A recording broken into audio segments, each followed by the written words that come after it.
Sapna, please take it Yeah, forward. yeah. Okay, should I start? Yeah, please do. Okay. So, ladies and gentlemen, we are now ready to commence ahead with the 15th India Energy Summit 2021. May I request all our participants to kindly follow the housekeeping rules throughout the day. We would request everybody to kindly mute their audios and only unmute when it is time for you to address. And kindly keep your phones on silent mode. Namaskar and good morning. Honorable Chief Guest, Sri Alok Kumar, IAS, Secretary, Ministry of Power, Government of India, Summit and Awards Chairman, Sri Anil Razdan, former Power Secretary, Government of India, and Chair ICC Expert Committee on Energy, eminent dignitaries, senior government officials, distinguished speakers, participants, ladies and gentlemen. A very warm welcome to the inaugural session of the 15th India Energy Summit 2021, preparing for the new age energy transition and the Best State Power Utility Awards and the 9th Innovation with Impact Awards. Ladies and gentlemen, the 15th India Energy Summit is being organized by the Indian Chamber of Commerce to deliberate upon the imminent energy transition with the cooperation of the governments, industry, technocrats, and consumers. The ICC has always been at the vanguard of adoption of new technologies, better business practices, and customer satisfaction. Industry now has a global responsibility to prevent climate change and can only be achieved with the cooperation of the governments, business establishments, academia, and research institutions, and the consumers of energy. And at the outset, we thank all our esteemed sponsors for extending their wholehearted support in organizing the summit. Our knowledge partners are ICF Consulting India Private Limited, event partners West Bengal State Electricity Distribution Company Limited, gold sponsors are Anvil Cables, silver sponsor NTPC Limited, our associate sponsors are CESC Limited, KEI Industries, QNext, NLC India Limited. The corporate sponsors are Coal India Limited, Lumino Industries Limited, Southern Power Distribution Company of Telangana Limited, and Vikram Solar Limited. Ladies and gentlemen, once again, thanking all our esteemed sponsors for their support. We begin today by presenting commercials and PowerPoint presentations by the sponsors.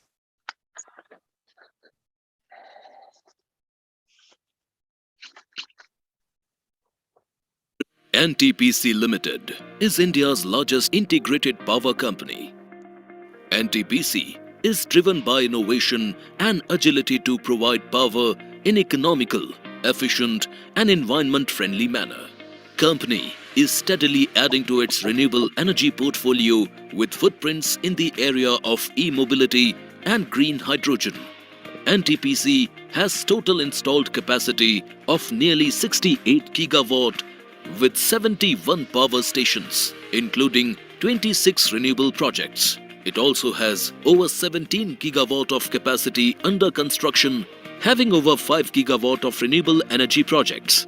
At NTPC, nation builders are working round the clock with commitment, dedication and pride to keep India energized. NTPC Limited is India's largest integrated power company.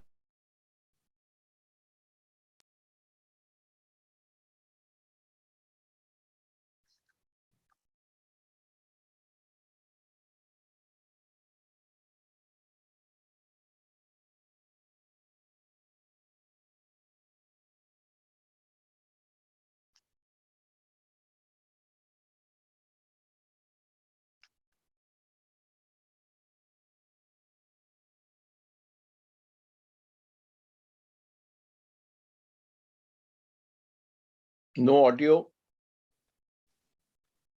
We can hear you, sir. Okay.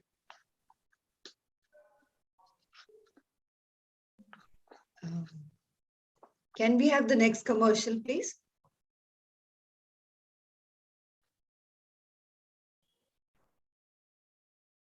Anandita, can we have the next commercial? Mining Prosperity. Coal India Limited.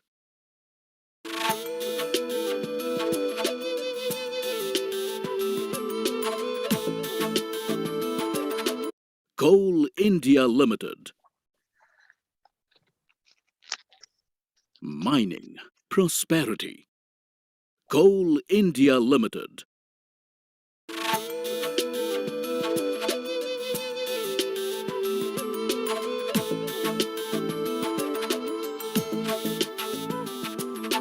बंदगी बंदगी बंदगी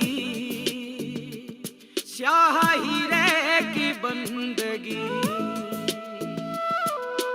जिंदगी जिंदगी रोशनी का राग चले सीने में आग जले सुनते हम सबकी फरियाद हम हैं राष्ट्र की ऊर्जा की बुनियाद हम हैं राष्ट्र की ऊर्जा की बुनियाद कोल इंडिया इंडिया कोल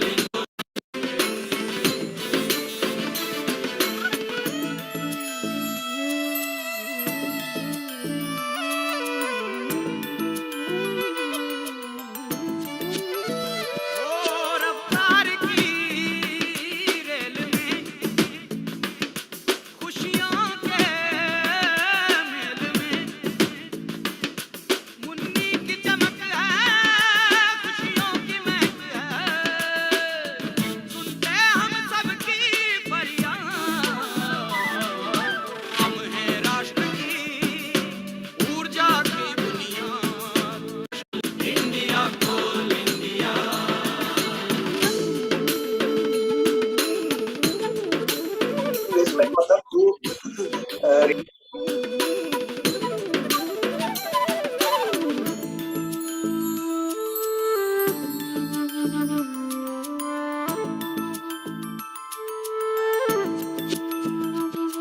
हरियाली की जिम्मेदारी करे भविष्य की पहरेदारी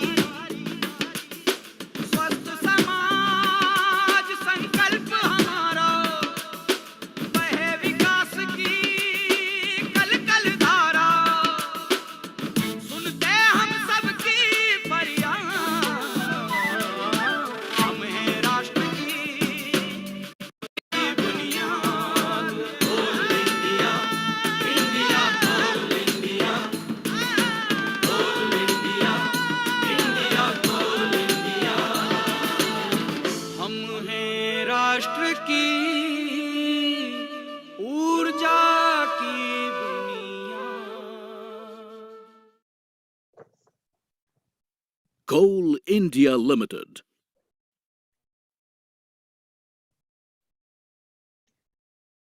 And the next commercial, please. Kindly speed it up.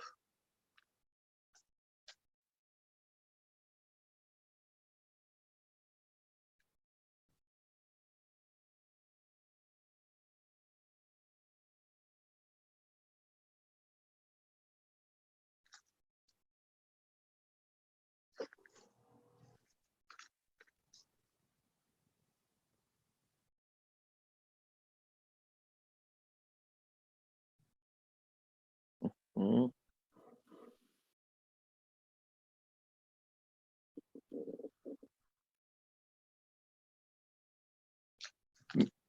May I suggest we'll come back to the commercials later because the chief guest is waiting. I Yes, sir. suggest we get on with the program. Yes.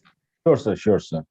Sapna, please Thank get. you very much indeed, sir. So, ladies and gentlemen, going ahead and commencing with the inaugural session proceedings, we begin with the welcome remarks by the Summit Chairman and Chair ICC Expert Committee on Energy, Mr. Anil Razdan, former Power Secretary, Government of India. Over to you, sir, for your welcome remarks. Thank you. A very warm welcome to the chief guest for today, Mr. Alok Kumar, Secretary, Power Government of India, one of the most diligent and knowledgeable officers that I've had the privilege to work with. And the country is fortunate in having him. And we're thankful to him for having spared his valuable time to be with us today to give a very important message. Other captains of industry, my colleagues, knowledge partners and sponsors, thank you very much for being with us today. We are meeting today on this Energy Summit, which is an annual event, which takes up the issues facing the country and the world. Basically, India is a very essential part of it. And at the same time, we try and discuss new technologies, the way forward, the way industry should come forward, and showing it the paths. It also is an occasion for us to recognize and acknowledge the great transformation that is taking place in the distribution sector of electricity in the country, which is a critical sector, and which the chief guest of today has had a very important role to play. And that is that we know that the core of any business is its commercial viability. And that is why this forum has started honoring and recognizing the various efficient DISCOMs in different categories, so that we encourage efficiency, we encourage innovation, we encourage green introduction. Well, friends, we're meeting today at a time when, just after the Glasgow summit, India has set very ambitious targets for itself. Net zero by 2070, 500 gigawatts renewable energy by 2030, reducing emissions intensity by 45% time, and reducing 1 billion tons of CO2 by that time. Now, these are very, very important and ambitious targets. And these targets can never be achieved without technology, without adequate funding, without commitment of industry and the nation. And most important of all, I would say, for a country with a diverse talent and strength as India, enough expenditure on research, development, and deployment. This is a sector which I've been repeatedly saying we are woefully weak on it. We have so far, by and large, only borrowed technology.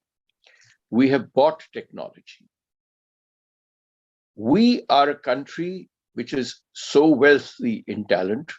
We are running a major, at least our talent, which has gone from here, is running some of the major industries across the world in the most high-tech countries.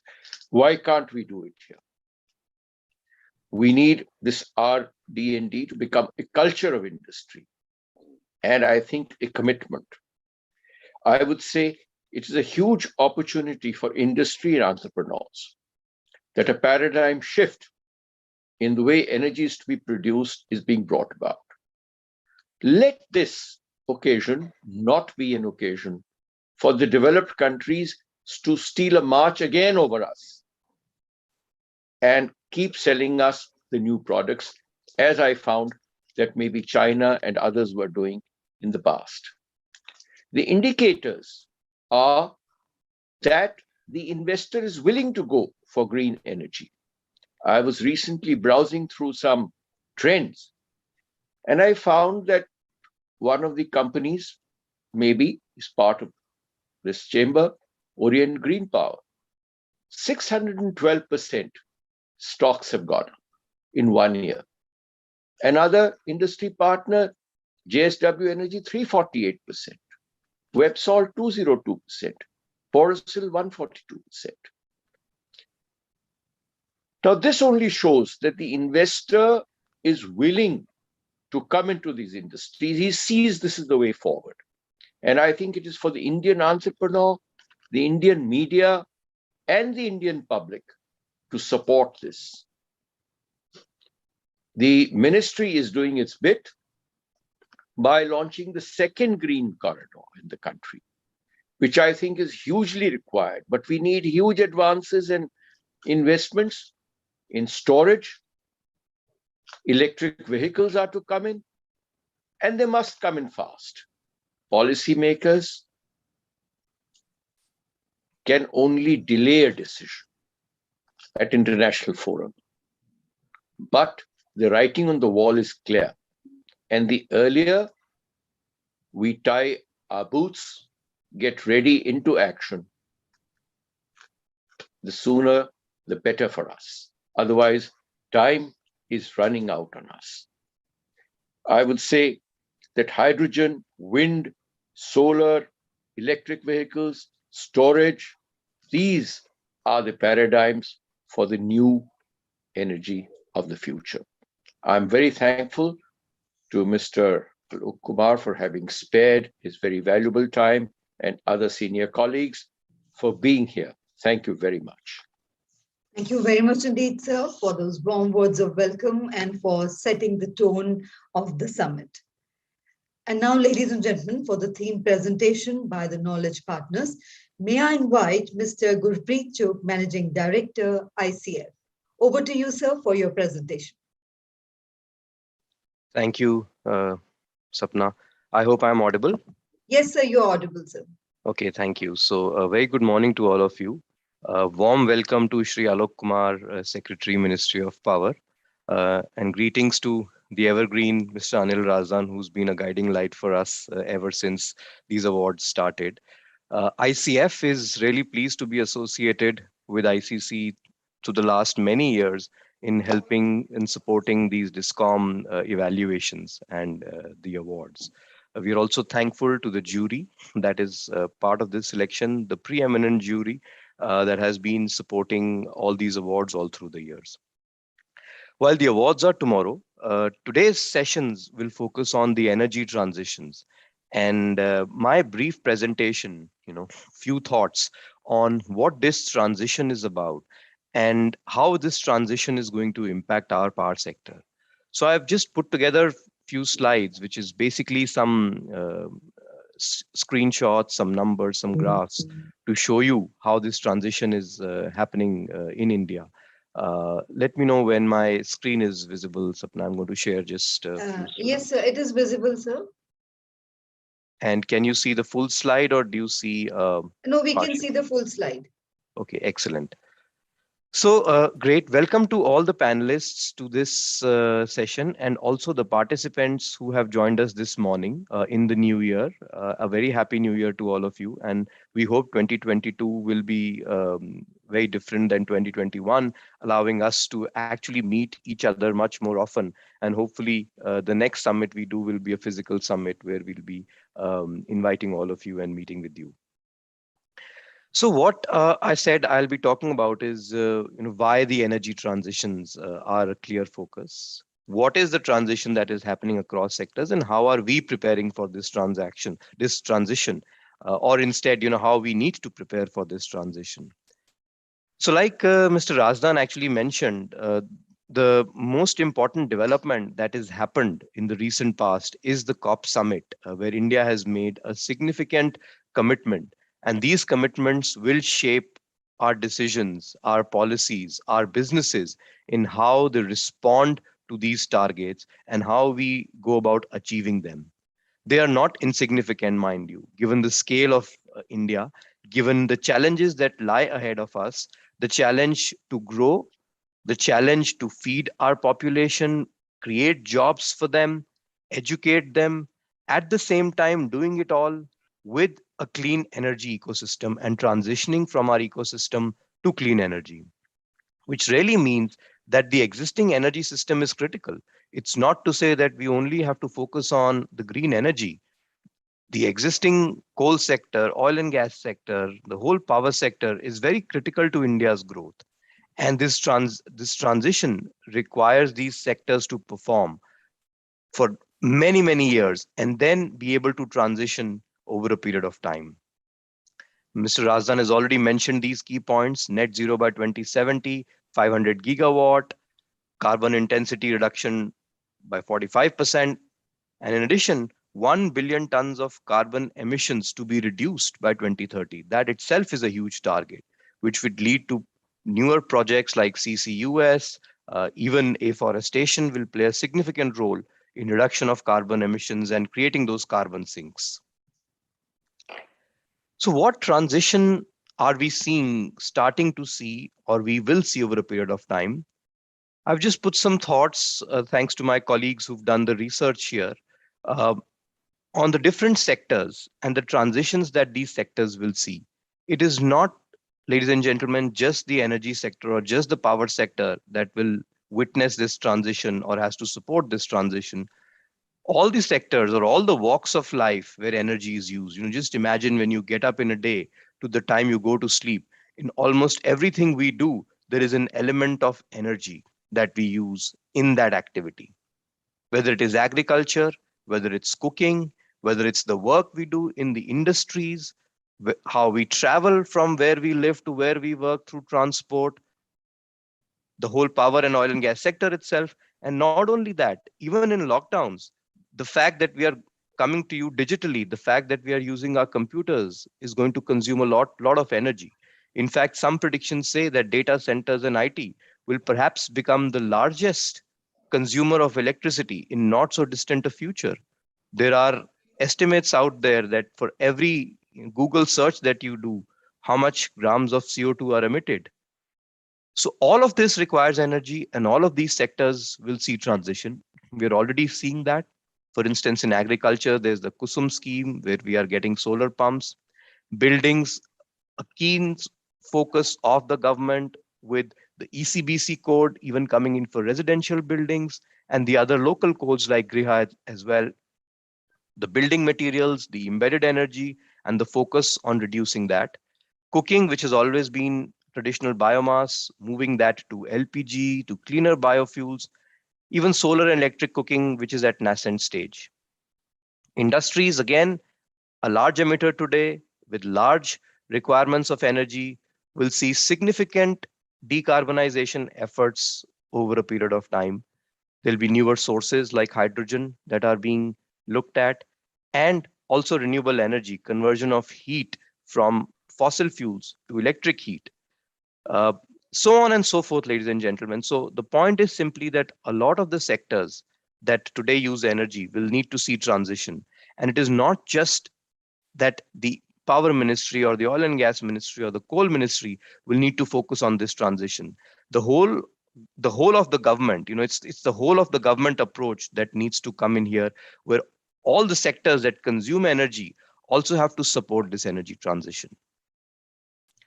However, for this discussion, I wanted to focus a little bit on the transition we are seeing in the power sector, because our focus here is DISCOMs and how they operate.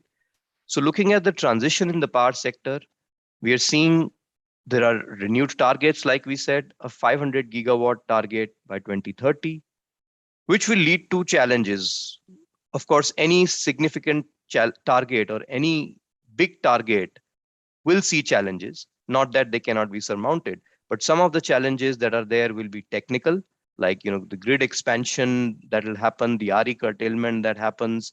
There'll be financial, the costs that will need to be incurred, the investments that will need to be made. There will be policy and regulatory as well. Policies will have to keep pace with the market changes and the technical changes that are needed. And not just that, the business health of the companies that will make this transition is paramount. Many times in our country, the capitalists are painted as the bad boys, in the sense, how much wealth differentiation there is. But we need to also realize the kind of jobs and the kind of growth that comes from all the private sector that needs to be in place, because the private sector will bring in the technology, the financing, and therefore be able to support in this transition. To do all of this, in our view, there are 4 key areas we need to focus on. One of them is distribution readiness, which is a theme of the ICC Awards. We look at distribution companies, we review their operations and identify the performers and reward them. The innovative business models, that's the second aspect, the second solution which will need to come in. We are seeing a lot and more will come. Technology will play a very important role. So again, innovative technical solutions are extremely important to achieve this transition. And alongside all of this, a newer market design, which supports these new technologies, these innovative business models to thrive in the market and go green even more. Briefly looking at each of these four, distribution readiness, like I said, there have to be technical initiatives which have to be taken. We will delve into all of these a lot more during this 2 days where many speakers will come. But briefly, there has to be focus on technical initiatives, financial innovation, and operational improvements. And we look at the holistic performance of these discoms when we look at the efficiency improvements that they've made, the pilots that they've done on energy storage, on demand side management, on distribution transformers, etc. Even financial innovation like non-tariff income, which can support the discoms, must be reviewed. Not to say that the core financial position has to improve. The ARR ACS gap has to turn positive for every discom. The revenue must be more than the cost of supply for each and every discom for it to be viable. Looking at innovative business models that is already happening in the market. One example is the hybrid projects that have gained traction in the last 1 or 2 years, where almost all the new auctions that are coming up are hybrid or RTC. This picture just shows the various auctions, how many megawatts have been auctioned under different schemes and the prices that have been discovered. These hybrid and RTC projects have significantly increased the CUF from standalone 15-18% of solar to 50 to even 80% when solutions have been combined with storage and even thermal RTC. The next area of focus will be technical solutions and innovative technical solutions. Energy storage is emerging as an important technical support to the renewable energy integration in the grid. Niti Aayog's own projections show that by 2030, the demand for battery capacity is going to be huge, perhaps 10 times more than where we are today. And a lot of that is going to support newer applications like data centers, UPS, grid support, and newer applications that are emerging. Finally, and most important, ladies and gentlemen, in our view, is the enabling policy framework, which will help create new market designs, which are extremely important for newer energy to operate in and newer business models to be successful. And it is not to say that initiatives have not been taken. In fact, I'd say in the last 3 or 4 years, some excellent initiatives have been taken by the Ministry of Power to look at newer forms of market. This arrow at the bottom just shows the last couple of years during the time that the world has been in lockdown. So many new things have happened. So the Indian government certainly isn't in lockdown. It's continuing to support the reforms in the power sector. The green term ahead market has been launched. REC mechanism has been redesigned. Electricity, green energy, open access rules have been identified, and green day ahead market has been launched. The future is about derivatives market, and that we are also expecting to happen reasonably soon with the clearance that has happened by the Supreme Court decision of identifying what is the role of SEBI versus what is the role of CERC. It has clarified, and that creates an opportunity to create futures markets, which allows consumers and sellers to manage their risks better. And therefore, 100% PPAs is a thing of the past, and developers will start to come to the market, start to trust the market with a judicious mix of long-term sales and short-term sales. Consumers will also start to trust market. This is an excellent development, but this needs to move and evolve rapidly. As the market changes, as the whole model of electricity generation and supply changes, market design and policy support for that is going to be extremely important. That's all, ladies and gentlemen, I wanted to share with all of you. Many thanks to ICC for having ICF as its knowledge partner. And I wish everyone an excellent day of discussions on this energy transition. And certainly tomorrow, where we have the DISCOM Awards, we look forward to that eagerly. Thank you, Sapna, and back to you. Thank you very much indeed, sir. That was indeed an informative presentation. And now, ladies and gentlemen, moving on to our next eminent speaker, Mr. Gautam Ray, who is President HR Power Group, RPSG Group of Companies, and is also the co-chair ICC National Expert Committee on Energy. And over to you, sir, for your special address. Good morning to all of you. Our honorable chief guest, Mr. Alok Kumar, Secretary, Ministry of Power, Government of India. We are really blessed today to have his presence.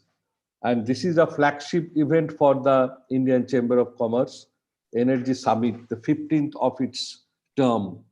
And under the leadership of Mr. Anil Rajdan, the former Secretary Power and also Chairman of the ICC Energy Expert Committee on Energy, and the distinguished speakers. In fact, I will only take a couple of minutes because we all are waiting to listen to Mr. Alok Kumar. Whatever the points have been discussed and initiated by Mr. Rajdan and rightly analyzed by in the theme address, what I find the technology plays a key role. Now we have to position the technology in a sense. The technology management, technology cannot be seen in isolation. Now, how really the technological development, particularly taking the word from Mr. Rajdan that we should have our own technology, self-reliance, and that policy, direction is very, very important. Whatever we have observed, if we talk about the transition, the whole concept of dispatch-based energy delivery, which we all have experienced in the question of these generators delivering the energy to the consumers. From that, it has now gradually and very fast getting changed to the user choice-based energy dispatch system. That means consumers are basically deciding that what would be the type of energy they will be consuming at what point of time, what duration of the day, and at what cost. Of course, reliability is one of the major factors. So the scheduler or the dispatcher has to ensure that the choice of the customer, which is fast changing, the expectation level is very fast changing, has to be met with fullest of efficiency. So the market today is not on the maximization. Market speaks for the optimization. Now, how really we can optimize the mix, all type of mix, what we have been discussing. I had the opportunity to be personally present in the Glasgow Summit, and I have seen that it is basically tried to have a commitment of convergence. And definitely the direction, the writing on the wall, what Mr. Rajdan has said, and absolutely clear that by 2030, 2040, 2050, we need to have a big change to come in. But what will happen to the existing assets? Because in my view, from one system going to another system, when we really migrate to a new system, that's not an issue. But this transition management, smooth transition management, that's actually the major challenge. And Government of India has rightly developed many policy, very ambitious plan to achieve. And they have also expressed their firm commitment towards this cause. Last but not the least, actually, what I would like to say, apart from the particular thing of the existing assets, because the existing assets, what we have created, now we are wanting a same amount or a more efficiency from them, but with the reduced delivery commitment, what will be required to match the mix of the thing. So that something we have to decide, we have to discuss. And last but not the least, the capability building. In a sense, Mr. Chu has rightly pointed out about the need and the necessity of the human resource. Now, typically the way traditionally, the way we have thought of to manage the system, yes, fundamentals will definitely be required, but on the top of it, one has to have a very comprehensive outlook and comprehensive knowledge about the entire optimization process, and then only that human resource, what will be there, in the country, or how we will develop those human resource to meet the requirement of the future, that I think is a major issue to be discussed. I hope that this summit will deliver all the points, but I will not waste much of your time, and we all are eagerly waiting to listen to Mr. Alok Kumar. So thank you all again. Good morning, and I hope this summit will be very successful. Thank you very much indeed, sir. Now, ladies and gentlemen, we also have with us today on the panel, Mr. Saurav Kumar Shah, Executive Director, Power Finance Corporation. And may I invite you, sir, for the special address. Over to you, sir. Thank you, ma'am. And I'd like to thank ICC, ICF for organization of the 15th India Energy Summit, and I'll congratulate the organizers for the entire event. To all the eminent speakers today, Mr. Chog and Mr. Ray, we were indeed, it was enlightening to hear you. And of course, former Secretary Power Anil Rajdan sir and Secretary Power sir, whom we'll be hearing soon. I have a few brief points about the energy transition that the summit is about. And as Mr. Rajdan sir had already pointed out, how COP20, the recent COP summit, has changed the dynamics for not just India, but the entire world as to how we look at the energy transition coming. So to ensure that reliable energy is available at affordable price, this is one of the prime jobs of any energy systems, any energy management systems, anywhere in the world, and especially in India, because of the kind of model we have, which is currently a mix of conventional, it's heavily conventional, and there is an element of renewable. But the pace at which change is happening, this makes it all the more challenging, as well as in case we are able to achieve our targets, it's all the more rewarding also. So as the disruptions which unfold, mainly from the influx of renewable energy and also the increased proliferation of decentralized technologies, such as electric cars, solar rooftop, battery storage.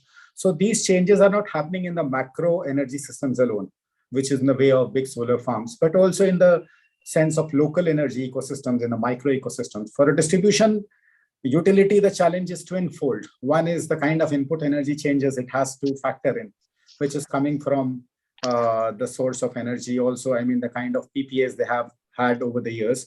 The other part of change will also the local loads. I mean, if there is an area which has more use of renewable energy, there is more storage being induced. So the kind of requirement of load will change dramatically. So these changes is, what has also happened, these utilities, I mean, the kind of planning that we did, these plans were yearly plans or multi-year plans. Suddenly we are in a phase where these plans will have to be made on a monthly basis. There'll be monthly changes. And so this entire, I mean, dynamism will not just, it'll, at the end of the day, this will create a sustainable energy ecosystem. But for now, the transition will also create challenges in terms of keeping pace with these challenges. So this transition, as I see, and how to deliver better value to consumers will have three key elements. One is the strengthening of infrastructure in ways of modernization of technology, use of new technologies. The second is people and process orientation, the kind of capacity building that will be needed to ensure that this transition happens. And then finally, we'll need a strong governance mechanism along with enhanced consumer protection protocols that will encapsulate and that will safeguard this entire change and this entire transition. So when we talk about infrastructure strengthening and technology modernization, the first part is the upgradation of a measurement infrastructure. So the focus now with the revamped distribution sector scheme for the Ministry of Power and for distribution utilities as well is the metering of network nodes by way of smart meters, where we can have end-to-end full visibility, an automated accounting system where at the end of the month, and probably, I mean, not at the end of the month, for every day of the month, for every hour, we can probably know the kind of energy usage. Distribution utilities can plan ahead for not just a day, for the very same day. I mean, there can be different plans for energy inputs also. There'll be no manual interventions, and the entire process has to be made machine to machine to ensure reaping of full benefits of this technology. So this backbone has been in the works through Government of India initiatives like IPDS or RAPDRP. There has been an element of automation. There has been an element of modernization of infrastructure. But however, I mean, the pace is far less than what we would have desired because the technology was not available at times, not available at the prices that we wanted. And also the kind of changes that renewable has brought in has change the entire field setup that is available now. So what the government of India plans now is around 25 crores meters that have to be changed in the next 3 to 4 years. And this, along with SCADA systems and loss reduction and modernization that will be sanctioned in the RDSS scheme, will plan to change the entire energy measurement ecosystem that we see as of now. The other part of change management will be the strengthening of network infrastructure. For this, I mean, we'll be accelerating robust and modern infrastructure network planning. There'll be the path that energy takes, the planning approaches, they have to be changed, and at the same time, predictive maintenance capabilities have to be introduced. So far, I mean, the inputs that we have, all the tools that we have are reactive in nature, not just on the commercial side, but also on the technological side. So on the technical side, we'll have to induce more and more predictive maintenance capabilities, be it the DT, be it the line. So we already are planning for things like fault passage indicators, which are essentially, I mean, which isolate a fault section, which make it easier to find out where the fault lies and correct it. But now we'll have to go ahead of this, and we'll have to find where the fault might be arising from. This will help us maintain assets better. So the ministry is now planning an incubator for artificial intelligence and machine learning, use of blockchain technologies to identify these faults even before they happen. So there is better asset management, there is better network management, there is better revenue realization. So this has multifold benefits also, and will also ease the work for the people on the ground. So the government of India so far has managed through IPDS, Deen Dayal, there has been substantial improvement in electrical infrastructure, and this has also led to significant achievements such as the electrification of almost 2 crore households in Saubhagya scheme, and the ease of getting electricity ranking, as we see in the World Bank rankings, also has improved dramatically. So this is one part, how we upgrade the infrastructure in a manner so that we are able to meet the challenges that are brought about by new technologies. The next part is the people and process orientation. For this, structural reforms are in the offing. There is enhanced private sector participation. This will bring new kind of managements, new management controls, management philosophies, also effective governance mechanisms, and this will enable the accelerated adoption of advanced technologies. In many areas, we have seen that there are pioneer technologies being used by a particular small franchisee or a utility, and we are able to, once that proof of concept is seen, we are able to adopt that and bring it wholesale to the bigger systems also. So there are also PPP models that are being envisaged for rollout of smart meters. So this is a new kind of financial model that the power sector is trying for the first time. So TOTEX mode, they have been tried in various forms, but never on this scale and this kind of ambition. Franchising in various forms, introduction of specialized management operators. So we also move away from utility being the sole operator to having multiple operators, all operating within the larger framework, the larger wireframe of the utility, and providing services. And so the next part of people and process orientation will be prosumer enablement, because no longer, I mean, the consumer will be a reactive, it will be a cog in the overall power sector. The consumer will also be producing energy in some form. As a producer, he'll also be interacting with the system, both on a commercial manner, also in a technical manner. So this will be changing dynamics, not just in the consumer level. For the utility, the challenge will become that the highest paying consumers, be it the commercial consumers or even domestic consumers, will be utilizing their highest slabs, not in form of input energy from the utility, but they'll be using their own energy. So this will also create a revenue gap, because often consumers will not be able to afford, otherwise we'll be continuing with the utilities, but consumers who can afford or who are paying the highest slabs right now might be shifting to renewable energy progressively.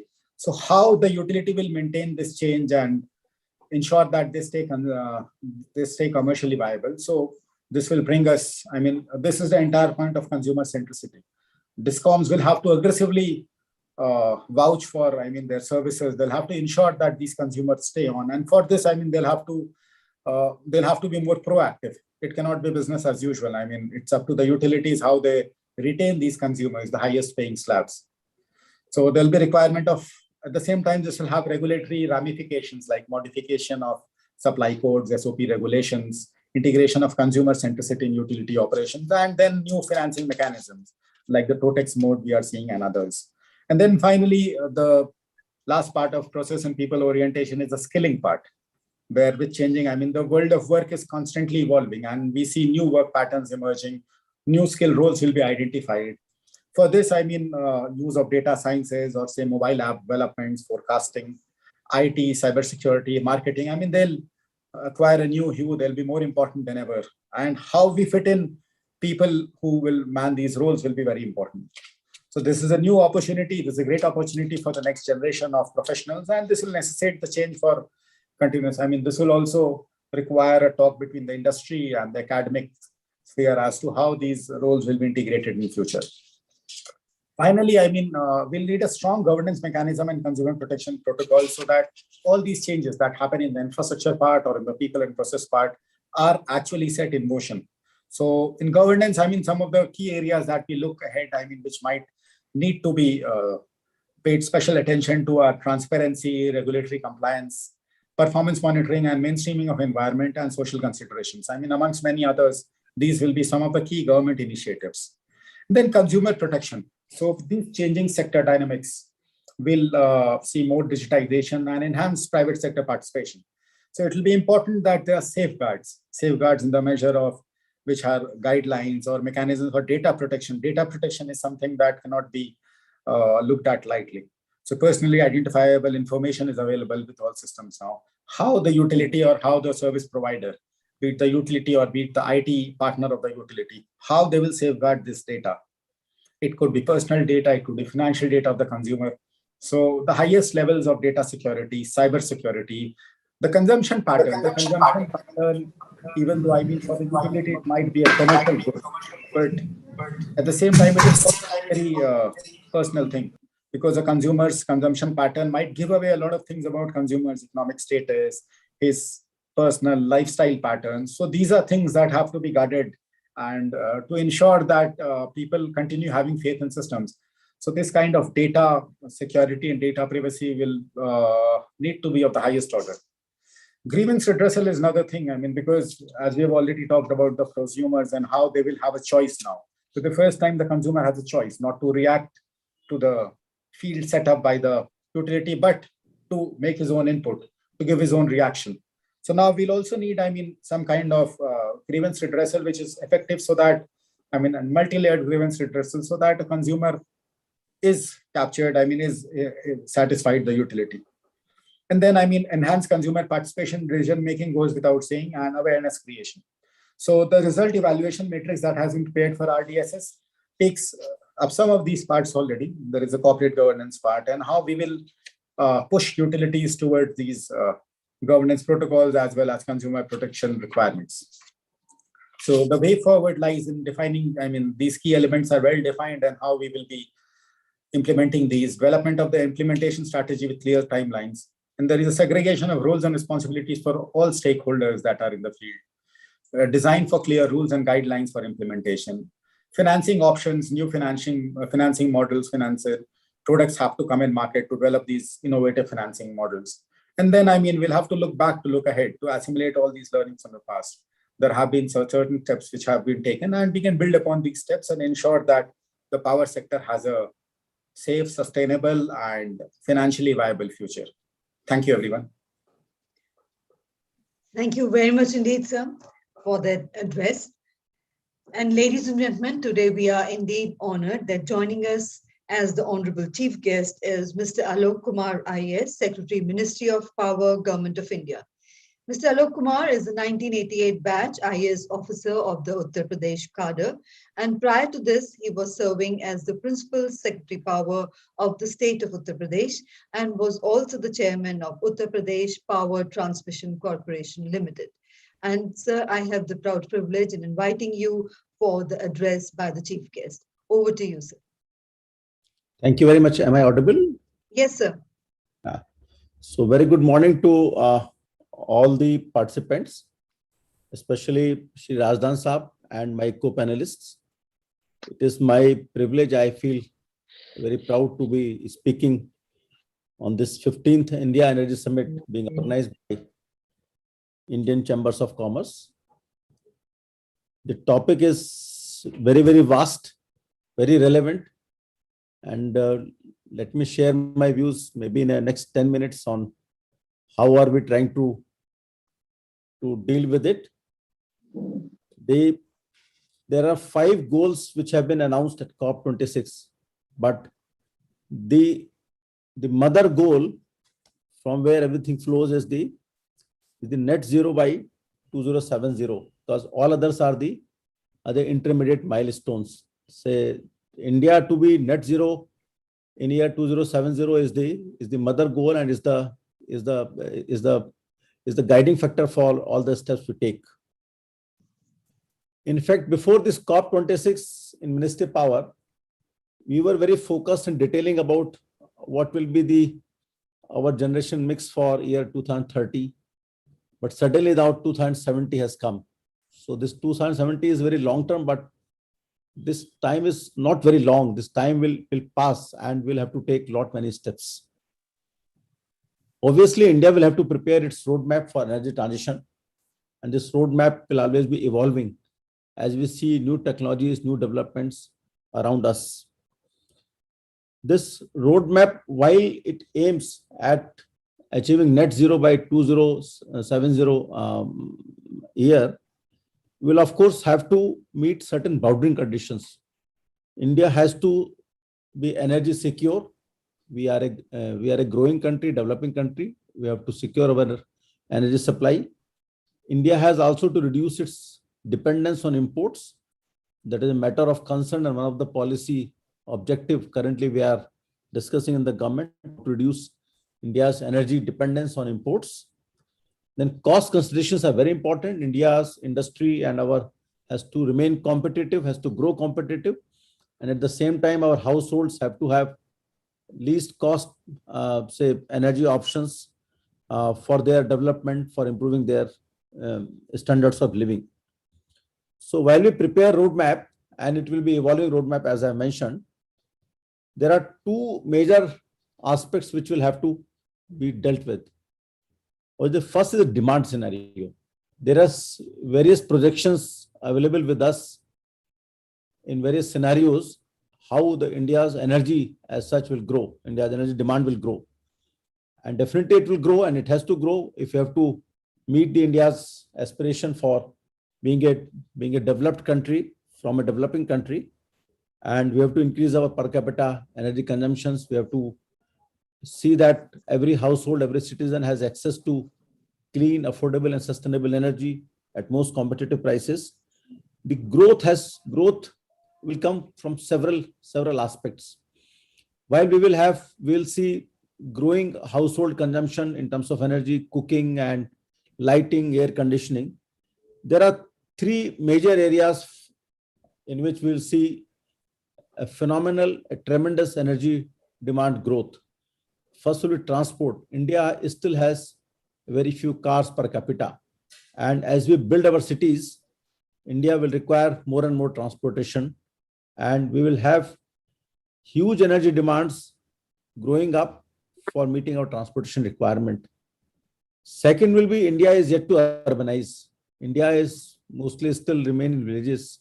So India will urbanize very rapidly in next 2 decades. And we will see large scale construction. And all these buildings which will come up will stay with us next for 40 years. And they will see huge demand growth in steel, cement, and related manufacturing industries. Also, apart from these building materials, we'll see a lot of needs for lighting and for another major area is the air conditioning. As India's household, they have disposable income, they will move from, say, like coolers to air conditioning. Air conditioning is an air guzzler. And third important area which we'll see in energy growth is from the traditional biomass-based cooking in our households, especially rural areas, to clean cooking, which will be mostly to begin with the LPG-based or say other biogas versions and all, and ultimately India's households will also move to electric cooking. So we'll have to see that this growth in energy demand is managed well. And here comes the importance of the energy efficiency. India has chalked out a very ambitious program for the next 1 decade, which is called Roshni. Roshni will be the main vehicle for achieving the objective of that reduction of 1 billion tons of carbon dioxide emissions from the business as usual. So Roshni has projected very ambitious savings. The largest savings in emissions will come from industry, around 45%. Next will be 20% from domestic sector, around 11% from agriculture, 2% from municipal, 13% from transport sector, and 8% from commercial sector. And this all adds up to, as per the current, around 850 million tons. So we have to have more aggressive Roshni program to achieve the India's goal for avoiding or reducing 1 billion tons of carbon dioxide. So demand management will be very important part of our roadmap, not only supply. We always talk of supply, renewable energy, solar, hydrogen, but we have to pay equal attention, more attention, how to manage our growth, our growth in energy demand. Now let us come to supply side. We are talking of energy transition, not electricity transition. So energy will have several aspects. And as I said, the largest growth in energy demand will come from, say, our cities, our industries, our transport, and clean cooking. So we have to see how best, in what fashion we can best, say, in the most sustainable manner, we can meet this energy demand, and in what way we can supply this energy. The supply roadmap will definitely depend on the technologies available. And these technologies will keep on coming, will keep on evolving. So again, I will say roadmap has to be dynamic and continuously evolving. Nobody was talking of hydrogen in the manner as we are talking now, even 5 years ago. Hydrogen has suddenly come up on the horizon, and everybody is talking of now hydrogen. A lot of people are also talking of carbon capture and utilization. That is also one important technology which will see our energy mix. If we succeed in CCU, then coal will remain with us, and coal will be very important source of energy. So our roadmap will again depend on to the extent we succeed in carbon capture and utilization. Nuclear energy is one which is still being debated. There are certain countries in the world which are trying to get out of nuclear energy. We know Germany, we know Japan, and all they are trying to. At the same time, there are several countries who are talking of nuclear energy as one of the options for being net zero, because renewable energy, its contribution to total energy supply will have some limitations. It can't meet the whole energy requirement, which has been projected by several studies. So what could be our option if we have to, say, phase down or phase out coal in the long term? So nuclear option is one which is emerging, which is still being debated. Many people are talking of a small reactor. Somebody is talking of production of green hydrogen through nuclear energy. So there are several options are coming up and being debated. So these technology options will be very important aspect of our roadmap. There is one more aspect in the energy supply. The share of electricity will increase. Today, India's energy demand are being met by 18% by electricity. And we have a vision that in the next about 10 to 12 years, this should grow to around 27 to 28%. And if you see the projections even beyond 2035, in 2047 or 2050, in fact, somebody is saying that it might grow to 40%. So world over, the share of electricity grows as you develop, because of the cooking based on electricity. You're moving to electric vehicles. Many of your industrial energy needs being now met by electricity. So electrification, the share of electricity in the energy basket will increase. So that also brings us to very close to what will be the sources of generation for electricity. So the picture is not very clear if we are talking of 2070. As I said earlier, we were making a roadmap for 2030. Suddenly 2070 has come. Now in the government, we are now busy with making a vision for 2047, when India turns 100, after 100 years of independence. So all the ministries within the energy fold are now are busy in making up a vision for 2047, which we believe will be there to share with the public with open by maybe next 3-4 months. There will be many technological options, but certain things will remain with us. The growing share of renewables is a given thing. The solar, the wind, the offshore wind, they are a given thing, and they will be an important part of our roadmap for supply. The need of grid balancing, if we are talking of increasing share of solar, wind, and offshore wind, the grid, the electricity grid will require a lot of balancing requirements. And balancing requirements might come from battery storage, from pumped storage, from new hydropower plants, or nobody knows, even from hydrogen. Using hydrogen for generating electricity is still not very economic because there are two conversions involved. If you produce green hydrogen from electricity and then you store it and transport it and then again convert it into electricity, the efficiency is still a concern.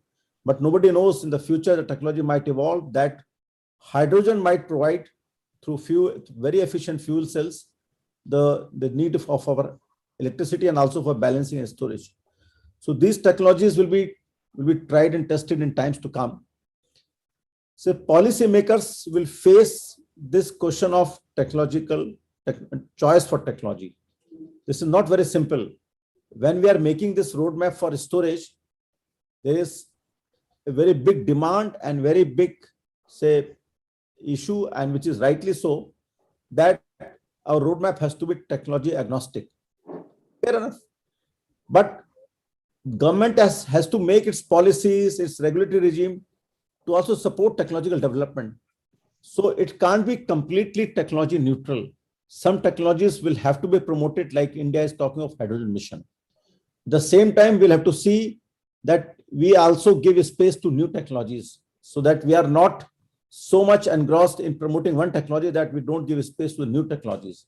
So our technology space and our policy to technology choices will have to be very flexible, and it has to give space to the new technologies, new innovations. So there is another important area for policymakers, that is market making. We see, so we have two very solid examples before us. One is this Ujala program. The Energy Efficiency Services Limited, it went into aggregation of market and brought down prices drastically. Another example is the solar. When the government of India moved into large scale solar penetration and the bids by SECI, then the prices of solar, they reduced significantly. So policymakers, the government and its institutions have a major role in market making for new technologies, promoting new technologies, so that their prices comes down, they become affordable, and they can support India's energy transition. Regulation is an important aspect. I'm not talking of nitty-gritties of regulatory, regulations. Our regulatory perspective has to be dynamic, has to be progressive and positive to address new technologies. Currently, we are debating in the government how to promote battery energy storage in India's regulatory system. Will it be licensed? Will it require license or not? Will it be treated as generation? Or will it be treated as transmission? Will it be treated as distribution asset? Or shall the battery storage will require trading license? So these debates will keep on coming up. In my view, our regulatory approach has to be very flexible, very positive and progressive, so that we support new technologies. They are given fair chance, because the technological development will be a global phenomena, and India can't remain isolated from this.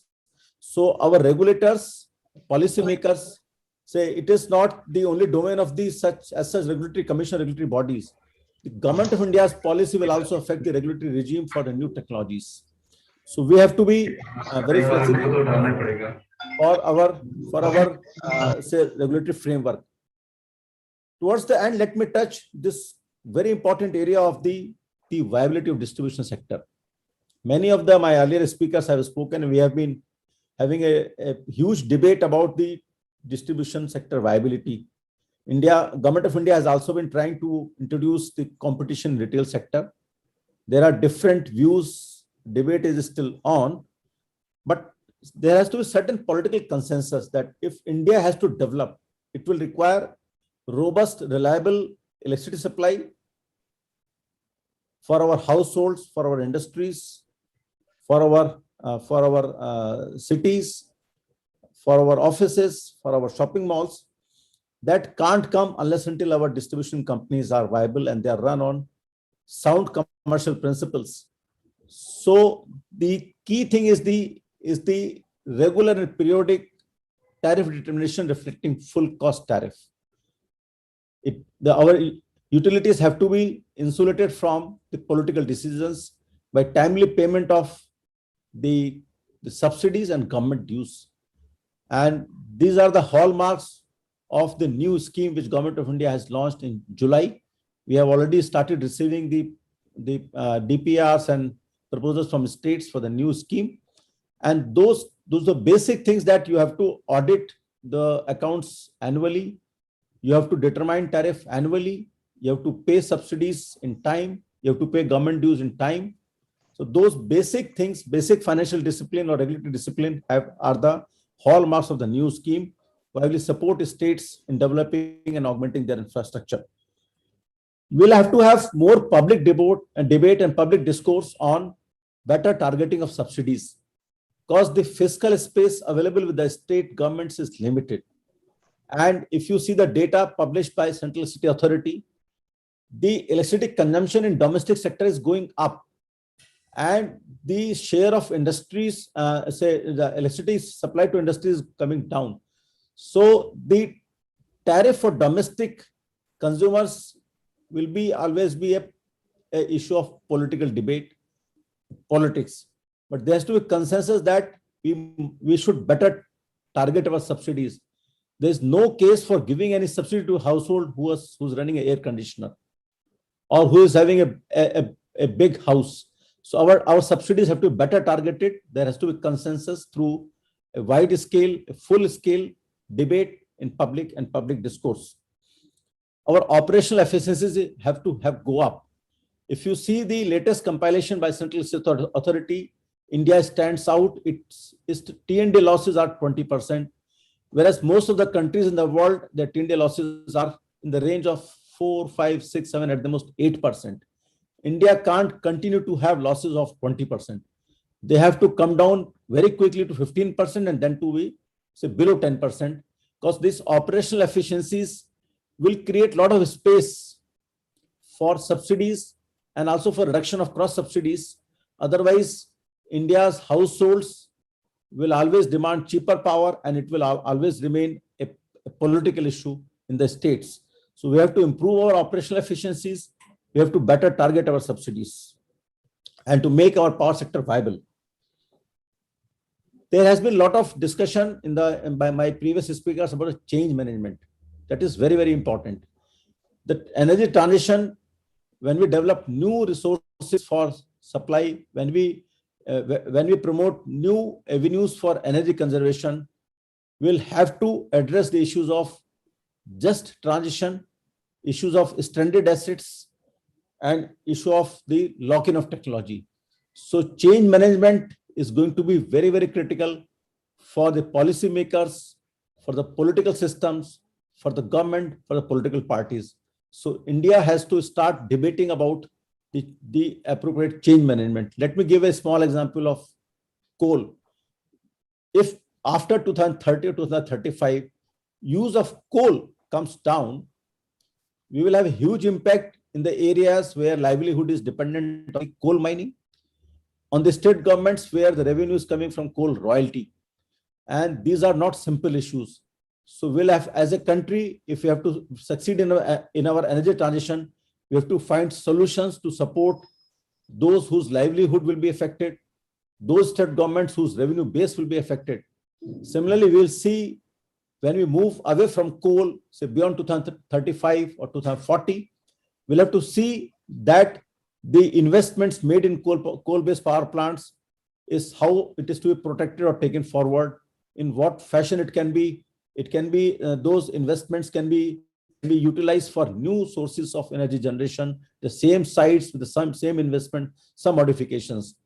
One example is the bundling of RE power. In a small measure, this is one change management. The bundling of RE power by the thermal power plants is one good example that the same coal-based power plant can harness renewable energy and supply the same renewable energy to the same PPA through same transmission network. So we'll have to find similar 100 solutions for efficient change management so that everybody moves on for India's energy transition. That is the mother goal, I will say again, is the net zero by 2070 and all other intermediate milestones. Intermediate milestones are very, very important. But we're talking of India's energy transition, we have to make a long-term roadmap. We have to keep in view the demand side, how we manage our demand side, energy demand growth, and how do we move on by promoting and allowing new technological options. India has a huge new culture of startups. We have to support our entrepreneurs by very flexible and by very innovative regulatory framework. And that's all I have to say in this session. And my best wishes to this Energy Summit, and I look forward to its recommendations. Thank you very much. Thank you, Razdan Sahab. Thank you very much. Thank you very much indeed, sir, for that noteworthy inaugural address. And we also thank you, sir, for sparing your valuable time and gracing this occasion. Thank you once again. And now, ladies and gentlemen, for the concluding remarks, may I invite the co-chair ICC Expert Committee on Energy, Mr. Gyanesh Chaudhary, Vice Chairman, Managing Director, Vikram Solar. Over to you, sir. I think, Ganeshji, have you joined? He had joined, sir, I think. No, he was taken unwell. He's down with COVID. So I had received a message. Okay, sir. And unless he's back again. So in that case, may I request you to kindly do the concluding remarks, sir? Yes, please. Thank you. Well, at the very outset, let me thank Mr. Alok Kumar for that outstanding address to us, a very comprehensive address. It makes me feel proud that the power sector is in very safe hands. He's rightly emphasized the technologies very close to my heart, like carbon capture and utilization. Storage is no solution for India. As power secretary, I used to make it very clear. He's also talked about what happened? Nothing, but instead of doing that, अच्छा हुआ क्या बताओ ना? कुछ नहीं, just normal papa. Hello. Mr. Tushar, can you mute yourself? Sorry. Yes, we are at the cusp of a new, I would say, technological revolution. And he's rightly pointed out that India has to grasp the various aspects of it. We have a huge workforce, and we've got to gainfully employ it. And I think one point I'd like to add is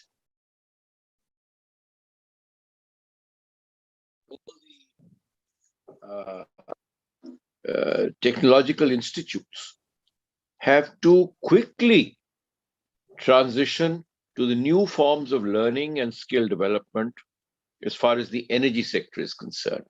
And that is also going to affect the transportation sector in a very big way. So it's a huge transformational challenge, not only for energy, but I would say for the entire knowledge space, for all of us. For the financial world, it has to start looking at these new developments, start funding these technologies. And as far as global assistance is concerned, I was just discussing this morning with the CEO of the Niti Aayog, Mr. Amitabh Kant, and I was requesting him that we must not only ask for technology, we should ask for cheaper credit. And cheaper credit for the right kind of thing. We've got to work very hard on energy efficiency, as the Secretary has rightly pointed out. And I think the ball is in the hands of the industry, the educational stream, and the general public. The government is doing whatever it can at its own level to show the direction, to try and guide the change. But the change has to be effected by each one of us. Thank you very much, Mr. Alok Kumar, Mr. Gurpreet Chok, for that outstanding inaugural introduction to all this. Mr. Gautam Ray, for your constant support and your evergreen ability, I would say, to move into newer areas, and also to all our participants today. And I wish them very, very good sessions for 2 days. Thank you very much, Alokji, once again. Thank you, sir. Thank you very much, sir. Thank you. Very best. I'm so proud of you. Thank you, sir. Mr. Shah, I think you omitted to mention. Sorry. Mr. Saurabh Shah. Yes, Saurabh, I did. Saurabh, it was an extremely pleasant experience. We've not met, but I was so delighted that the PFC is in the throes of such a beautiful person like you, who has a good grasp on the future of what is the task, the new task for PFC. And I'm so glad that you spoke to us today. Thank you very much. My apologies for not mentioning. Thank you very much indeed, sir. And I once again take this opportunity to thank our Honorable Chief Guest and all our distinguished dignitaries who participated and addressed in the inaugural session. Thank you once again. And with that, ladies and gentlemen, we now close the proceedings of the inaugural session and straight away move to the plenary session 1. Cheers. The plenary session. Cheers, everybody. Cold day in Delhi. Yes, sir, very cold. And so, ladies and gentlemen, the topic for the plenary session 1 is optimizing coal and electricity production. Our distinguished chairperson for this session is Mr. Kamal Agarwal, Managing Director, Jindal Power Limited. Our distinguished co-chair is Ms. Shaji John, Director Power NLC Limited. And our expert speakers for the session are Mr. Ujjwal Kanti Bhattacharya, Director Projects NTPC, Mr. Binay Dayal, Director Technical CIL, Mr. Suresh Nagarajan, CEO DB Power, and Mr. Vibhav Agarwal, MD Ratan India Power Limited. So ladies and gentlemen, before we begin the proceedings, I would like to once again request all our participants to kindly keep their microphones on mute, all mobile phones on silent mode, and you may kindly unmute only when it is your turn to address or give your presentation or speak to the audience. For the delegates and participants, we would request you to kindly post your queries in the chat box, and if time permits, the chairman will take your queries up in the session.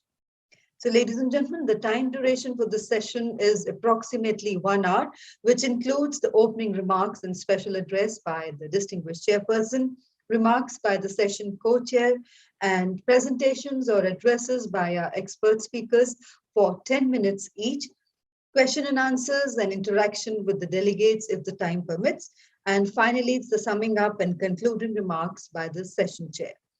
And before I hand over to our chairperson, I would like to inform you, sir, Mr. Binay Dayal, Director Technical CIL, will be joining us slightly late around 12:30. And over to you, sir, to carry forward the proceedings of the session with your opening remarks and special address. Mr. Kamal Agarwal. Sir, before you start, just one announcement. This is Nilanjan from ICC.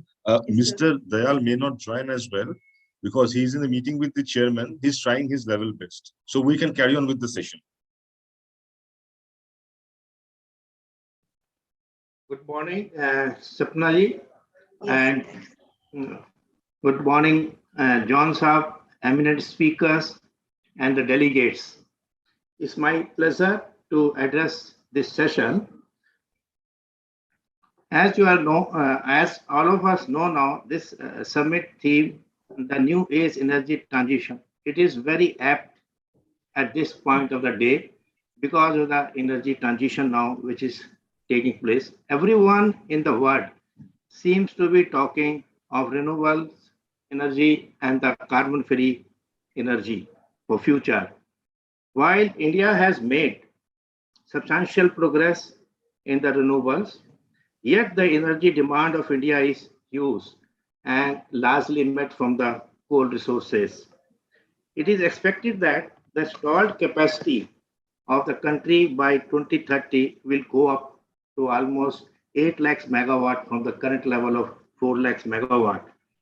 Also, the energy demand in terms of the billion units is also likely to go up by 50% by 2030, which is a huge increase. The renewables without the storage, as Mr. Alok Kumarji also rightly said, does not, provide the base of the power actually, which is required on 24 hours basis. And this is largely met and the balancing is done by the thermal power only, where there is now a lot of committed capacity. In our country, the population is huge and our incomes are limited. Considering that now the new developments like on the hydrogen sources, which are very expensive actually.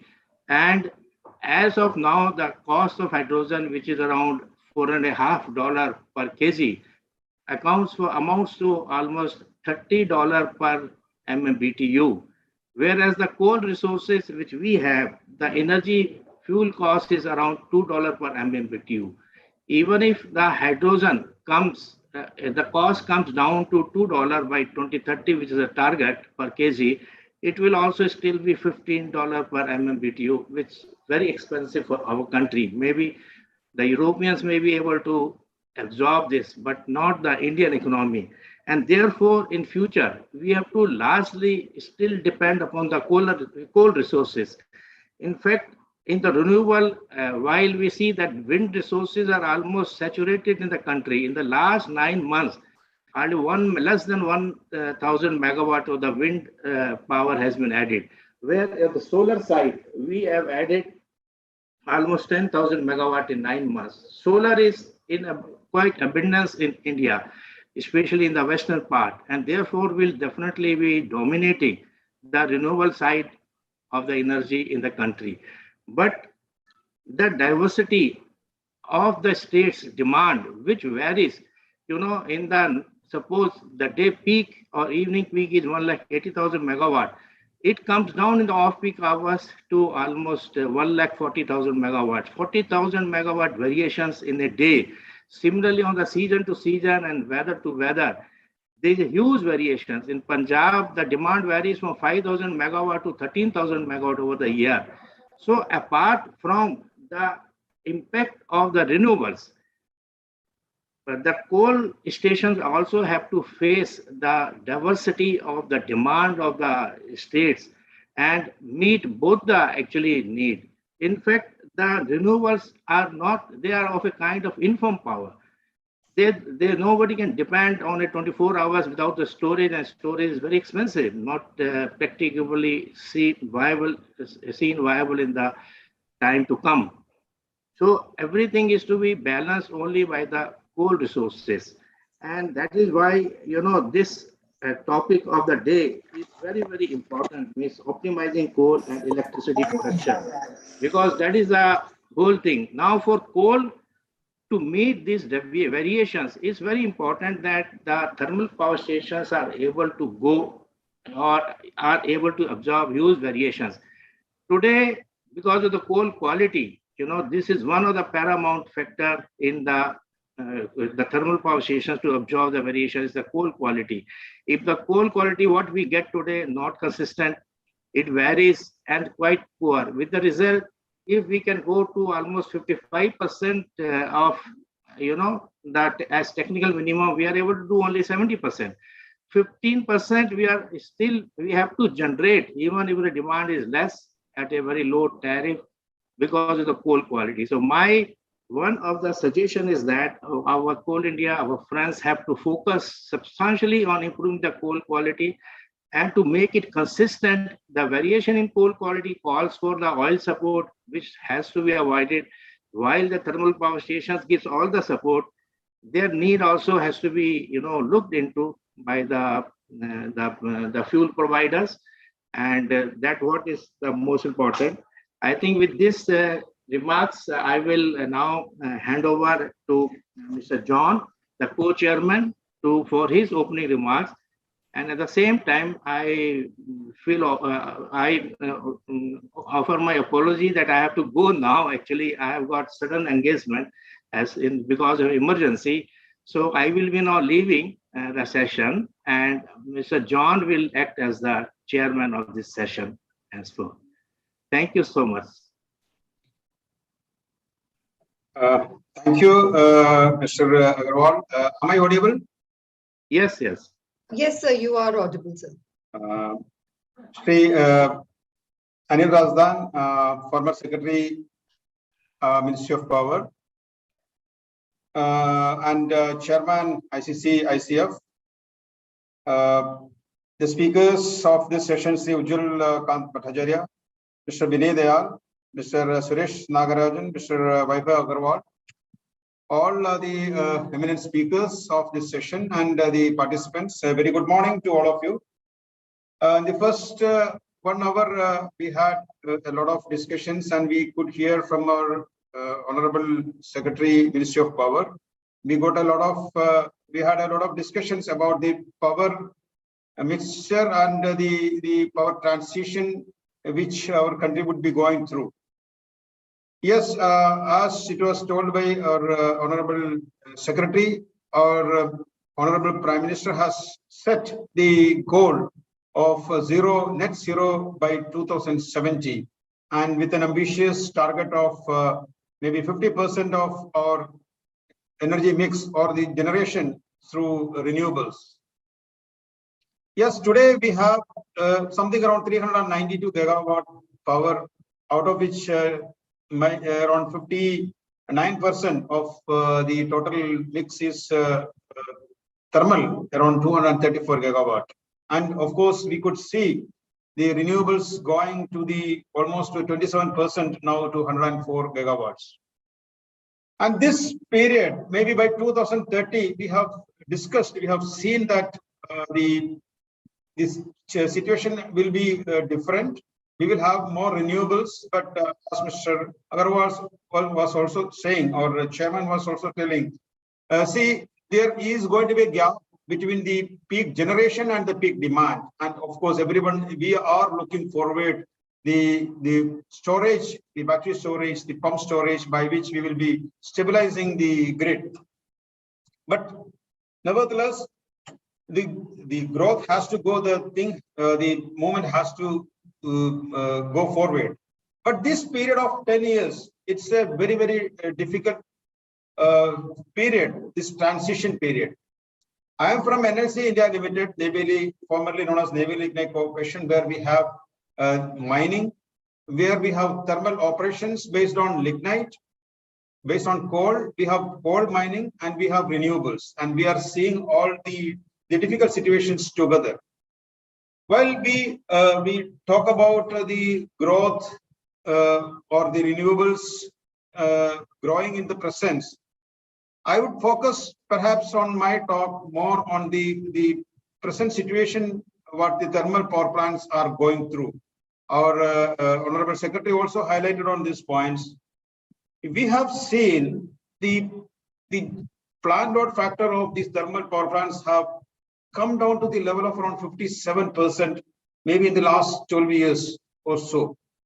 And we could see, or we have been seeing that a lot of thermal assets, stressed assets are there under this in the country. So what does it mean?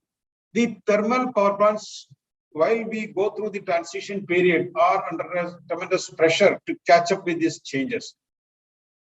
I think our discussions, we will be focusing on many aspects, but at the same time, in the coming period days, we will have to have a plan. How are we going to handle these huge assets? While we say that we have the capacity of only 59% or PLF of 57%, it should be noted the last December or till now, around 73.4% of the actual energy requirement was met from the thermal power plants only. And in the last 2 months, maybe in the month of October, November, during the coal and power crisis which we experienced, it has really exposed the fractures and faults in our system or in terms of institutions and infrastructures. So what I'm trying to say is the thermal power plants, what is the way forward, how to sustain, there are the major challenges, as I told, is the low plant load factors and the low schedules and underutilization of the capacity of the thermal units as of now. We know now we are throwing where we have a merit order system, where the DISCOMs or the customers or the consumers have got the choice to choose their power. And the power, when it is on one side, the thermal power plants are going at a higher tariff, while on the other side, the renewables are coming on a low tariff. These thermal power plants, which has got a high investment cost, are going under shutdowns or keeping the schedules low, maybe going to the technical minimum and even low, or even to research shutdown. These plants perhaps are able to sustain because of the existing power purchase agreement. But look at the large number of most of the power plants might be exhausting or nearing to the power purchase agreement, which has come to, let us say, for 25 years. What after 25 years? We have already been seeing that many DISCOMs or many consumers are backing out from the power purchase agreement after 25 years. And most of these thermal power plants have got a big margin on in the designs. It can easily run another 15 to 20 years with minor modifications. But in the absence of a power purchase agreement, or the further investing or continuing with the power plant has become a big challenge. Look at the environmental norms. We have to have the FGDs, we have to have the DNOx systems, which requires a minimum of 0.4, 0.5 to even 1 crore per megawatt investment is required. Think of a power plant which is more than 20 years life now. How can we invest such a kind of a huge investment into FGD or DNOx, while we are not sure whether the power purchase agreement will be extended or not? This kind of addition of FGD or NOx to the tune of 0.5 to 1 crore is going to add 0.2 to 0.3 or even up to 0.5 rupees per unit in the tariff, which will further put these thermal power plants not viable. So a dilemma is coming up now for all the units, whether it is viable to invest this kind of additional into the thermal power plants. And if it is not done as per the environmental norms, maybe we'll have to shut down the units by 24 or 25, or run the units with penalty, which is not again acceptable, or which is not even viable. So the challenges are, or the existing plan, this period up to even this 2030 is big. Only those power plants which are pitted stations are surviving it. But we have a good number of fleet of power plants located at farther places. There are a number of power plants which are located on the coastal areas, which were designed or which were planned for to run at import coal. But we have a plan to import or completely or stop the imports. So these factors are putting the existing thermal power plants into a big challenge. This is apart from the operational challenges. The operational challenges of ramping up for the flexible operations, and of course availability of fuel at different and the transportation challenges of fuel. These are the additional challenges. So these financially these power plants, existing power plants, or forget about going for new power plants. I think no one would be going for new power plants immediately, other than pitted brownfield projects. No more greenfield projects will be coming up. So addressing all these problems, while when we go for a transition of thermal to renewable, this transition period has to take care the viability of the huge assets of thermal, as well as the mines and related, as our Honorable Secretary was telling, the livelihood and the huge the revenues and the of these thermal power plants, as well as the coal units. So therefore, I would summarize my thought process on this.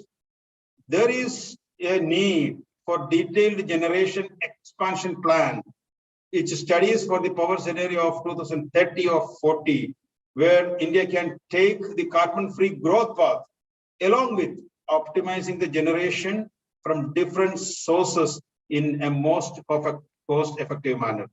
So with this, I summarize my thought process. Now, I think we will go for the discussions of the panel. I request Sri Ujjwal Pant Bhattacharya, Director NTPC, to please speak. Thank you. Thank you, Mr. John. I hope I am audible. Yeah, you are very much audible. Okay. And very good morning to Mr. Razdan sir, our ex-Power Secretary, Mr. Gautam Roy, who is the chairman of ICC-ICF, Mr. Kamal Agarwal, who just gave a lecture and left as a session chairman, and Mr. Chaudhary and other my fellow colleagues here. It's a pleasure to be on this forum, and but my job has been made very easy by my predecessor speakers, by not only touching the entire landscape, which I was also to speak about, but also detailing, especially Mr. Agarwal and Mr. John.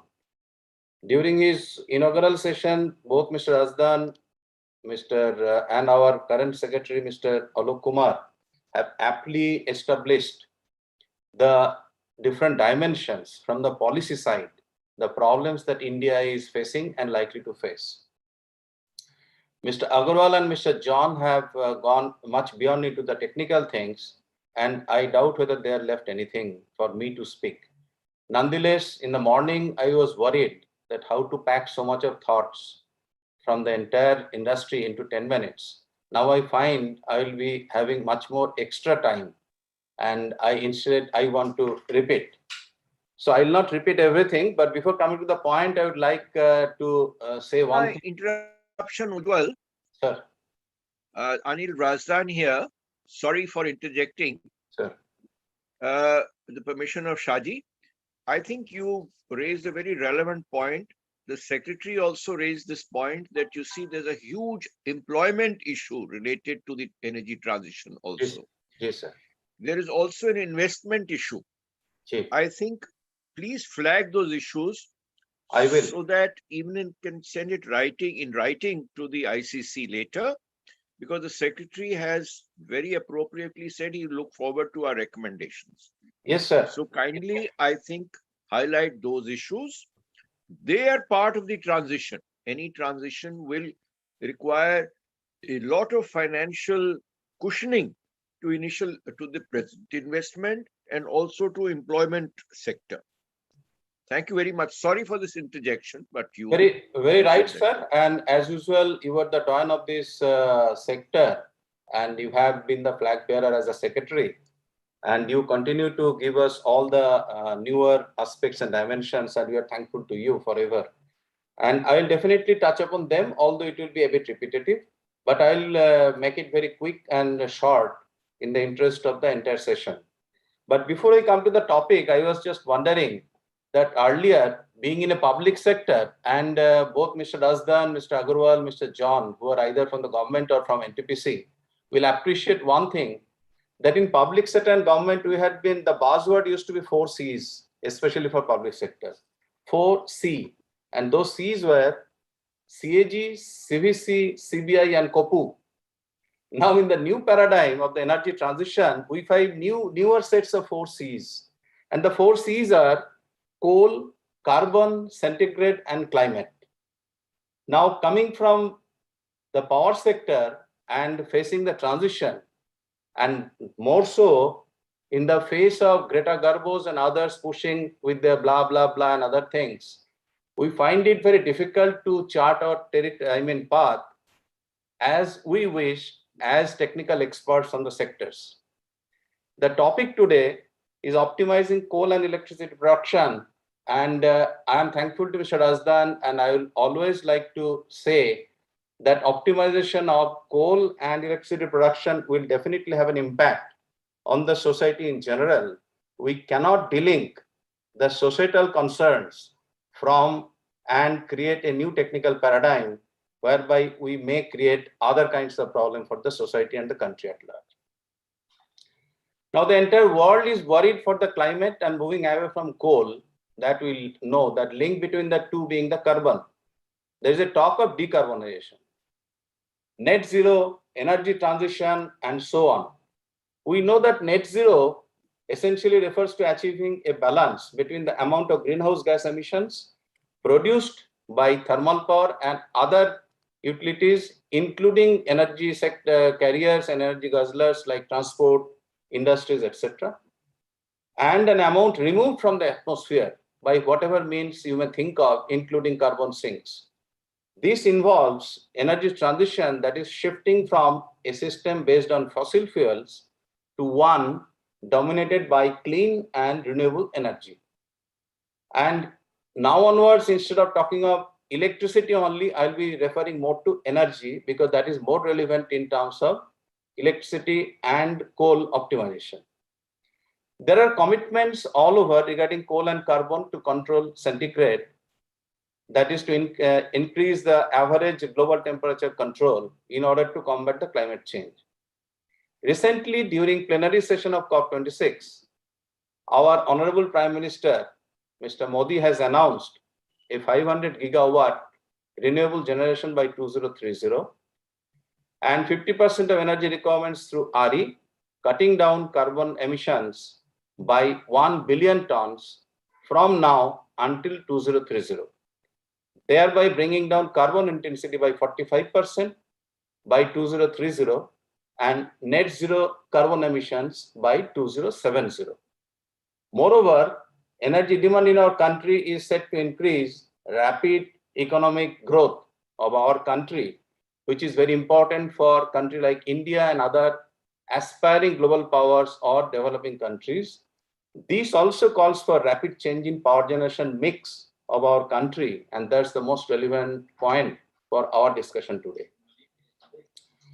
There are countries who have alternate sources of base load power generation like nuclear and hydro, like in Europe and elsewhere, and do not depend on coal. There are countries who have, other than coal, abundant gas, like in USA and Russia, and they need not depend on coal, although gas is still a fossil fuel. However, there are other countries like us who depend primarily on coal for baseload generation. The biggest question is, can countries like India continue to grow sustainably without coal? I believe coal is a sunset industry, but it is still left with some daylight as yet. Thus, there comes the need to optimize. Now, before going further, I will also make one submission here. I come from NTPC, which is primarily a coal-based power generation even today. Although we have taken the earliest lead in the country probably to switch to the renewable power way back in 1992 onwards, but still the super major part of our generation is still from coal. So in some forums like this, I have been affronted by some audiences that, are you a coal lobbyist? I answered them that I am in a power business. I care a damn whether I generate power using coal or using gas or using solar or using nuclear. My business is to move electron, and the electron movement can be done by any means. So why should I be a coal lobbyist? We started with coal, continuing with coal, and as I said, that despite being a sunset industry, you and me may differ rather, whether it is 4 p.m. or 6 p.m. today for this industry. In my opinion, coal has to stay here for some more years to have a allowable and successful transition for India to the net zero. Energy transition and decarbonization are the need of the hour, we all agree. However, for a country like ours, where the per capita energy consumption is a fraction of the global average, ensuring energy security is equally important. And that is connected to what is known as energy trilemma. Meeting the energy needs of underserved populations and improving safe and sustainable energy access for the poorest and most vulnerable groups in the country like ours and other part of the world is the first and foremost consideration, at least in India. At present, fossil fuel-based power generation, Mr. Saji has told elaborately, which is based on coal, lignite, gas, and diesel in India, is around 72% as per the April to September data of 2021, with 60% installed capacity as on 30th September being from the thermal sector. Non-fossil fossil fuel-based generation based on other is only less, around 28%. The generation capacity based on coal and lignite in India today, as on 30th November 2021, is 53.4% as per the data that I collected from CA records of the total installed capacity. So coal is the only source of baseload power generation in India due to limited potential of hydro and India being a non-member of nuclear suppliers group. It was not long ago when we were discussing about an optimal thermal hydro mix in the country. Now the focus has shifted to optimizing thermal power generation in the wake of renewable power. I remember in 2010 and 11, NTPC was appointed by Government of India to mix, or rather to bundle, the solar with the thermal energy to make the solar power affordable. That time solar power used to be anything between 17 to 19 rupees.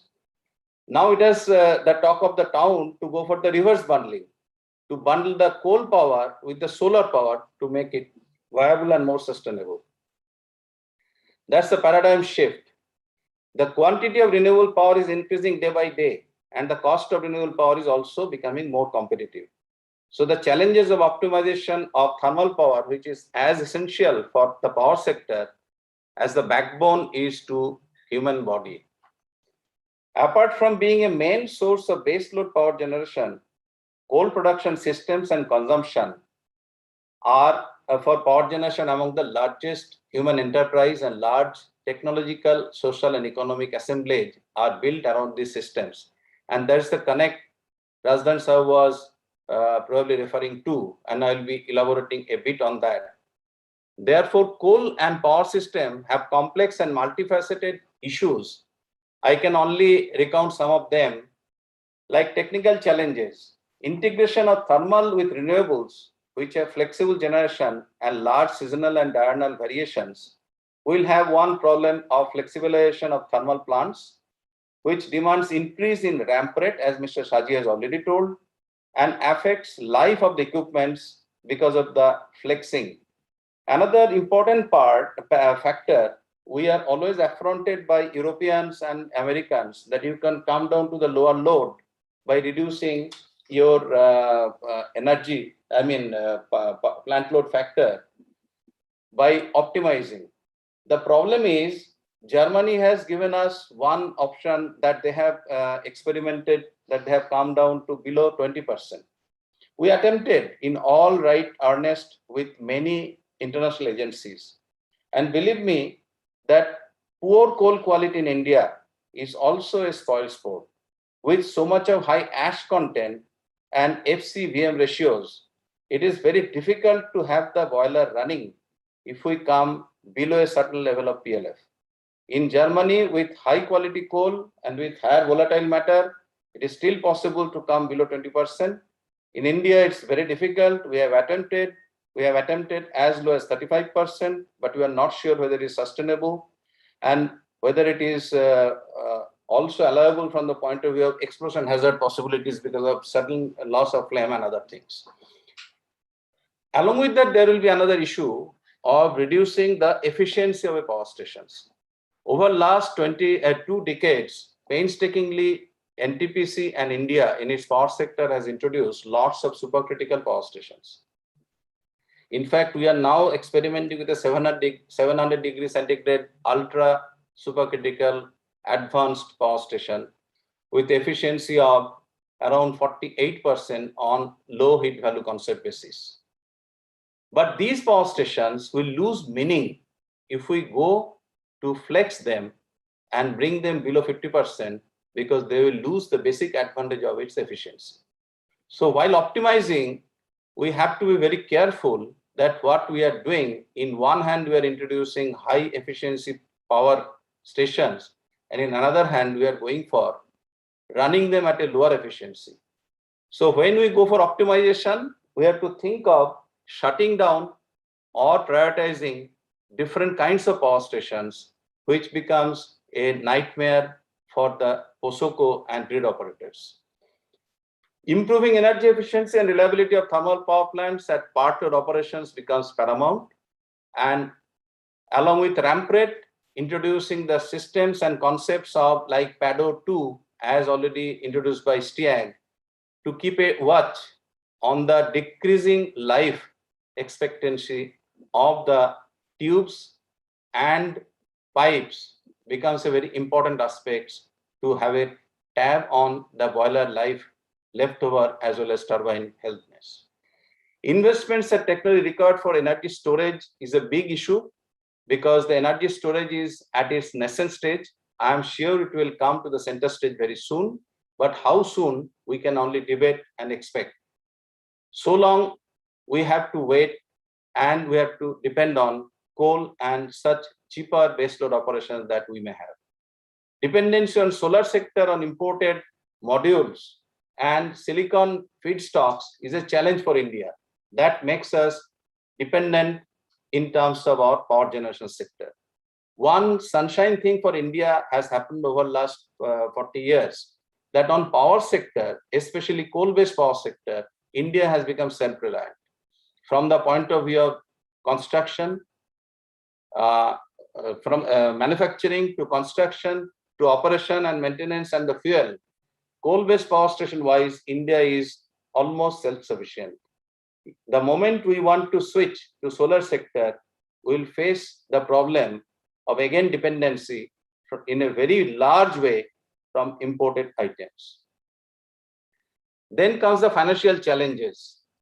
Huge long-term investments, as has already been told by my predecessor speakers, in coal mines and thermal power plants, and the implementation of associated energy systems, be it railway lines for specific purposes like MGR, or even upgradation of railway's own freight corridor for the purpose of coal. Lots of ports that are dependent on coal import, these are running the risk of being created as a stranded or stressed assets, leading to a financial crisis for the country as a whole. The existing energy systems are stable with coal-based power station here. We know that, resilient and reliable for us. And they provide a strong foundation for the growth of industries and prosperous economy, as well as grid infrastructure required for clean energy. The clean energy transition has created an uncertainty into that with respect to investment in these systems. Sir, one thing I'll bring to your notice and to the august body here, that we are already facing difficulty for insurance of our power stations. The reinsurers are going away from the thermal power sector. The foreign banks are refusing to invest in the thermal power, new power generation. And this is creating a big problem. We have all seen that there is a huge increase in the coal cost across the globe. There are many theories doing the rounds, and all the theories are important and have added to it. But I am personally convinced about one thing, that the signal that the mining sector is getting since last 1 decade about switch away from coal probably is one of the more important factors to create less investment for new mine or even the development of the existing mines, and that is reducing the production of coal. I am afraid whatever optimization you would like to do, unless we keep on investing in our mines during the transition period till the end, we'll be having a big problem of having a generation cost spike even from our domestic coal-driven power stations. Further, preferential and cheaper financing to countries where per capita energy consumption is still a fraction of the global average, and ensuring energy security is the most important aspect, and that has to be provided by the developed countries. I strongly believe in that. And Mr. Razdan was just referring to his discussion with NITI Vice Chairman today on this aspect. I don't want to elaborate because it is already known through his saying so. There are social challenges of transition. The next and perhaps most important challenge, if we go for the social transition to from coal to renewable, will be the social challenge. Supporting the communities, Mr. Alok Kumar has elaborated on this, and individuals who might be affected directly and indirectly due to the decarbonization and shutting down of the mines and the coal-based industries. That is going to create a huge political and economic problem in the country. Thermal and coal sectors employs millions of workers with different skill levels as well as unskilled workers. I remember in 2006, when a group of NTPC officers was, along with MOP officers, visited Germany way back in 2006 to see what Germany is doing in terms of renewables. They came back, and one important feedback I still remember from one of our senior officers who visited along with that. The then German Minister of Energy, when asked by the delegation that how fast you are going to switch to renewables, he told, I can't do it fast. Then what will happen to Ruhr? What will happen to 5 million plus people who depend on them? So we have to be very careful, we have to be graded, and we have to have a transition path. It is no less relevant for us, even more relevant probably, than a developed country like Germany. The decarbonization shall lead to creation of unemployment, and as RE, renewable energy, be it wind or be it solar, they don't create much jobs as compared to a coal-fired industry. The RE industry also requires a different kinds of skills. So we need to go for a large scale of reskilling and the big program of reskilling of people and diversion of workforce from one sector to the other to have a transition, which requires time, which requires a proper planning. I have already told the investments in multidimensional factors such as education and human capital is going to be one of the key aspects for us to transition and for optimization. Decentralized generation is one sunshine area which I think we'd like to take. One of the initial speakers during the inaugural session was talking about the distribution sector, and it was amply emphasized by our Secretary Power. Decentralized generation, microgrids, these are the sunshine areas. Without disturbing the current grid system, we can always look into that and should go in a big way from today onwards. They provide clean energy instead of large plants and embedding the same in the fabric of society, improving their livelihoods. It will make accessible to all. In view of the above, long-term, holistic, and people-centered decarbonization strategies addressing technical, financial, and social challenges, as well as issues of affordability and fairness, are needed, in my opinion, for India to achieve the decarbonization targets, and our optimization of thermal and electricity generation must be based on this fundamental aspect and philosophy. Further, the strategy for decarbonization has to be gradual and with a minimum impact on the overall system that we run in terms of our grid management. Our grids are very vulnerable, and if we suddenly find a duck curve, we go for downgrading of our power station generation, and if we don't forecast the weather properly, then the grid stability will also be a question which is going to create a big havoc in our countries. Therefore, there is a need of optimal utilization of coal and coal-based power in India for many years to come, rather than moving away from coal. There is a need to innovate and make coal-based power cleaner and greener till the renewable and energy storage systems are sufficient to ensure energy security for the entire country. Making the grid smarter and use of digital technologies and IoT solutions are required to meet the challenges posed by introduction of large amounts of renewables. I can share with this August forum that we are planning to go for setting up of some new power stations, and our target, and this is my personal wish list, we are now trying to set up a power station which can be probably comparable in terms of carbon footprint along towards a somewhere in between the typical coal-fired and the gas turbine power stations.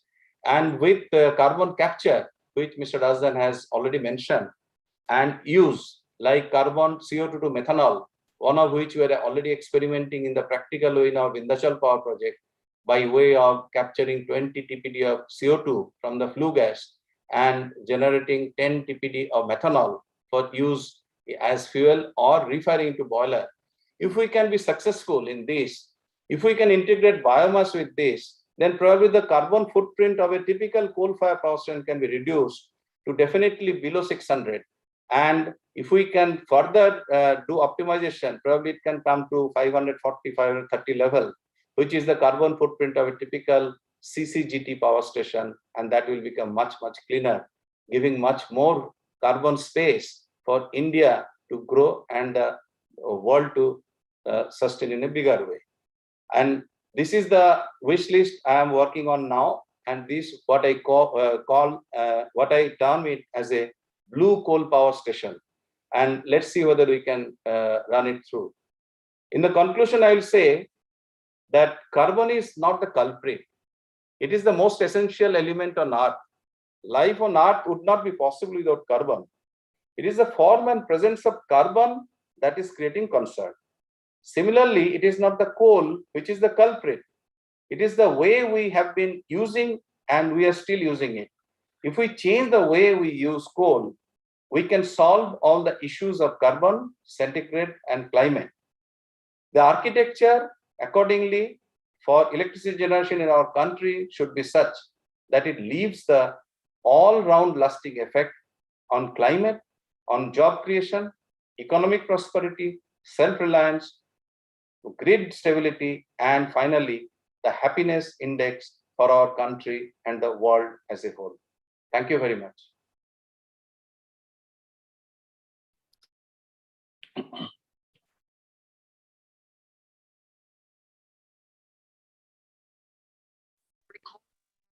Thank you, Mr. Vijay Bhattacharya.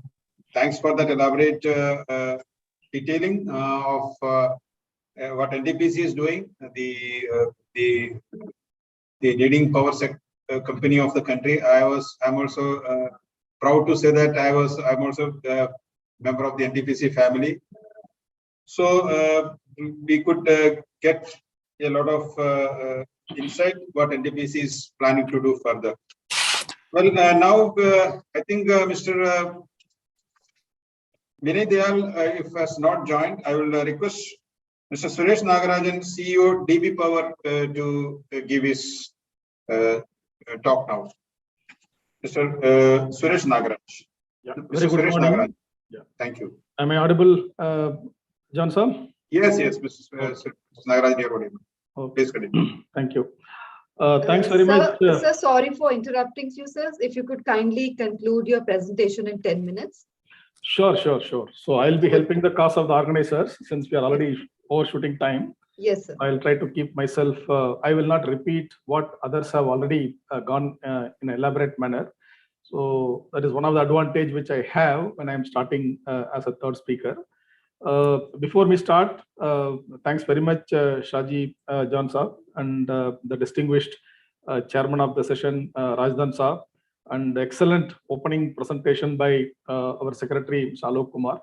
All of them have widely covered this subject. And this subject, what we have taken up today through this session, preparing for the new age energy transition, is very apt in today's context of what we have been hearing in the COP26, where we have set a couple of ambitious targets to achieve by 2070 net zero, which in turn requires the major thrust of the focus is going to be on renewable energy generation capacity addition. So that brings us back the renewable energy generation capacity addition, which is already today reached about 25% in terms of the capacity in the country, but in terms of energy, probably it is contributing about 10 to 12%. So in future, when the rest of the capacities addition is not going to happen and the focus is going to be mainly on renewable energy capacity addition of solar, wind, and whatnot. So the mix in terms of capacity, maybe in 10 years or 20 years from now, could be 50-50 in favor of renewables, which brings us the challenge of how to balance the grid. So this was rightly touched upon by Mr. Ujjwal Bhattacharya of NTPC as well as our secretary. So I will not go in detail into the technical aspects, except agreeing with them and summarizing that, yes, this is the need of the hour. This is something which we cannot ignore. The grid balancing need to be planned. For achieving the grid balancing, what needs to be done, that is what we need to backwork. If it requires making the thermal plants to achieve the flexible operation methodologies, that is something which we need to achieve within the framework of limitations. As Mr. Bhattacharya promptly highlighted, rightfully highlighted, we have our own limitations of high ash coal. So there is no question of we reaching 20%, 25% flexible operation of PLF. So given these constraints, what is best possible for the coal-fired power plants, whether they can reach 40, 45 from the present levels of much higher levels of operation. And anyone that plans to install or achieve these flexible operations for the thermal plants, here again, it is going to involve, as Mr. Bhattacharya highlighted, incremental cost. And this is, I would envisage, is something similar to what our country has been propagating for installation of emission control equipments, FGD equipments for controlling SOx, NOx. We have been going through this phase for the last few years. Some of the plants have already started installing, including the plants of ours, where we are in the middle of construction. Many of the NTPC plants have been going through this. So there again, as Secretary Saab was highlighting, the regulatory intervention has been helping the cause. I mean, though it has come just about a few months back, still some clarities are emerging. Regulatory clarification, timely intervention is another critical piece which requires ultimate success of the power sector, be it renewable energy or thermal coal-based power plants. So on emission control equipments, regulatory intervention has come in as to what kind of compensation will be made available. So though there may be differences of opinion as a result of that, the convergence is still happening, but at least we have made a beginning. So flexibilization is something similar to that. So this involves considerable capex as well as opex. So while we need to achieve that, all of us recognize that is something which we need to aim for. At the same time, it would be good if through the policy framework and the regulatory framework, if appropriate clarifications frameworks are given for the existing thermal plants, what they would be eligible for in terms of recovering this incremental cost. As we all know, predominantly all the power plants are funded by lenders. Majority of the projects are funded by the lenders. So they will also have clarity before they pump in further money or commit to give further money for the capex, how their loan given by the bankers will be eligible for recovery. So this is one area which I thought is very critical to achieve the flexibilization. So while we are today at 10 to 12% in terms of energy terms going into the grid, since we are going to witness, given the COP commitments, to much higher levels of 25, 30, 40% in the next 1 or 2 decades, it is very much essential for us to plan towards that. This is one area. Another area which my predecessors have touched upon is that one of the questions which I think one of the participants have posed is that what will happen to coal after 2030? So which again, some of my predecessors have partly answered. To supplement further, the renewable energy sources are today available at a cost which is affordable as compared to the alternate means of generating power, maybe at competitive prices.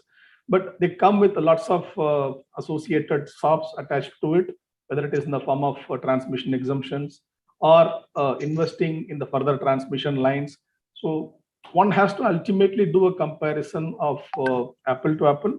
So if one has to stack up all these costs, the transmission, if it is made available at a free of cost to one particular segment of energy generator, ultimately the PGCIL is not going to make it available to everybody at free of cost. PGCIL is going to recover it from somebody. So from where this cost is recovered, how to apportion this notionally as a result of that, what is the overall cost for an apple to apple comparison, so that appropriate decisions can be taken by the policy framework people when they put their minds together. One other piece which has already set in place for the last few months is since renewable energy is available, for example, the wind is available when the wind is blowing, solar energy is available when the sun shines. So but the thermal is something which is coming into the balancing of the grid. So 24/7 power is made available by bringing the thermal power to make good when the renewable power is not available. Recognizing this, the ministry has already moved in the right direction to combine both, as Mr. Bhattacharya was mentioning. 10 years back, when the renewable energy power was costing about 15-16 rupees per unit, the reverse of bundling was going on. So the coal power was bundled with renewable power to make renewable attractive. Now the reverse is bound to happen.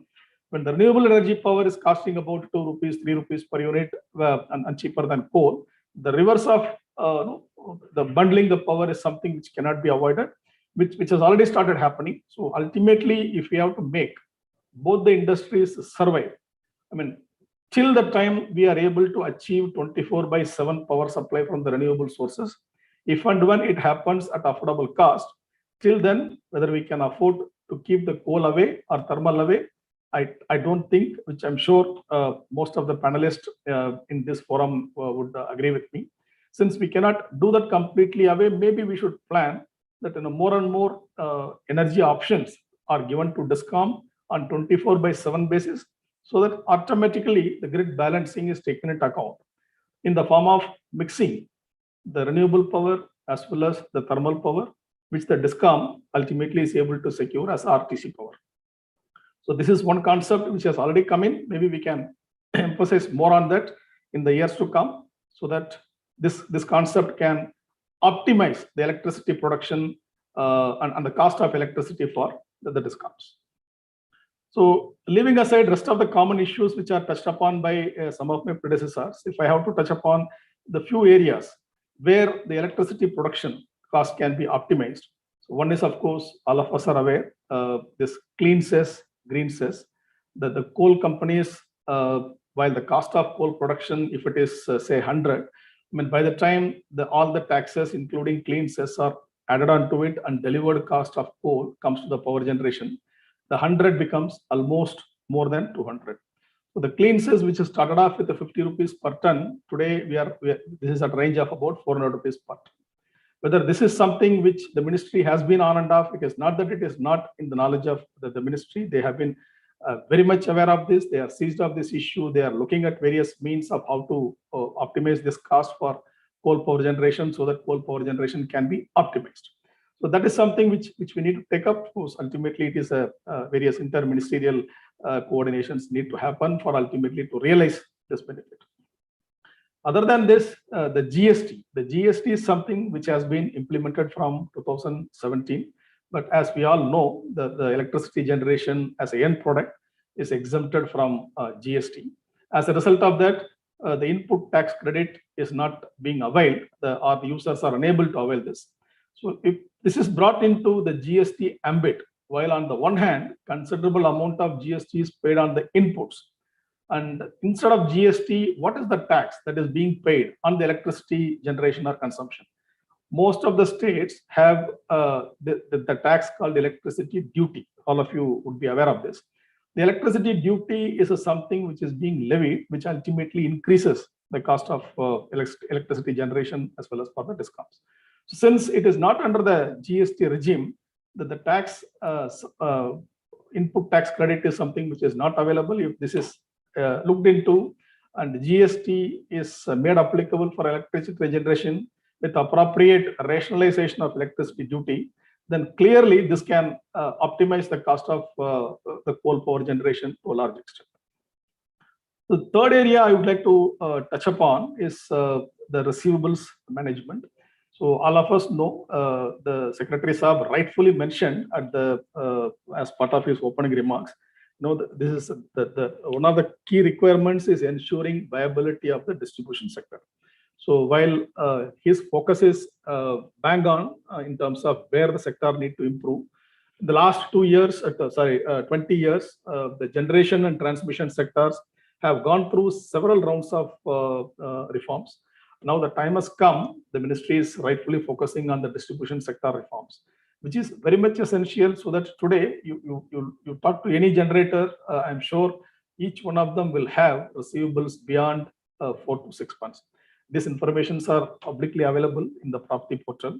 which is maintained by the Power Finance Corporation, be it thermal power generation or the renewable power generation. Unfortunately, whether we like it or not, the receivables accumulation is a bane of the industry.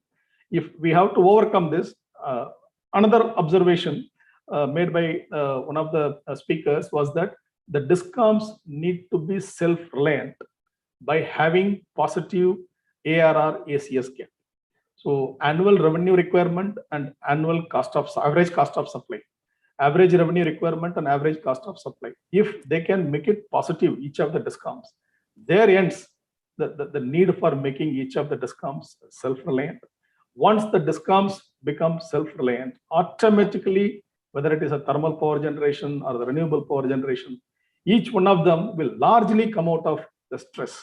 So rightfully, this ministry led by none other than the power minister are having their focus, ably aided by the power secretary, in terms of bringing in the various mechanisms to ensure that the receivables are liquidated. One of the major measures which they brought in was Atmanirbhar scheme, which has undoubtedly to a large extent helped the generators to realize their receivables, but still the receivable issues continues. If this is liquidated, the considerable working capital cost which the generators are incurring, which adds to the cost of power. Ultimately, the cost of power is passed on to the DISCOM in terms of the consumers. So all of them can add together in terms of reducing, be it in the form of optimizing clean energy cess or bringing electricity into the GST, the receivables management. All of them can go a long way in terms of optimizing the cost of electricity generation. This apart, I will not go into the technical aspects which Mr. Bhattacharya dealt with them in great detail, whether it is supply side management with artificial intelligence or machine learning or the demand side management. Those are all the things. There is no depth of technical contribution by be it POSOCO or SLDC or NTPC or PGCIL. Whatever is best possible from their side, each one of them are already doing beyond our reach to optimize. With the advent of technology, as Rajdan Saab mentioned, we need to approach in terms of reaching the goal of making ourselves compatible to the technology so that we are able to make advantage of that to reduce the cost. So this is some areas which I thought I would highlight on the optimization of the cost of electricity generation. So one another subject, of course, is the optimizing the cost of coal production. So coal is another vast subject by itself.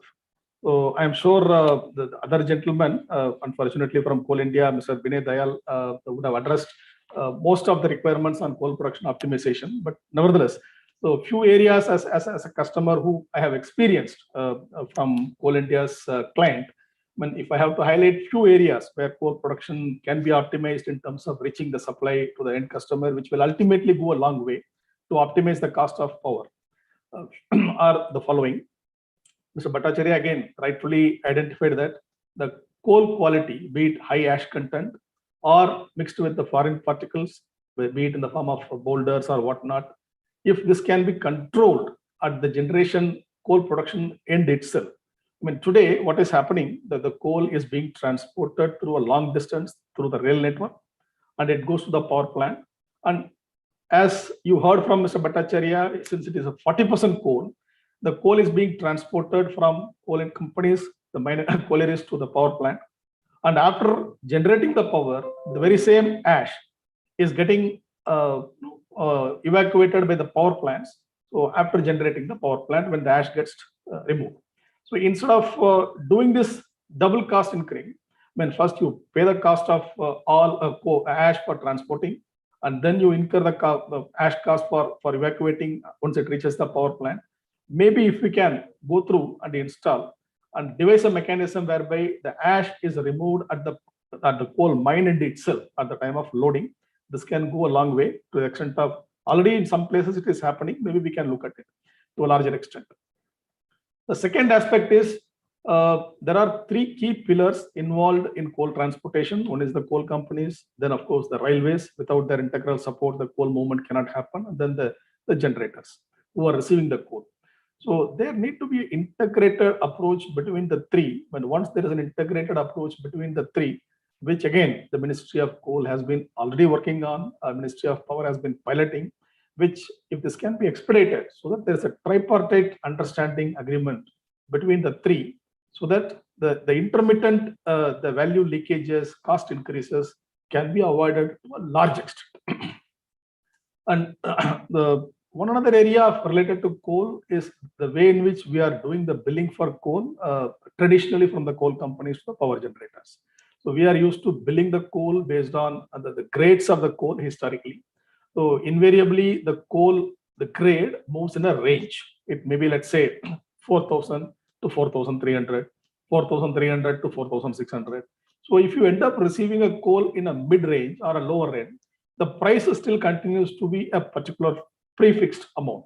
So we are also working, the coal companies are already working for the last few years to move towards billing on GCV basis. So you get billed for what you are receiving. If you are receiving 3,000 GCV coal, you pay for 3,000. If you receive 3,050 GCV coal, you pay for 3,050. So ultimately, these are all very much possible low-hanging fruits. If we can implement them, ultimately this will go a long way to reduce the cost of electricity generation, which ultimately is being passed on to the DISCOMs, and who in turn ultimately pass them on to the end consumers. So these are all the few areas I thought I would highlight where the coal companies can look upon in terms of implementing them, which will go a long way in terms of optimizing the cost of electricity generation. So the subject itself is very vast. So I will not be able to do a justice in just about a 10 minutes time. So in the interest of time, I thought I will not go further since my predecessors, including Mr. Rajdan, Mr. Alok Kumar, all of them have dealt upon it, and Mr. Bhattacharya have dealt upon it in greater detail. So let me leave these thoughts here to the audience and my co-panelists to take it further. Any queries, I'll be pleased to handle them. Thanks very much, Shaji Johnson. Back to you. Thank you, Mr. Nagarajan, for a detailed talk on many aspects, including the reforms required in the distribution companies, as well as on the coal cost optimization. Now, may I request Mr. Vaibhav Agarwal, if he's available, to yes, hi. give his I am presentation. available. Yeah, please. Am I audible, please? Yeah, Mr. Agarwal, you're audible. Please continue. Yeah, hi. Good afternoon, everyone. Mr. Agarwal, I will just request you to finish it in 10 minutes if possible. Let us try to.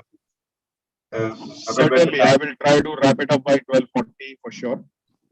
I think I'm the last one, and most of the aspects related to this particular topic of the optimization of coal production and electricity have already been captured by my fellow speakers. And in fact, and I would want to. Okay. So. Am I audible? Yes, sir, you're audible, sir. And may I request you, sir, to kindly conclude as soon as possible, as Mr. Maglani is here with us. And we need to start the next session. Over to you, sir, if you could kindly conclude, sir. You tell me how much time you want me to continue.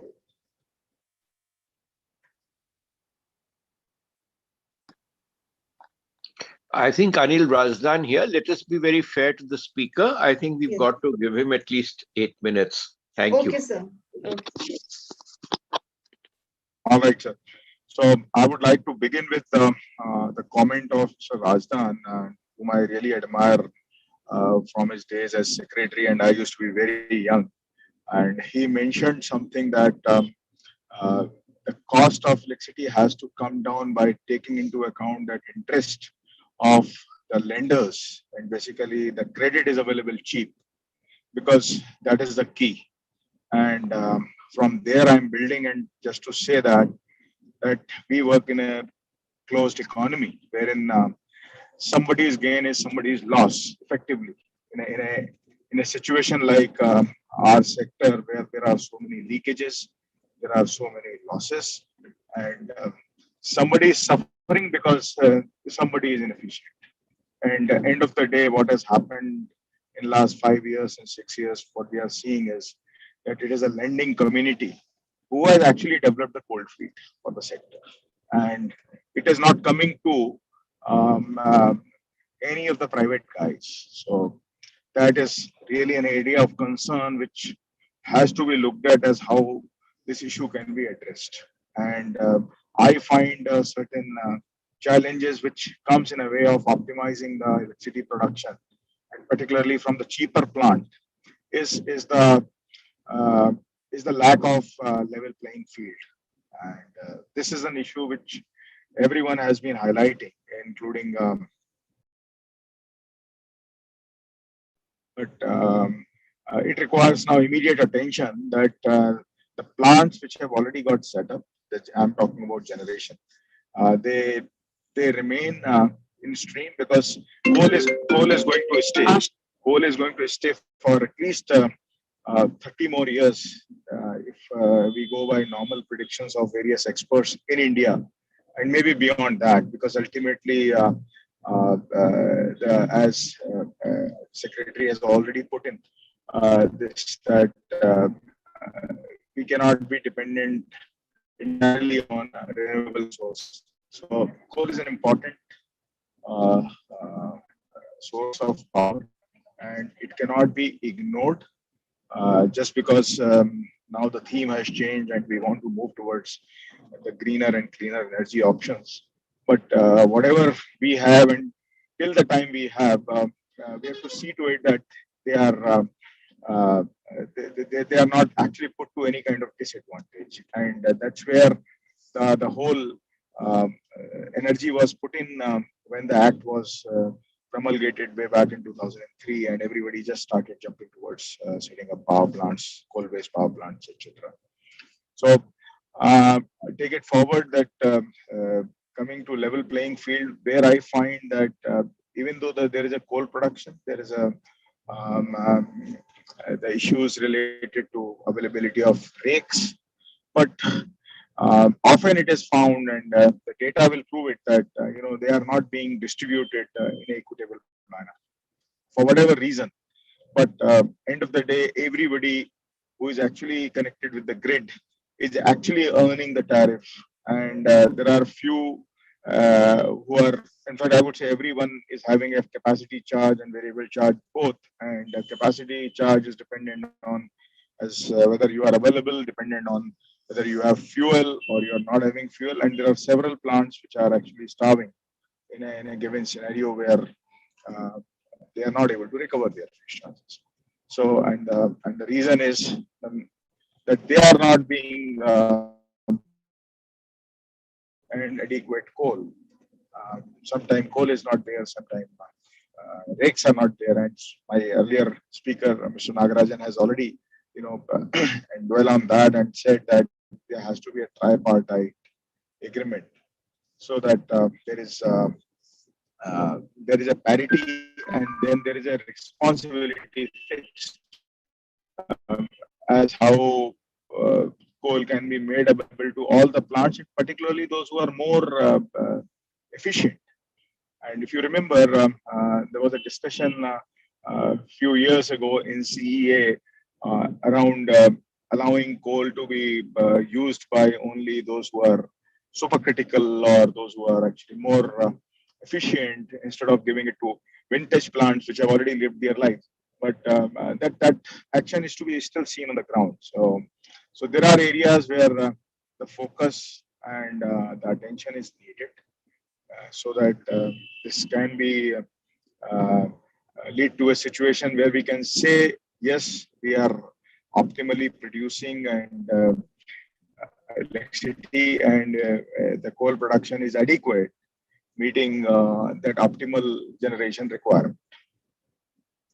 So just to further elaborate that the inefficiency in the sector would remain.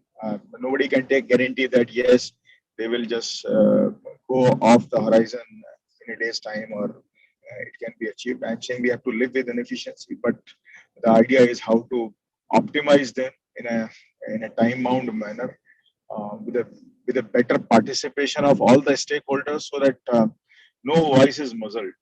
Now, my humble request to the government through this forum that let there be a wider participation of all the stakeholders and not only limit to see handful of them. I don't mind, just taking few names like if there are some core committees or if there are subgroups, then it is only the government PSUs are involved and there is no participation which comes from any of the IPP or from the industry body like APP. So why shouldn't they be offered a place that they can also have their views on a day-to-day resource optimization or the resource allocation mechanism?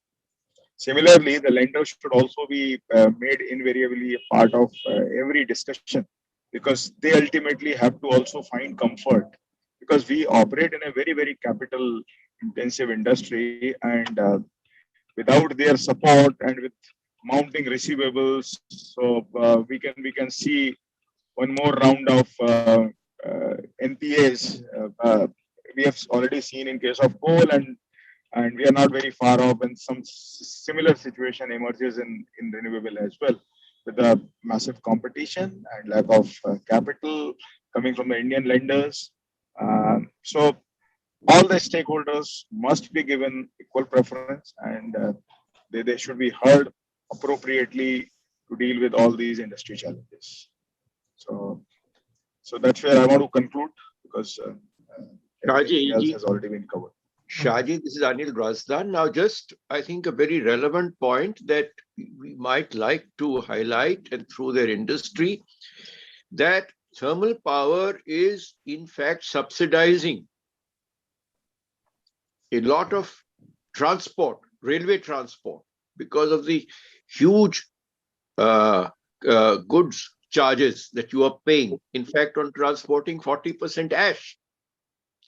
So there is a case for looking at the whole thing and bringing out the exact level of cost which you are bearing in this sector. Anyway, thank you very much. And I'm sorry for this intervention, but since time was running out, I thought I'll flag this issue and maybe we don't able to get back to it. Shaji, please back to you. Sorry for this. Thank you, sir.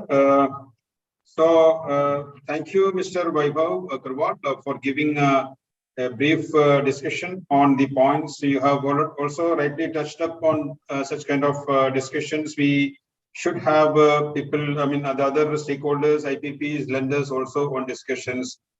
So this was a session where we have all the leading power as well as the sector people have represented. Their representatives, the leaders, I mean, the topmost level, they have given their talks and presentations.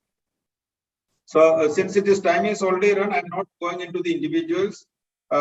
So just to one or two sentences, I will summarize.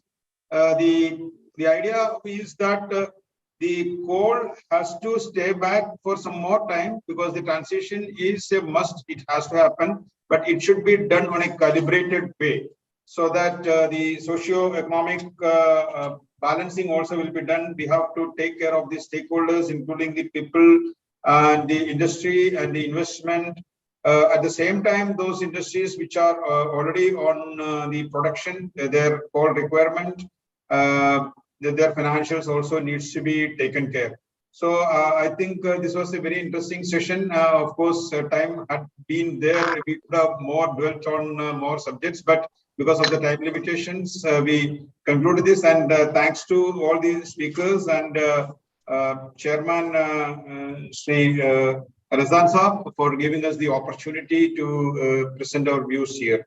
Thank you very much. Thank you all. Back to Sapna.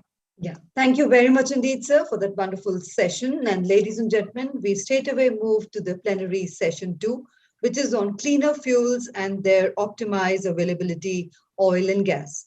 And I welcome our distinguished session chairman, Mr. Suresh P. Manglani, CEO Adani Gas, our co-chair, Ms.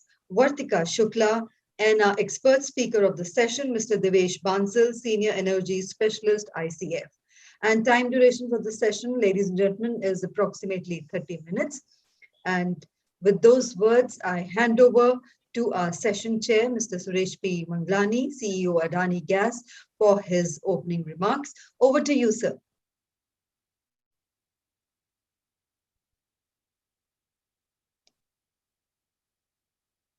Mr. Manglani, are you there, sir?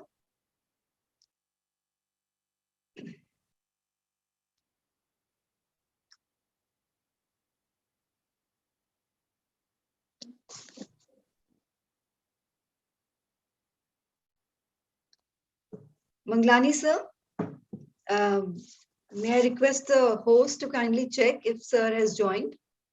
Mr. Yes, I'm Manglani was checking. there. Yeah, Mr. Manglani was there, Sapna. Just let me check. Just yeah. Once more. Just.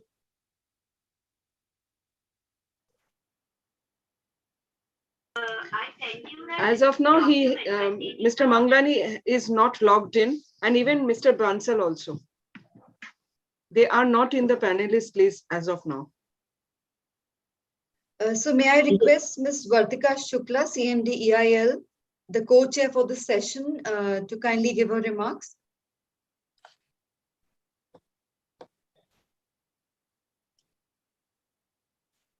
She is not logged in as a panelist. I know that Mr. Manglani had logged in a few minutes ago. He was there. Perhaps he got logged out. Yeah. Yes, I think people have to attend to their business also. We're sorry for a slight delay, but I think Ms. Vartika Shukla had told me that she will join in after a little while. And I was hopeful that she'd be able to join for this session also, but she's slated for another session also. So if a moment she joins in, we can start. And if there is no other agenda, at the moment, Mr. Bansal is also not there. Can we, for the time being, begin with the plenary session 3? And as and when Mr. Bansal joins us, he can address in that session.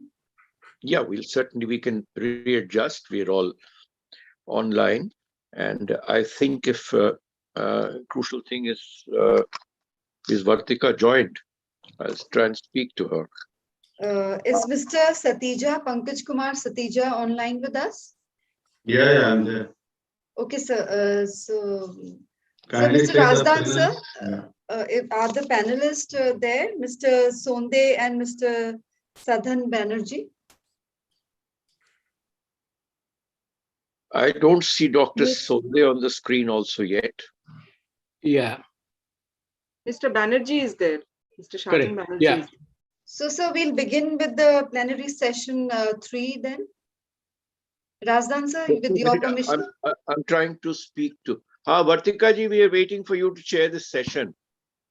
Please log in and start off. Okay, please log in. Okay. So, Vartika ma'am is the co-chair for the next session also. Yeah, so that's what I'm saying. Let her quickly come on. And speak about the topic of cleaner fuels. Yeah, that's it. Let's see. Yes. She was on the line because it's a working day, so people, you've got to account for working people. Everybody is not unemployed like me.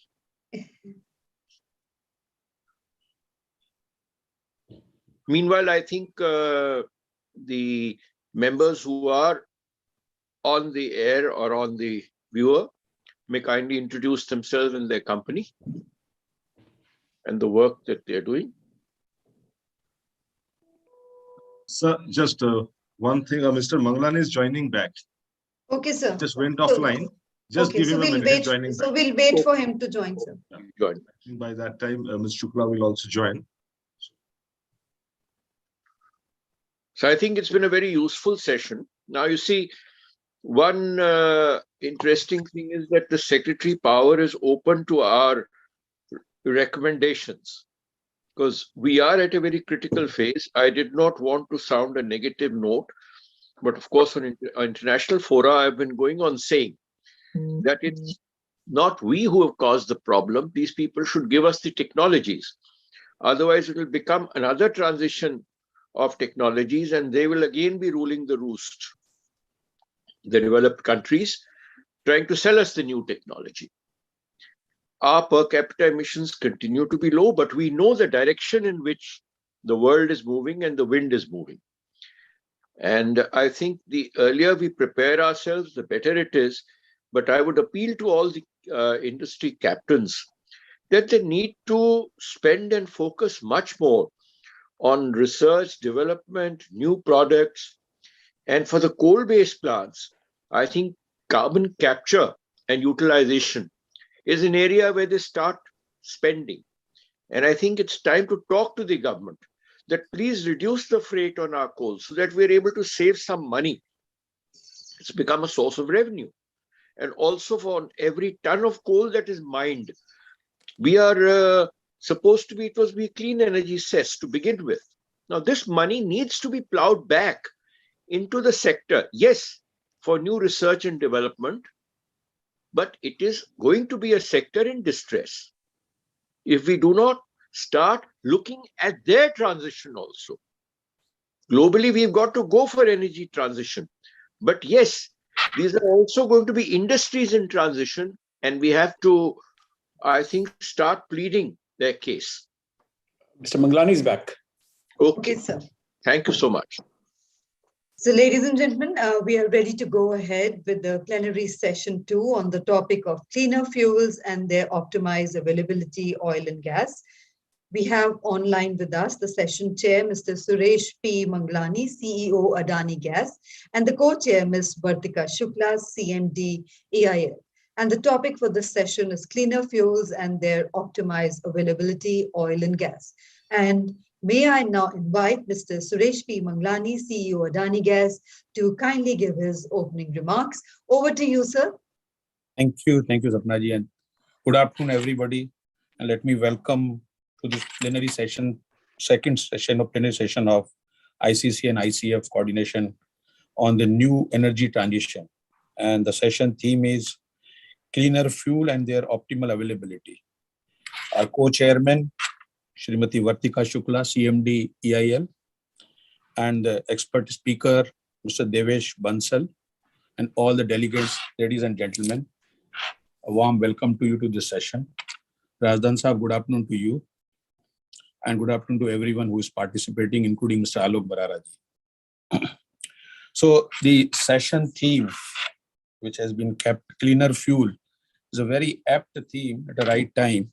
And we have been seeing the kind of huge policy reforms across holistically, which is taking place, whether in terms of renewable, in terms of oil and gas. And we have seen that while country was passing through the pandemic, at the same time, what commitment was made by Honorable Prime Minister in COP15 of achieving 40% of renewable energy in the producing the power, that has been achieved well ahead, 8 years ahead of the target of 2030. Currently, country is producing around 392 gigawatt, and 40% of that is being produced through renewable and nuclear. We also see huge policy reforms in terms of natural gas usage, where government has set the target from 6.7% energy basket share to 15% by 2030. And we are seeing the continuous policy reforms, whether in terms of development of national gas grid or award of CGD licenses for 65 new GA, which will now cover 96% of the India's population, which has recently been concluded by PNGRB. With that, over 650 districts will have a licenses for development of a city gas distributions.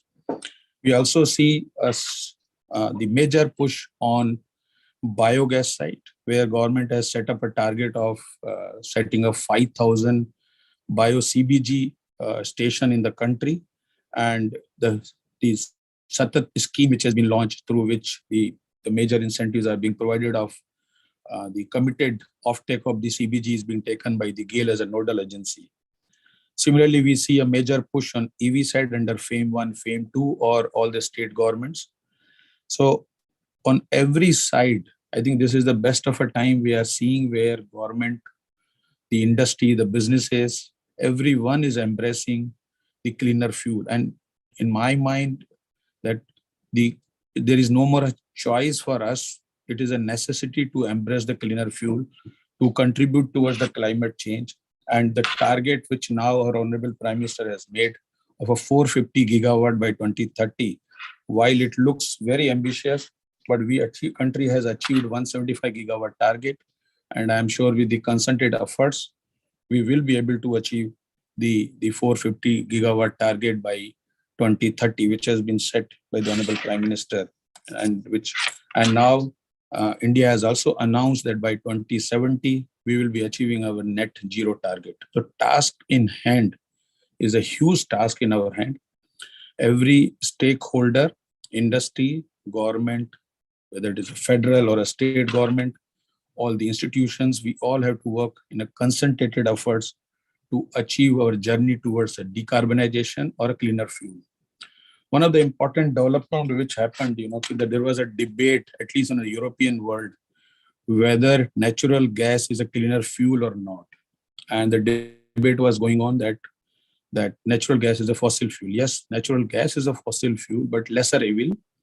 And we saw on a Saturday, European Union actually admitted that natural gas and the nuclear both are going to play a very important role as a part of a cleaner fuel and eventual transitional journey when the world goes towards a decarbonization, complete 100% on the hydrogen side. So we also saw the focus now EU adopting natural gas as a very important part. And in India anyway, I think government of India as well as industry admits that the natural gas is playing a very important role in our journey of a cleaner fuel. We also saw on the hydrogen side in our the Prime Minister launching the hydrogen mission in our budget the last time, which was in the 15th August speech of Prime Minister. The hydrogen mission has been set up. So on every side, whether you take it the EV side, the hydrogen side, the bio-CNG side, natural gas side, the national gas development side, we are seeing a very holistically government is working on pushing the policy reforms, supporting whether launching a PLI scheme. So on every side, there is a continuous push on a cleaner fuel, and country is embracing cleaner fuel in all respect. Also, we have seen even 2021, the country saw the 8.1% blending of ethanol, which is also a cleaner fuel. So overall, my view is that we are on the right direction. We are on the right journey where country is moving towards adopting cleaner fuel. The natural gas will play a major role. CNG, EV, and the BS6, which is again a cleaner fuel, of course, will get as we go on a decarbonization. Even we will see the hydrogen taking over on the transportation fuel. So our journey on cleaner fuel in a right path. And with that, I will pause and I will request our co-chair to share her thoughts, her perspective. Thank you very much. Thank you so much, Mr. Manglani. Good afternoon, everyone. Mr. Razdan, good afternoon to you. And to the expert on this very important session of cleaner fuels. And all the participants who have joined us in this virtual conference. At this standpoint wherein we are poised for a very rapid transition, which is happening in the economy, in particular, looking at sustainable mobility. At this point of time, looking at the fossil-based fuels as the mainstay of the fueling the transportation sector, and looking at a greener blend, both in terms of the liquid fuels as well as green hydrogen, coming on to the platform of sustaining mobility and looking at EVs in future. Gas is forming a bridge fuel, which is actually bringing down the carbon intensity significantly as we move into that transition. The two pertinent points which is important, I would say 3 points which are very important to looking at cleaner fuels is there is a huge commitment in terms of the policy, in terms of the migration to these cleaner fuels for facilitation. And whether we have seen BS6 roadmap leapfrogging from BS4 to BS6, and the industry has made that happen. EL has partnered with almost all the refineries for bringing BS6 into the market at record time. That transition in terms of the liquid fuels, wherein we are looking at blending 20% ethanol by 2025, which is advanced, looking at biodiesel blending into the diesel, limited, of course, by some of the factors in terms of the feedstock availability, which is 15% in the biodiesel. Looking at the program of SATAT, which is the CBG segment, supplementing the natural gas with the biogas, looking at the interventions which are going into balancing the ICE engines with the EVs is all an effort to clean the climate and follow the SDG, looking at affordable, clean energy, so as to speak. The second point, which is that whatever we do for the nation, which is an aspirational nation, it has a growing economy, and we grew a significant near 10% growth, which is phenomenal, even in these troubled times. The importance is that we must be energy independent.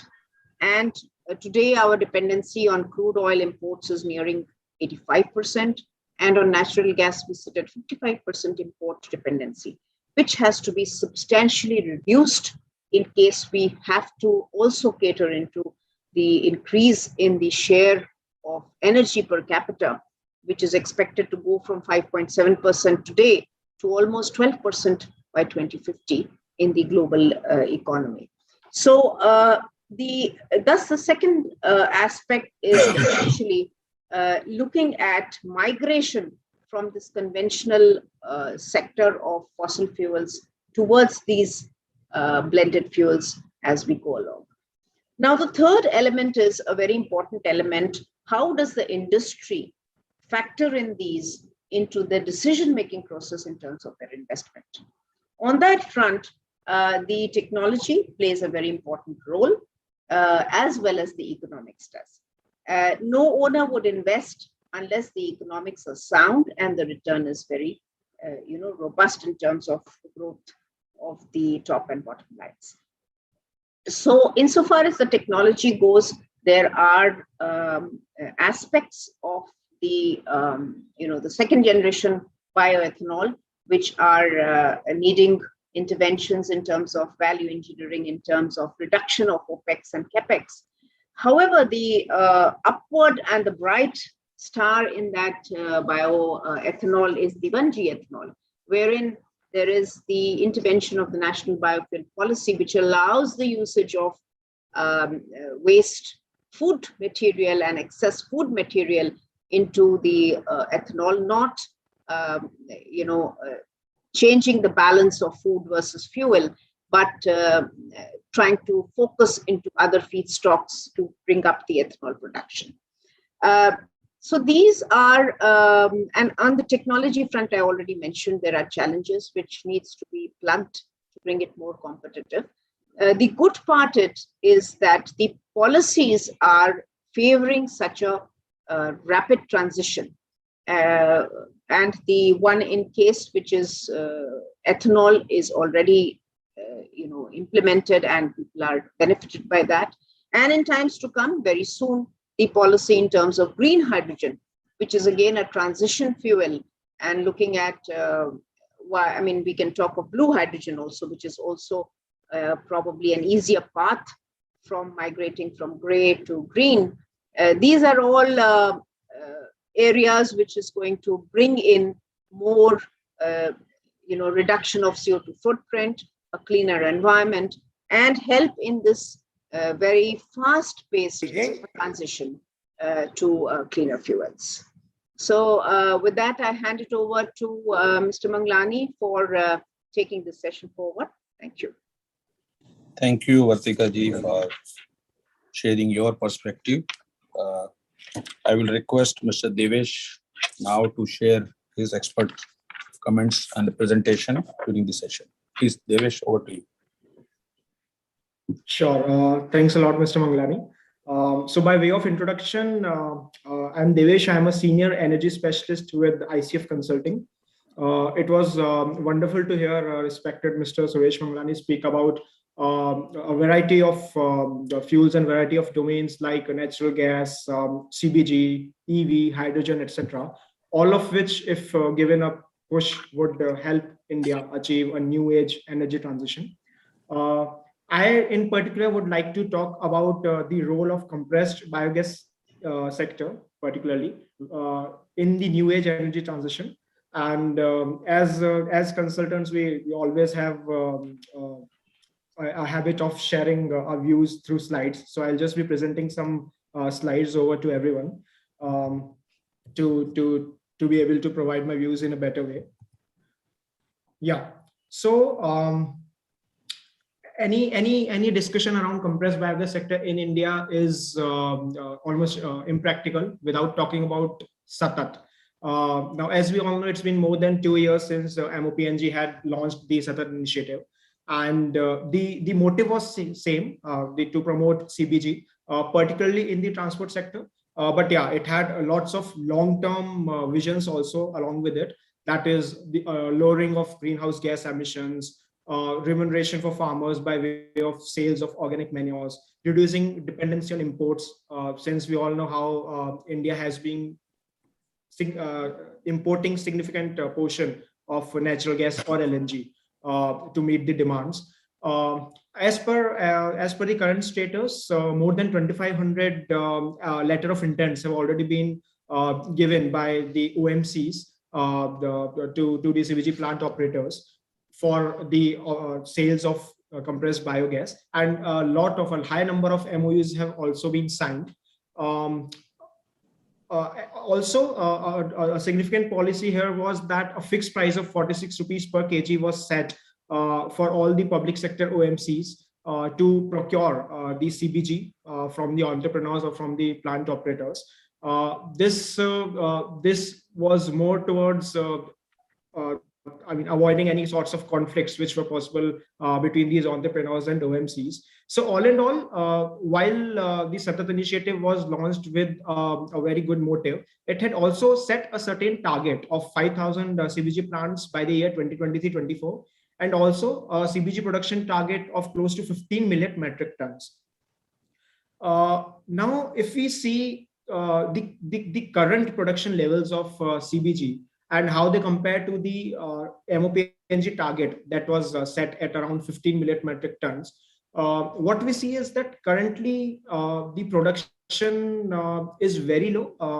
It is close to just 2 kilotons of compressed biogas, which is a very, very small percentage. I mean, close to 0.002% of the overall target that has been set. So what we can see is that while, there was nothing wrong with setting this target, and this was on the basis of the enormous potential that CBG has, and that our country in particular has for harnessing this production target. However, this full potential has not been realized till date in terms of scale. There are a number of reasons behind it. But yeah, what we are able to see is that even the investments that are happening in the sector are currently limited to some specific market segments and to current regions itself.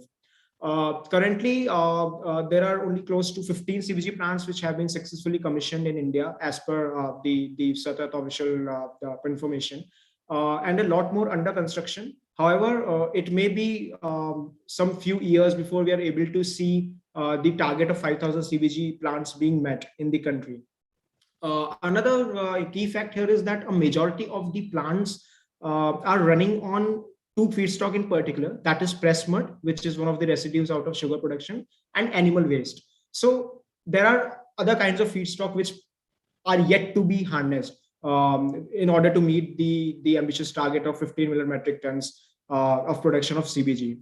For this, there have been certain enablers which were set by different government bodies under the SATAT, like bringing CBG projects under the priority sector lending by the Reserve Bank of India, the inclusion of biomanure in the fertilizer control order, so that there is a push towards sales of these biomanures as organic fertilizers. A central financial assistance scheme was provided by the MNRE on CBG. Also, banks like SBI and Bank of Baroda had set up dedicated products for a smooth financing of CBG plants. I'll now talk about how biogas in particular can replace the traditional fuels in particular.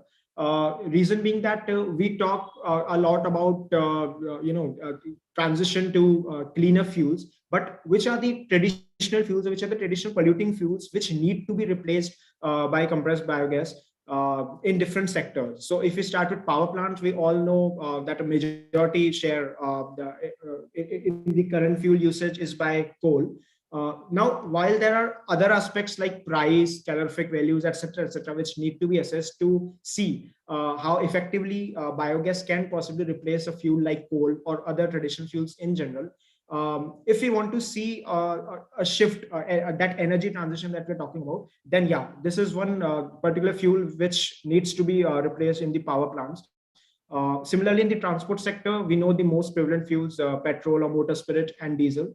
In the industries, there are a number of fuels, most of which I would say are can be clubbed in the category of polluting fuels. These are petcoke, furnace oil, naphtha, light diesel oil, LSHS, LPG, etc. All of which, all of which have the potential to be replaced by CBG.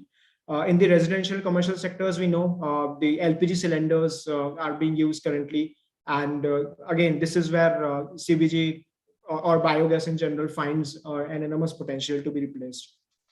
Sorry, to replace the traditional fuels. Now, when we talk about clean energy transition, I think one way in which the compressed biogas plays a role is the reduction in the greenhouse gas emissions. How exactly does it play a role is because you see a number of feedstock which are ultimately digested to produce biogas. All of them in one way or the other are responsible for emission of the greenhouse gases. Stubble burning, we all know during the month of November in particular, how the stubble burning in states like Punjab and Haryana leads to lots of pollution, lots of smog in cities like Delhi and other parts of North India. So if this stubble is particularly utilized towards the production of biogas, that is where a lot of greenhouse gas emissions and a lot of particulate matter emission can be controlled. Similarly, livestock manure, municipal solid waste, slaughterhouse waste, industrial waste, all of them in one way or the other are leading to significant emissions of greenhouse gases. And lastly, the vehicular emissions, we all know how a lot of emissions, a lot of greenhouse gas emissions can be attributed to the same. So all of these emissions, I believe if compressed biogas, the landscape grows more and more, I think all of these different kinds of feedstock, once they are utilized for the production of biogas, a lot of significant, GHG emissions reductions can be foreseen. And as per the ICF assessment, what we have assessed is that close to 130 million tons of CO2 equivalent of GHG emissions can be reduced if the CBG potential is harnessed at the current levels, of feedstock. Yeah. However, while we're talking about how giving a proper push to CBG might help in different ways, and it would help in emission reductions of greenhouse gas, etc. However, one reality is that there are still lots of challenges which still exist and which need to be eliminated if we really need CBG to be able to achieve its full potential.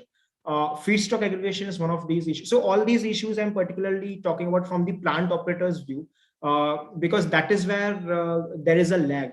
we see that not many plant operators at present have been willing to set up these CBG plants. Why? Because there are a number of challenges associated with that.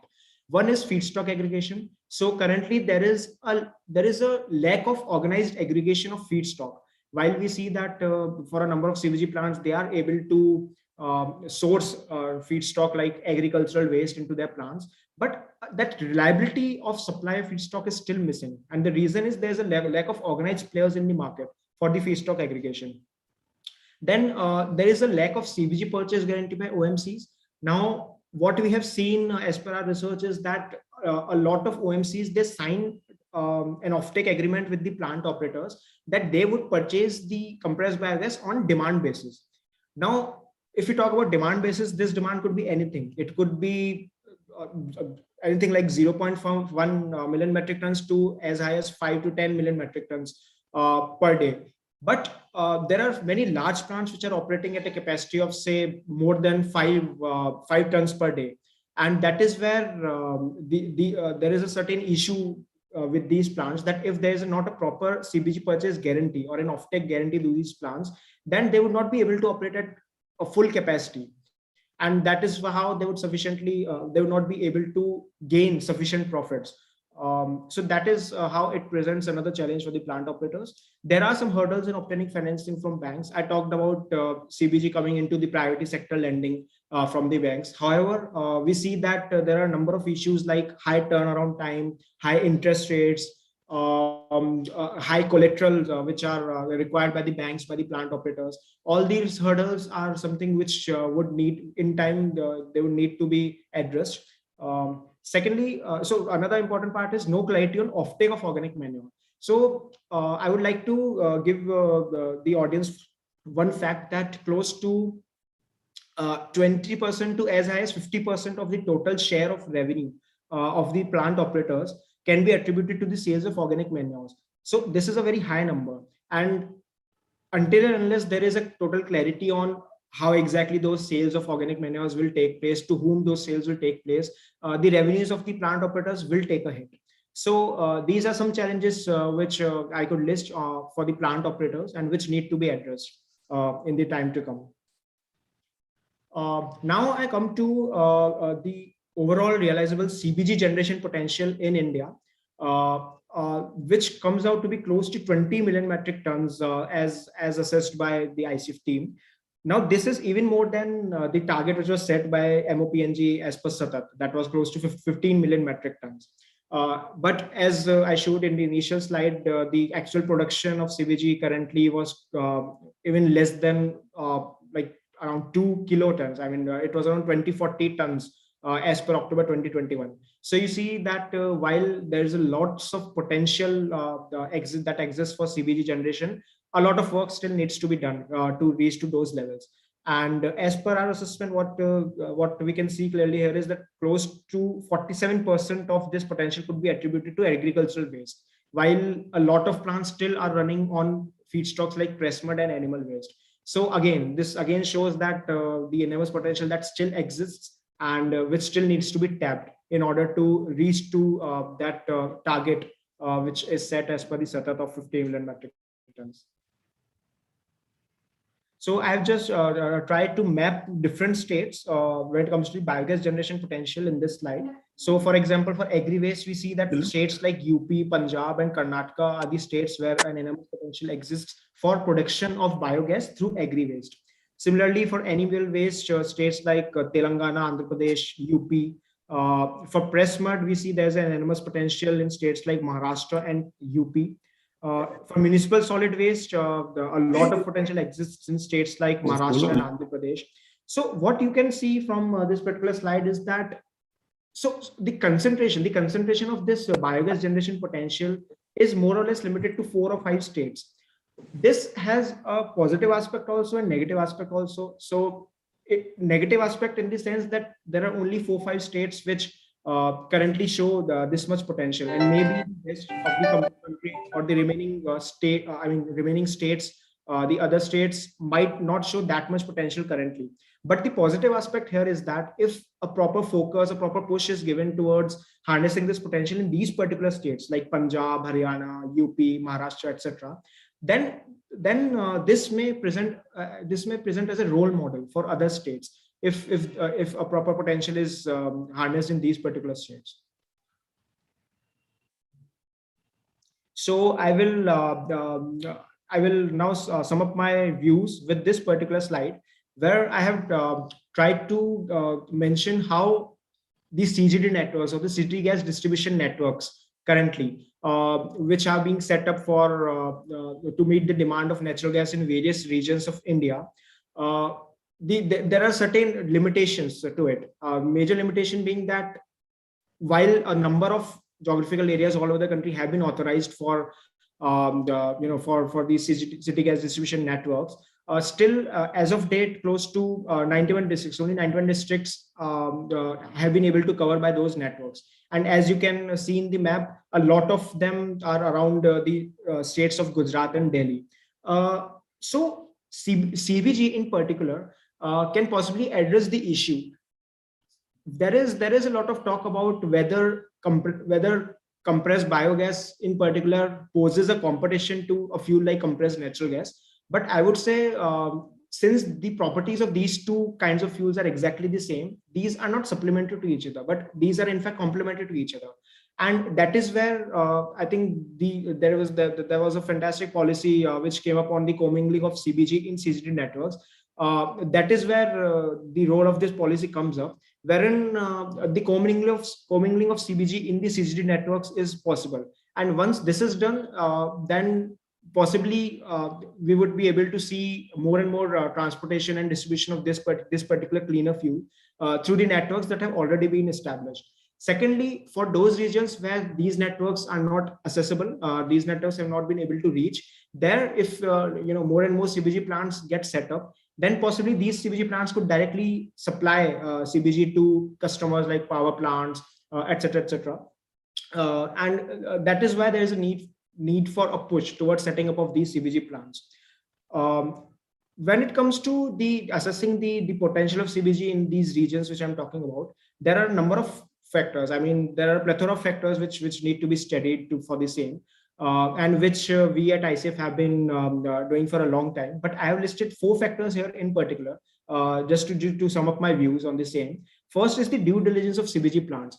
So if you want to harness the potential, or if you want to assess, the potential in a particular region for CBG, you need to see for the existing CBG plants in that region, what is the kind of feedstock that plant is going to use to generate biogas. What are the procurement costs it has, what are the profitability, what is the profitability that can be seen for that CBG plant. All of this requires a certain demand modeling and financial modeling, which is performed as part of due diligence of these CBG plants, which is very important to assess the potential of CBG in the region. Then assessment of feedstock within the region. I talked about the overall feedstock mapping that we as ICF have performed on a pan-India level, but this can also be performed on a district level to further be able to assess the potential in that particular district. The status of LOI holders, I talked about issuing of close to 2,500 LOIs currently to different plant operators or plant developers. But what is the status of these LOIs? There are a number of cases where those LOIs are not able to reach the final stage. They choose to opt out in the initial stages only due to various challenges like not being able to get financing, etc. So what is the status? How many of these LOIs have been able to reach the final stage? And finally, what is the support provided by the various stakeholders involved? By stakeholders, I mean various state nodal agencies, various banks and financial institutions, various government agencies, all of which form an integral part of the value chain of CBG. And it needs to be assessed. So this support in itself varies across various states. And since there is all these factors vary across different states, that is where the overall CBG generation potential also varies for these different states.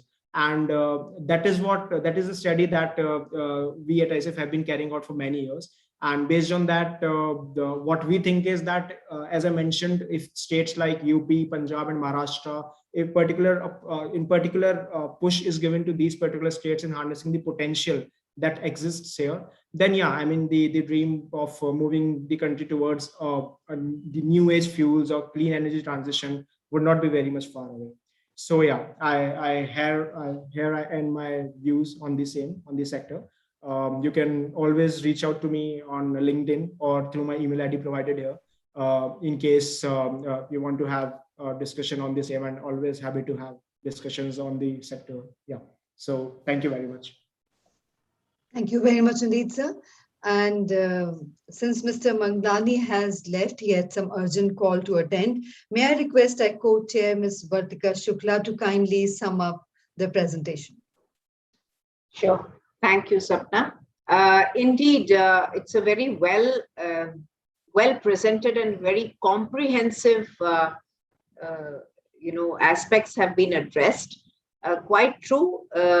Satat is a scheme which actually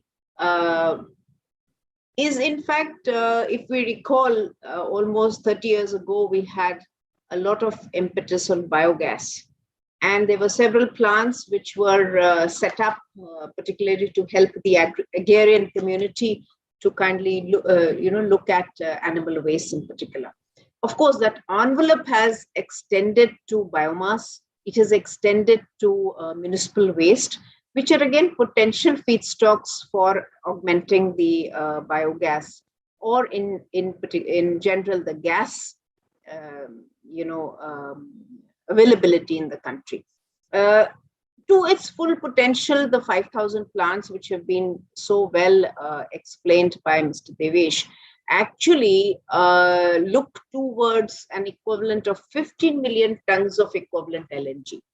And in no way do the biogas quality in any way is different than the RLNG or regasified LNG that we have. The interventions in terms of the government, particularly into the two aspects. One is the price, which has been predetermined and put out for the investors. And second is the assurance of offtake, which is essential to any investor actually setting up.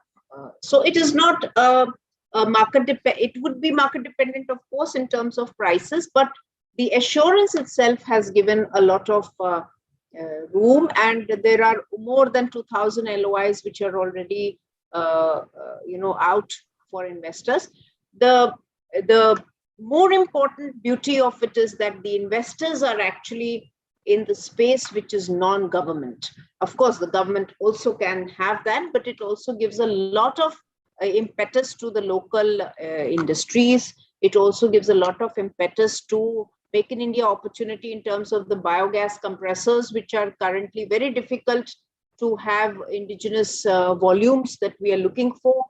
As also it helps the entrepreneurs, or it helps businesses to look at this as a profitable venture wherein they can do a backward integration in terms of feedstock.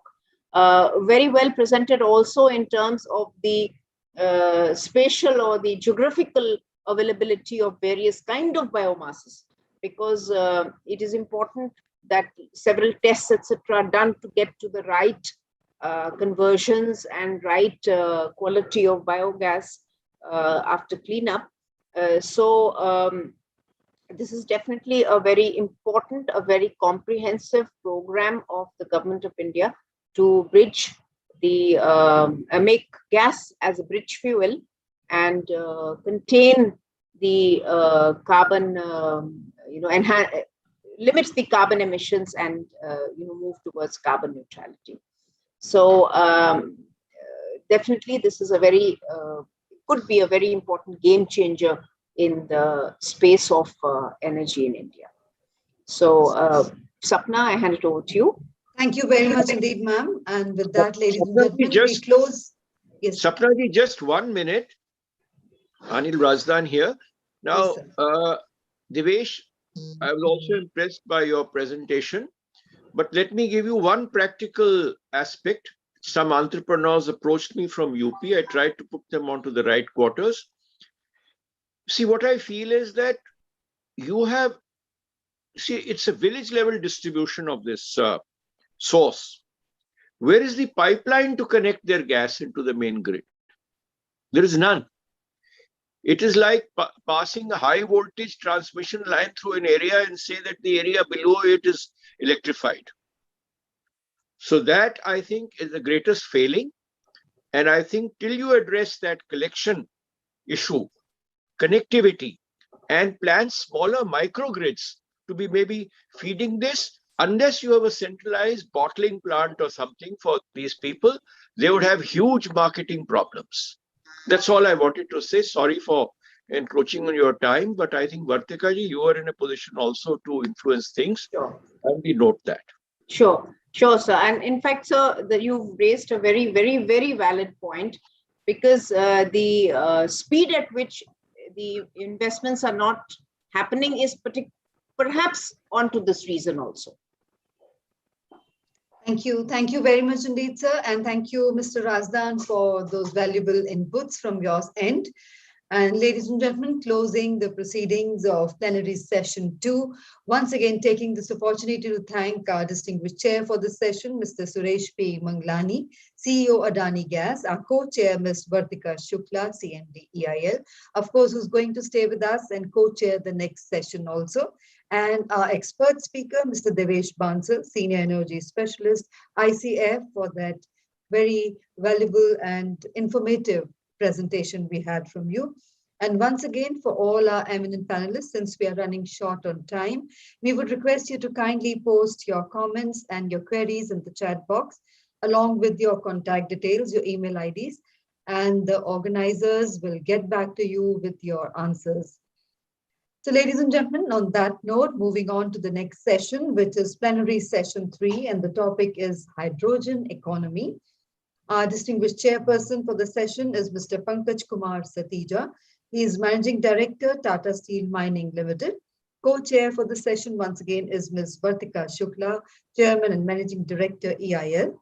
And our expert speakers for the session are Mr. R.R. Sonde, Professor, IIT Delhi, and Mr. Sadan Banerjee, CEO, VSL Ventures. So ladies and gentlemen, the time duration for the session is approximately 50 to 55 minutes, which includes the opening remarks by the session chair, remarks by the co-chair, and 20 minutes each for our expert speakers for their presentations, and summed up by the session chair. So may I now hand over to our session chair, Mr. Pankaj Kumar Satija. Over to you, sir. Yeah, good afternoon, Mr. Razdan, co-chair Ms. Vartika Shukla, my panelists, Dr. Sonde and Dr. Sadan Banerjee, all the distinguished panelists. A lot of things have been spoken about, so I will not talk much on this, but 2 points which I would like to mention, which is relevant to coal, that Indian Railways around 40 to 44% revenue gets from coal transportation. And the economics of Indian Railways and the people, those who are dependent on coal mining, these two are the important things. Secondly, the fare to freight ratio in India is 0.29, whereas the so-called socialist country called China, it is more than 1. So it shows that how the passenger fares are subsidized with the freight. So as we all know that it doesn't mean that after the stone age, no stone was left. So when we are transitioning to hydrogen and others, coal will be there as stones are there after stone age also. We all know the production of energy in India as per the Union Ministry of Statistics and Program Implementation.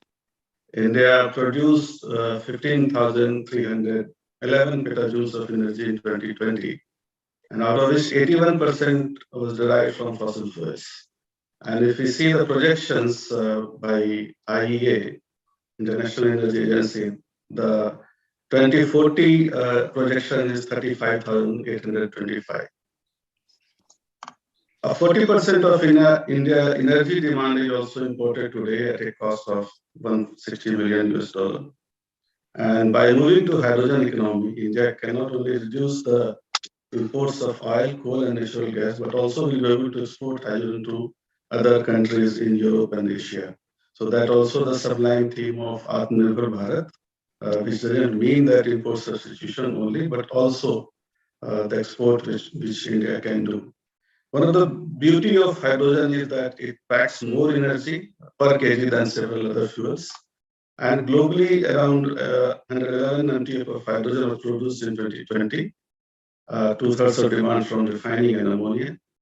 The demand is estimated to reach around 212 MTPA. Indian domestic demand around 9 by 2030.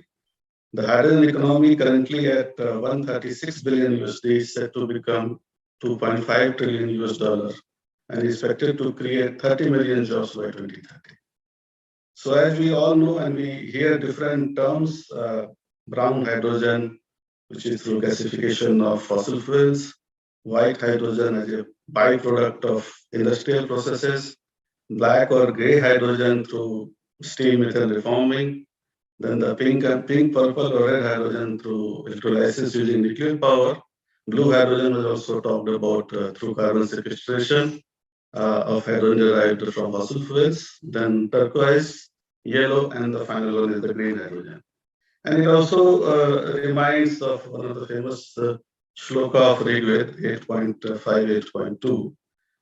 Eka ev agni bahudha samriddha eka suryo vishmanu prabhuta. And that means that Agni is the sole one, is kindled in many ways, and Sun, the sole one, manifests in all things. So if you look at the renewables or the green hydrogen, it is the energy of Sun which is by and large going to manifest in different form. Hydrogen is not new. The importance of hydrogen fuel in India was highlighted somewhere in 2006. The National Hydrogen Energy Roadmap was a program initiated by the National Hydrogen Energy Board at that point of time. And the program was aimed at improving the technological capacity in India using hydrogen production, storage, transportation, and delivery, applications, safety codes and standards, and capacity building. As discussed earlier in the program today, that India Finance Minister's budget announcement in February 21, that was a reference to National Hydrogen Mission for generating hydrogen from green power sources. And Honorable Prime Minister also on Independence Day announced launch of National Hydrogen Mission. So we have seen great impetus in past 1 or 2 years, and there are a lot of expectations in this budget also. Different ministries have also taken different approaches, initiatives, and discussions with the member companies on how to move forward. MNRE also has, as per the media reports, issued 3 policy documents which are going through interministerial consultation. And most of important document is National Hydrogen Energy Mission. That is also under discussion. We also have heard about PLI for electrolyzers and the initiative which should mean the establishment of 10 gigawatt of domestic manufacturing capacity. There have been certain legislative changes also in Oil Fields Regulation and Development Act, where the definition of mineral oils, hydrogen is going to be included. But there are certain challenges also as of now, the storage part and how it will be transported, the cost part.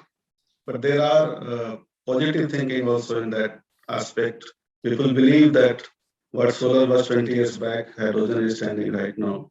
So there is a great potential, and there are expectations that by 2030, cost of green hydrogen will fall by more than 50% and start to compete with hydrogen from fossil fuels. As of now, it is $4 to $6 per kg. We or many in the industry, they feel that it should fall around $1 to $1.5 per kg. There have been many reports on green steel also, and India having its good potential of solar as well as wind. If everyone participates equally from the different corners, the green hydrogen will be definitely taken care of. Now I request my co-chair, Ms. Swartika Shukla, to share her thoughts. Thank you, Mr. Pankaj. Good afternoon, Mr. Razdan and our panelists, Dr. Shonde and Dr. Banerjee. Welcome on to this very important session. And good afternoon to all the participants as well who have joined in for this conference. Very well put the way the chairman of the session has almost covered all aspects in terms of coal, in terms of hydrogen. Let me bring out some other perspectives which are critical to push this agenda forward.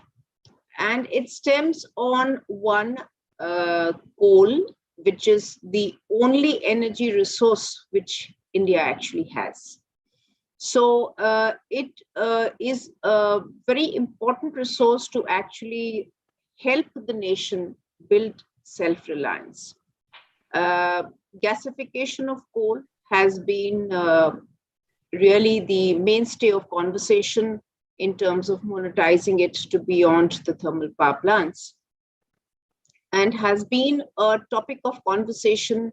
I recall almost 20 years ago when we actually began to look at it, particularly in the industry of oil and gas, to bring in products from the coal gasification, which actually can be replaced by the crude oil source. And at that time, even now, the other product of the oil and gas industry in terms of the pet coke, which is an end product of the bottom-up gradation processes, is also a subject of interest in terms of gasification. From then on, there has been a lot of movement in terms of indigenous technology development. Both Thermax, Dr. Shonde's ex-organization, EIL, who has also partnered with Thermax, as well as our other sister company of BHEL, has been actually made phenomenal progress in terms of the technology, which has been really the challenge of putting gasification as a cost-competitive, technologically sound, robust solution to monetization of coal. Today, when we are seeing this technology being implemented in the fertilizer industry, the Talcher plant, which is coming up on an imported gasification technology, there is need in today's space to look at the technology which is being set up there, which is of a different nature, which is an entrained bed, vis-a-vis what is the technology which suits best to our type of coal, maybe a medium ash content kind of coal. So this aspect of technology plays a very, very key role into fulfilling the Honorable Prime Minister's vision of putting 100 million tons of coal into gasification and end products. In the context of this feedstock, and as we have seen in the previous session, other feedstocks which are renewables, biomass or MSW, or even some other wastes, hydrogen is one of the products which is a clean product for the economy, but there is to be a blended product which actually captures the carbon from coal. So a clean coal technologies bridged with hydrogen actually could be a roadmap towards fulfilling both the hydrogen economy, because hydrogen economy in terms of renewable actually stems from something which renews itself in terms of feedstock, whether it is power, whether it is biomass, what actually qualifies for green.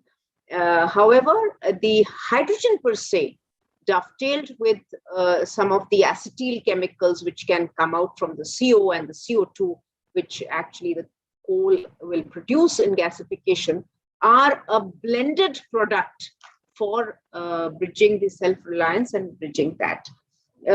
Speaking particularly of hydrogen, and Pankaj has already spelled out the numbers and the timelines and the mission, which is being deliberated, even the PLI scheme, which is going to benefit the manufacturing and the support of the imported electrolyzers also.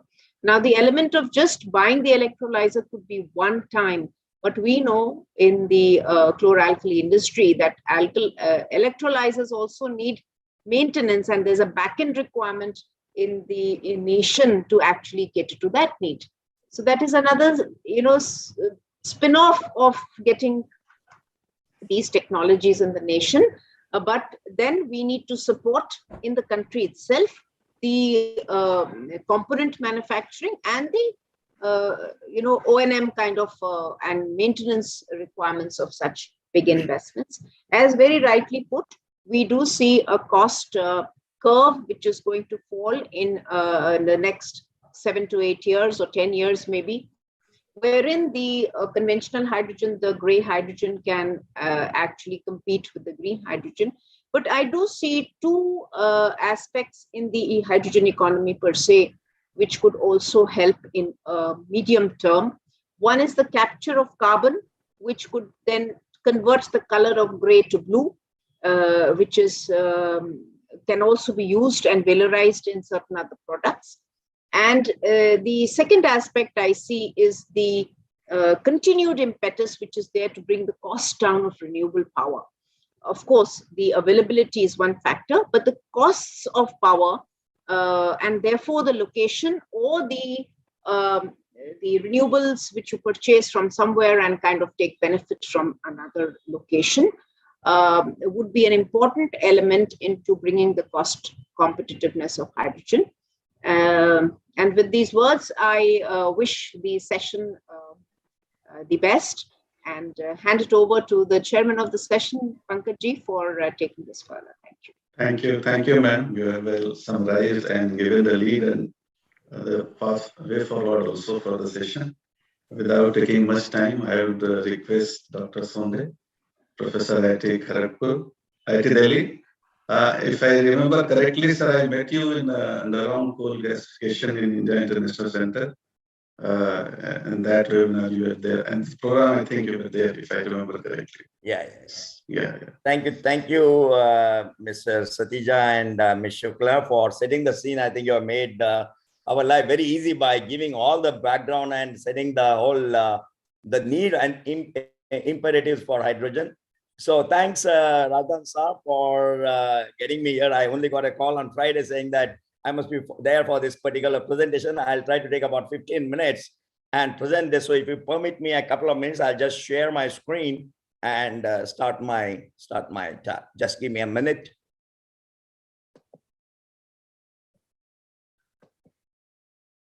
Yeah, is this visible? Is my slide visible? Yes. Please go ahead. Thank you very much. Yeah. So the topic that has been given to me is a broad topic of a hydrogen economy. And I thought, there are many facets to this hydrogen economy. Let me talk about the imperatives, which is very obvious why hydrogen is going to be the future and a very critical part of this climate change and energy sustainability. I think it's obvious, but I thought, let me also put a deeper meaning about why hydrogen and why we call it as a economy. Is it the right word to call hydrogen economy at this point in time, or we should call it as only a transition and look at the economy a little later? We'll discuss on this particular thing. Impediments are the challenges that are going to be there, and there are many challenges that will be there in terms of adopting. But it's a mindset, it's a huge change we are looking at. Taking away the fossil and getting into the hydrogen as an alternate fuel, all pervading fuel. And what are the implementation of such a hydrogen economy? I know we are all waiting with a bated breath that the mysterious document 212, which is supposed to come from government after MNRE, I was a part of that Kasturi Rangan's committee. So I know fairly what exactly is the thinking of the government and the policy makers and the funding bodies in terms of how do you give a push, which is what Mr. Razdan keeps saying. We must, while we get some technologies, we must develop these technologies. But I'm clear that you cannot stop an idea whose time has come, and hydrogen is such a true example of this particular paradigm. I just thought before I start actually getting into the details of this particular hydrogen economy and the technologies and what is required roadmap, I thought, let me reiterate for the benefit of all of us to be on the same page as far as this particular thing is concerned. So hydrogen is not a natural occurring, though it is the 8th largest element on the earth. Hydrogen is to be produced using energy, electricity or thermal energy from water or hydrocarbons or carbohydrates. So it's very clear that hydrogen is not naturally occurring and it is present as a bonded form. It is either hydrogen is formed as a C and H bond or a O and H bond. But I would like to say that, C and H bond is much easier to break than O and H bond. And therefore, when we talk about a water electrolysis, the energy that is required for breaking this O and H bond by electrolysis is much more than what we can do by many of these, what we call a steam fossil partial oxidation or reformation energies. But I'll not get into the details of the first law of thermodynamics here, but just want to kind of alert the audience here that always carbon to hydrogen bond is much easier, and therefore if you are able to break CH by what we call liquid metal catalyst and get your nanocarbon and a composite and hydrogen, probably that is the ultimate way without allowing the carbon to get into the oxide form, and therefore the problem of carbon dioxide and all the climate change.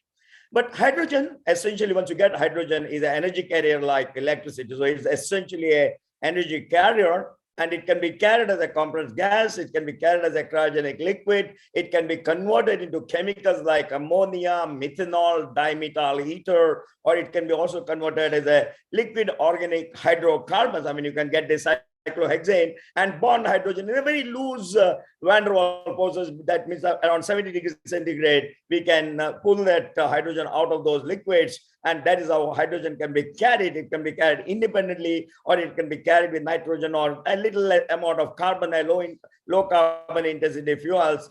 And it can be also fixed on solid matrix as a metal hydride. I think that's another way that you can carry a hydrogen. So you need not carry in a gaseous or a liquid form, but you can carry it as a solid matrix, or the current favorite, which is what we call it as a huge interest. I think we are also working with the Stanford on developing this metal organic framework, IIT Delhi with some of these guys, current huge favorite of a great interest of R&D community.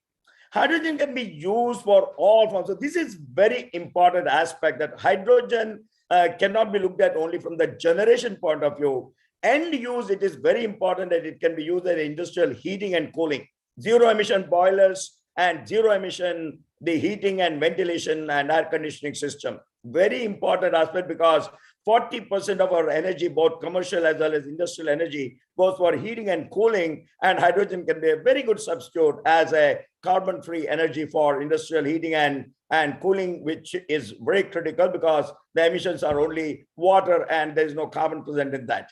Commercial and residential energy needs, fuel cell in a combined heating and power mode is another good way that hydrogen can be utilized as energy generator, under the purpose that you can even recover the cooling and heating requirement for the commercial, hospitality industry, hotel industry, and many other commercial establishment, including the residential energy needs. Microgrids is another form of where hydrogen can be generated into 100 kilowatt to 300 kilowatt, and microgrids could be another way that hydrogen can be used. Hydrogen in fuel cell, I mean, that's my favorite, and I'm working now. There's a startup that we have created in IIT Delhi and IIT Gandhinagar on a hydrogen as a fuel cell, will again power the entire transport sector. So today, and I'm going to be talking a little bit, just 2 minutes on how critical hydrogen fuel cells than the lithium-ion batteries. And India, if it has to look at Atmanirbhar and do not depend on any materials like lithium or cobalt, then I think hydrogen-based fuel cell makes an immense sense other than the metro for a interstate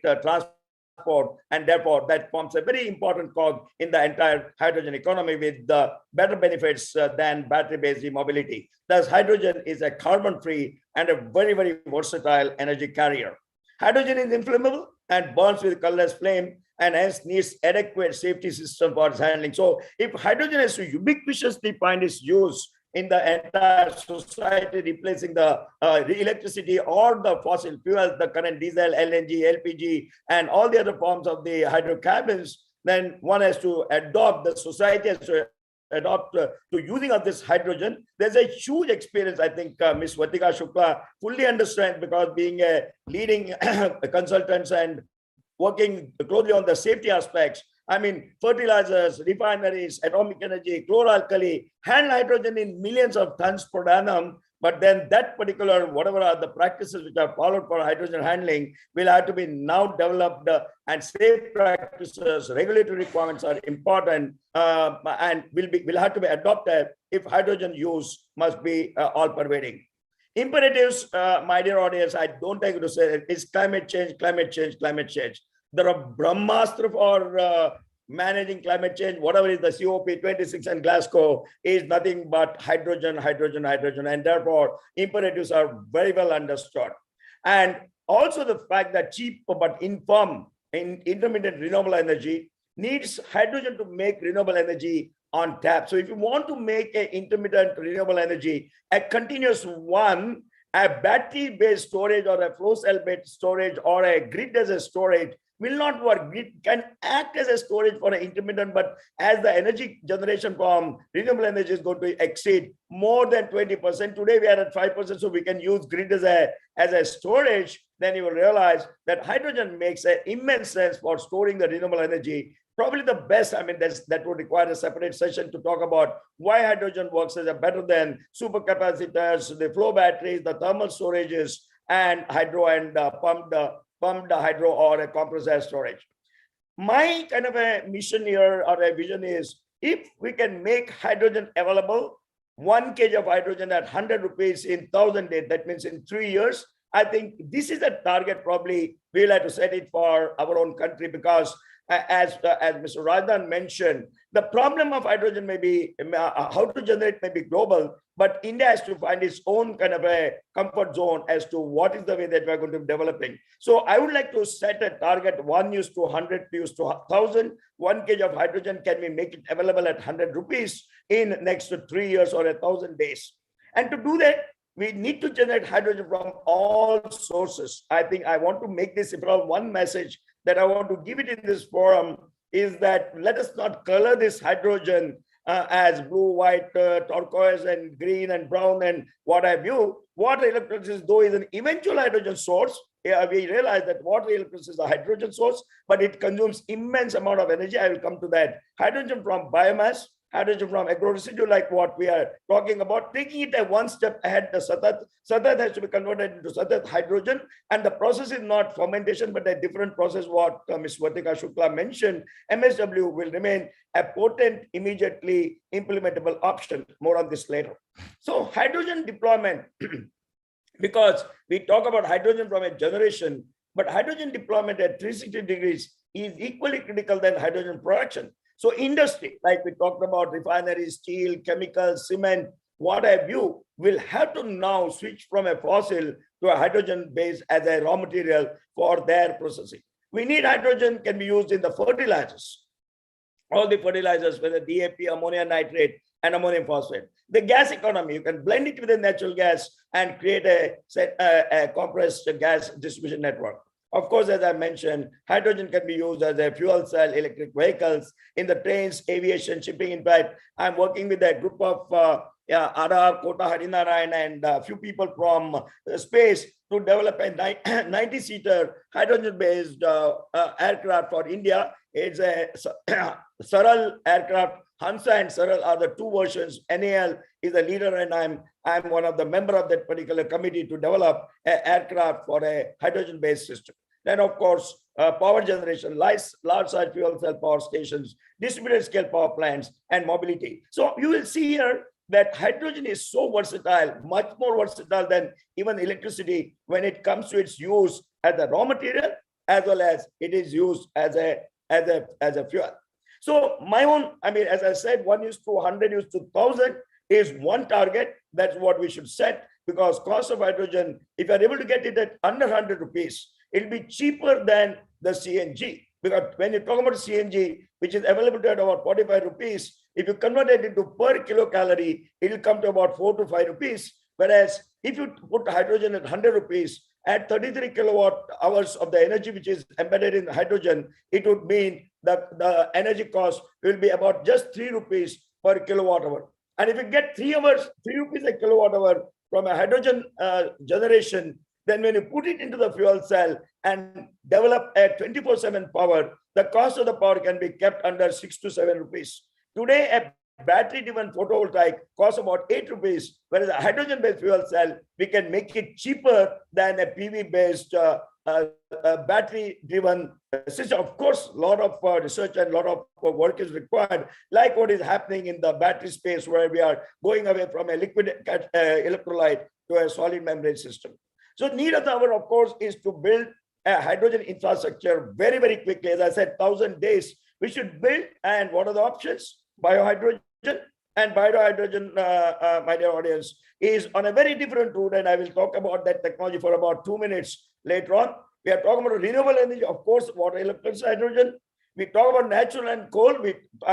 Mr. Satija and Ms. Shukla talked about this coal as a process where whether with carbon capture or without carbon capture, because after all, if hydrogen is going to ultimately deliver a higher efficiency, even if you don't capture carbon dioxide, the CO2 emitted per kilowatt hour energy, when you talk about the cradle to grave CO2 emission, will be much cheaper in a coal-based system. And so these are the various ways that we can talk about it. Is biohydrogen sustainable and green hydrogen? Especially yes. I think there is a little bit of a misconception that green hydrogen is only water electrolysis. But if you look at the energy that goes in making those water electrolysis and solar photovoltaic, you will realize that that green hydrogen is not all that green, but the true really a green would be biohydrogen. So whatever technology proposed, both gasification and thermal reformation become the best way to generate hydrogen. Of course, hydrogen production plants can be like the way that that Devesh talked about, dotting the Indian this thing, depending upon whatever may the fuels that are used, whether it's going to be stock or whether it's going to be pressed mud or whether it's going to be any kind of a agro residue or a MSW or a RDF.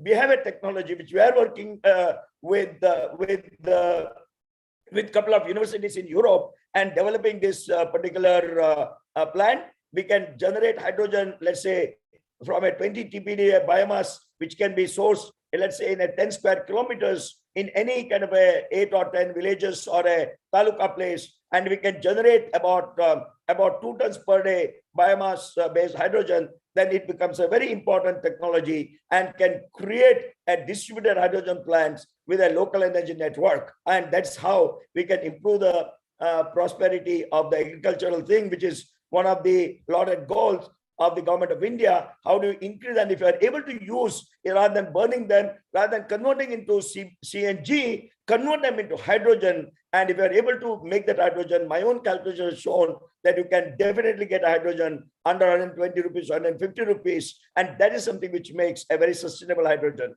Now, I'll not get into the details of the technology. It's a gasifier. It's a different type of a fluid bed gasifier. Again, pardon me for not getting the details. And then there's a thermal cracker.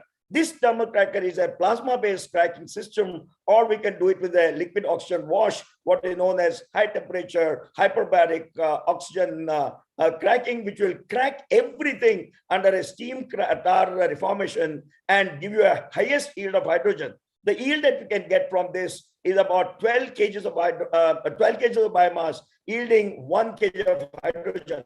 Probably phenomenal. There is no such global plant where such a high conversion of hydrogen is possible from any kind of a carbohydrate or a hydrocarbon. Coal to hydrogen is very well clearly defined.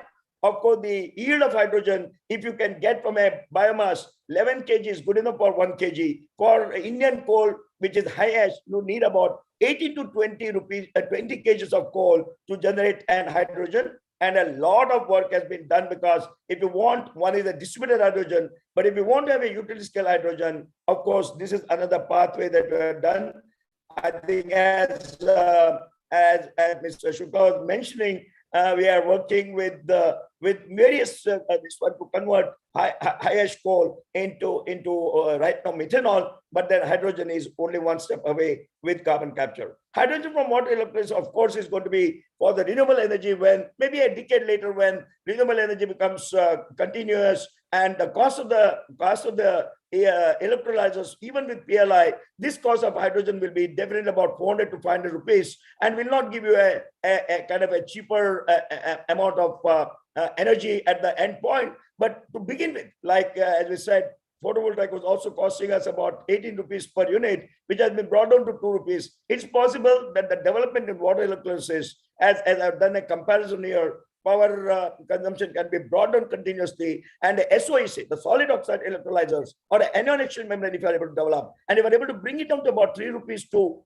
3 kilowatt hours per NM cube, and if you assume that the solar PV with the battery will cost us about 8 rupees, which would mean 24 rupees will be the per NM cube of hydrogen, which can then really give you a cost of hydrogen under 200 rupees using electrolyzer and about 120 rupees using this. So electrolyzer capacity may limit ambitious government plans, and only clean tech area where China has not taken a lead. I think we can take a lead of building a huge gigawatt scale plants. So my suggestion, I mean, I'll not get into the details about the cost. If you want a cheapest hydrogen, a greenest hydrogen, and a quick availability of hydrogen so that hydrogen use can be enhanced in the country, it'll be biomass to hydrogen, it'll be coast coal to hydrogen. You will see that the cost can be kept very much under control, and this cost makes your microgrids or transport energy or the energy required for industrial use very, very elegant, and we can easily kind of transit from a current fossil to a non-fossil or a clean hydrogen. And then, of course, work on this electrolysis. Maybe a decade later, this cost will also come down to 150 rupees, decade or 5 years. I mean, I would not like with look at the leapfrogging that happens in the technology space, but that is possible that we can get this. Again, I'm not spending too much time in discussing this. So the main building block I would suggest for a hydrogen economy for the country is renewable energy to be made into continuous by hydrogen generation, coal and natural gas or whatever are the fuels to be converted using hydrogen gasification, and a biomass pyrolysis, the Millennia type of gasifiers with a thermal plasma cracking to generate hydrogen. So these are the 3 building blocks that we can build for the nation. So the technological is, I mean, one is that we're talking about the production. We also need to actually now use hydrogen, how fast we can develop the end applications. So hydrogen is a thermal energy supply for industrial and residential users. Hydrogen as a distributed energy generator via fuel cell as a microgrid or a captive power generation, and hydrogen fuel cell for heavy duty commercial facilities. These are the 3 end applications. While we are looking at hydrogen generation, the use is also equally important. Hydrogen boilers, thermal energy met via either hydrogen or a heat pumping technology. I'm just leading this as a thought. I'm not getting the details about what is this heat pump and how hydrogen works as a heat pump. Hydrogen as a fuel cell, I mean, you must be knowing that we have worked, I mean, when I was in Thermite, we had developed a hydrogen-based fuel cell for India's air independent propulsion for our submarine application. We are the country number 3 to develop a fuel cell, hydrogen-based fuel cell for our submarines. So this is another application that we should go for it. We had developed something for a telecom towers, a 5 kilowatt, which is using a high temperature PEM cells. And these cells can develop an efficiency as much as 75%. So even if hydrogen comes from a coal, you will realize that because of the efficiency is so high, the carbon dioxide emissions as compared to the current coal-based power plant, which generates about, let's say, 1.2 kg of carbon dioxide per kilowatt hour, this will deliver carbon dioxide of the order of 0.6. So capture of carbon dioxide becomes easier, is less intensive, and therefore hydrogen becoming a very efficient device. And added to that, it doesn't have a carbon, makes it doubly kind of a strong potent for India to take into this leapfrog into this. Of course, many options with solar and renewable fuels for the purpose of the vehicles, but very clearly fuel cell based vehicle scores, I mean, several kind of a thing. And for India, when you're looking at to be completely energy independent, and that's what our Honorable Prime Minister said, I think depending on lithium or cobalt or any technology from outside, I think fuel cell based vehicles with no problem of a challenge, concern of a charging and other things can be eliminated by having this zero emission vehicle technology. So coming to a conclusion, action plan, let us build utility scale and distributed scale hydrogen plants with an overall target of 1:100 to 1,000, 1 kg of hydrogen at 100 rupees in 1,000 days. I think this is something which I feel could be a very good target that we can go. 25 million tons of hydrogen per annum Of course, the industry like even Jamnagar refinery generates right now about 3 million tons per annum, one facility. So getting a 25 million tons, 15 coming from renewable energy. Like when we are seeing the Kutch facility, we can build at least from a Kutch facility of a 15 gigawatt. 15 gigawatt can give us easily about 8.5 million tons per annum of hydrogen from those renewable plants, and rest 10 million tons can come from coal plus the biomass. Distributed scale hydrogen plants via biomass to hydrogen need a technology push. This needs to be integrated with the hydrogen used in agriculture, energy, MSME sector, transport sector. Safety aspects, again, I would like to re-emphasize that one impediment in hydrogen is concern or a perception that hydrogen is inflammable, hydrogen is explosive, and therefore tremendous amount of safety concerns, safety aspect need to be done. I think consultants like Engineers India Limited are eminently kind of equipped to kind of manage how do you handle hydrogen-based cooking stoves, how do you manage hydrogen-based heating system, how do you manage hydrogen-based power generation, how do you manage hydrogen in the transport sector. So way forward, my dear friends, is to develop the current state of the art by various known technologies from TRL7 to TRL9, develop the standards and regulatory framework, promote R&D. There are many other ways hydrogen can be generated other than those 4 ways that I've suggested: artificial photosynthesis, metal organic frameworks, and exciting work that is happening on a CO2 hydrogen conversion, CO2 hydrogenation using the graphenes and molybdenum disulfide. I'm not going there right now. And BRACE networking at many levels will enable to come up with groundbreaking new technologies, making hydrogen economy a dream in next 30 decades. So end of the day, we may have a power grid, we may have a hydrogen grid. So hydrogen power can be converted into hydrogen, hydrogen can be via electrolysis, and hydrogen can be converted into power. So they are all the Siamese twins, and we can have a very complex system where India can actually go to a net zero using both electricity and hydrogen. So with this, I close my talk and wait for any question and answer session from the audience. Thank you very much.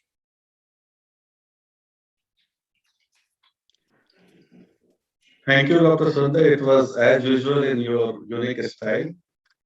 Pointed recommendations, pointed action plan, touching various aspects of biomimicry. It's a very pertinent topic, which was earlier also and today's also. And as you mentioned, R&D. So while the government is also working on policy matters, the different companies like NTPC, IOC, Reliance, Adani, they have come out in public, but other companies, those who have not come on public, they are also working internally on how to move forward, and there are various range of consultancy which is happening. So thank you very much. I'll pause this Q&A after the second speaker so that he get a fair opportunity for the audience. So I request Mr. Sadhan. Yeah, correct. Sadhan Thank Banerjee, you. CEO VSL Ventures. Yeah, thank you, Mr. Pankaj Kumar. Is it audible? Yes, sir, you are audible. Yeah, okay. Good afternoon. I'll try to make up some of the time, and I'll keep it short because a lot of lot has been covered in the last 1 hour. So good afternoon, Mr. Razdan. Good to see you after a long time. Srimati Vartika Shukla, good afternoon to you as well, and to all the participants. Just a brief introduction. Currently, I'm CEO of VSL Ventures, which is a Vikram Group company. They are predominantly into solar and other business areas. So Ventures looks after new business opportunities. Prior to that, I was the MD of Air Products. It's a American multinational who working in the industrial gases space, including hydrogen. And before that, I was with British Group, BG Group, which is part of the midstream and the downstream, industry of oil and gas. I think it's my pleasure to really be part of this very interesting topic of energy in the new age situation and the way it's evolving. Energy historically, energy and economic growth are quite correlated in a positive way, and it's a very important aspect of any country to really take things forward. Things have changed actually quite significantly in the last actually in the last decade from an energy standpoint, but also more so in the last few years. COP26 was very recent, but even before that, our Prime Minister pledging around, to become the manufacturing hub of green hydrogen through the National Hydrogen Mission outlines a very strong vision for becoming a global leader in India. So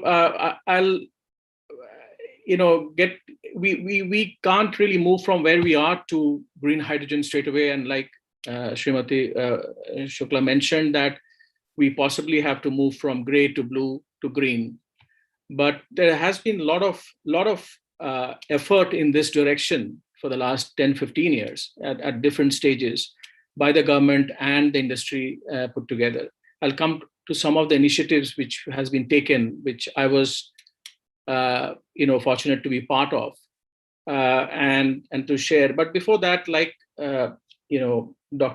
Sonde mentioned, hydrogen has a lot of flexibility.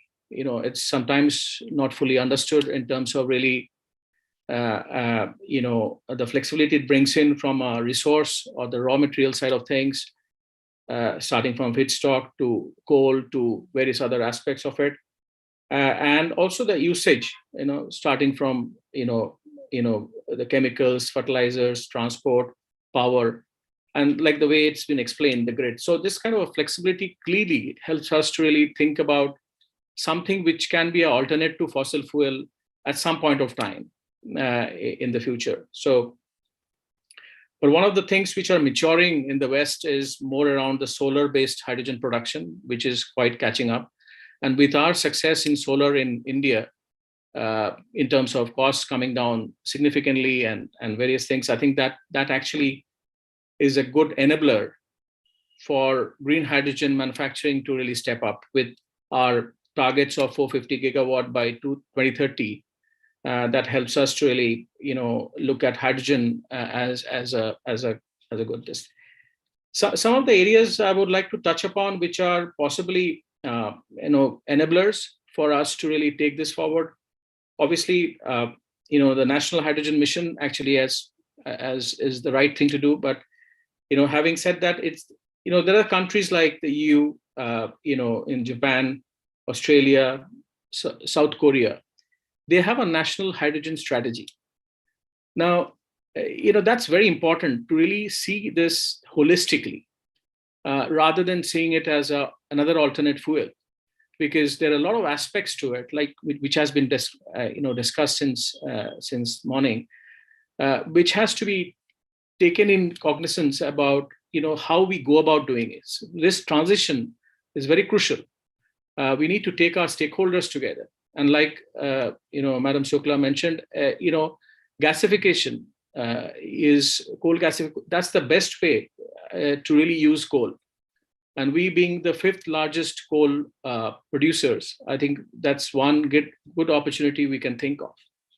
Likewise, there are various pockets. Like I was fortunate to be part of to chair the national standard on PNG, which was like 10, 15 years back, along with EIL and OISD and industry stakeholders.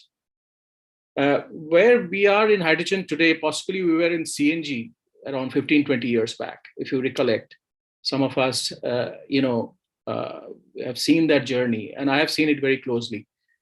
Where actually it's a combination of economics, safety, viability, and also a little bit of mandate from the government to really move towards a cleaner future.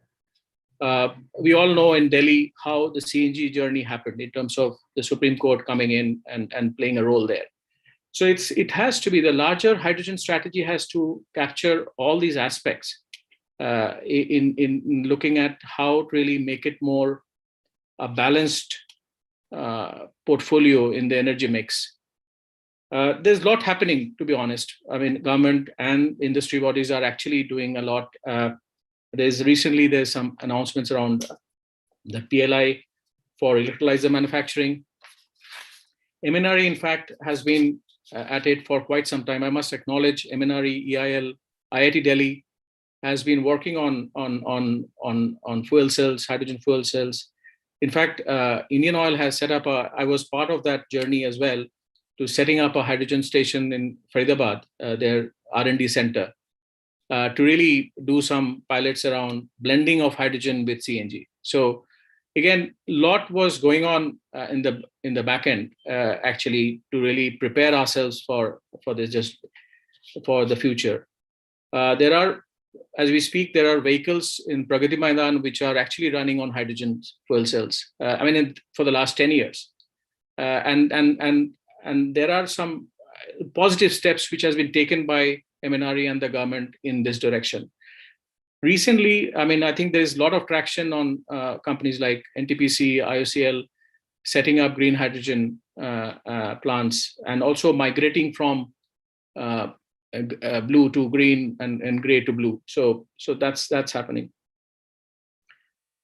But like I mentioned, I think growth in demand for hydrogen might at some point depend on policy enforcements as well.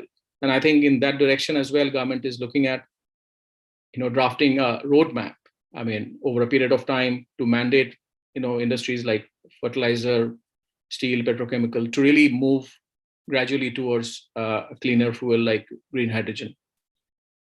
Some of the couple of things which I've picked up from my previous exposure in hydrogen is, even the business models can be a little more progressive, where you can look at options like the PPP, the BOO model, BOT, and all of that in looking at these large investments in India. And also clubbed with, because end of the day, that will save foreign exchange, the import which is happening in energy. But clubbing with concepts of, industrial demand centers, creating industrial demand centers is very crucial, because then you can optimize and build plants of scale to really support and service a lot of industries in a cluster.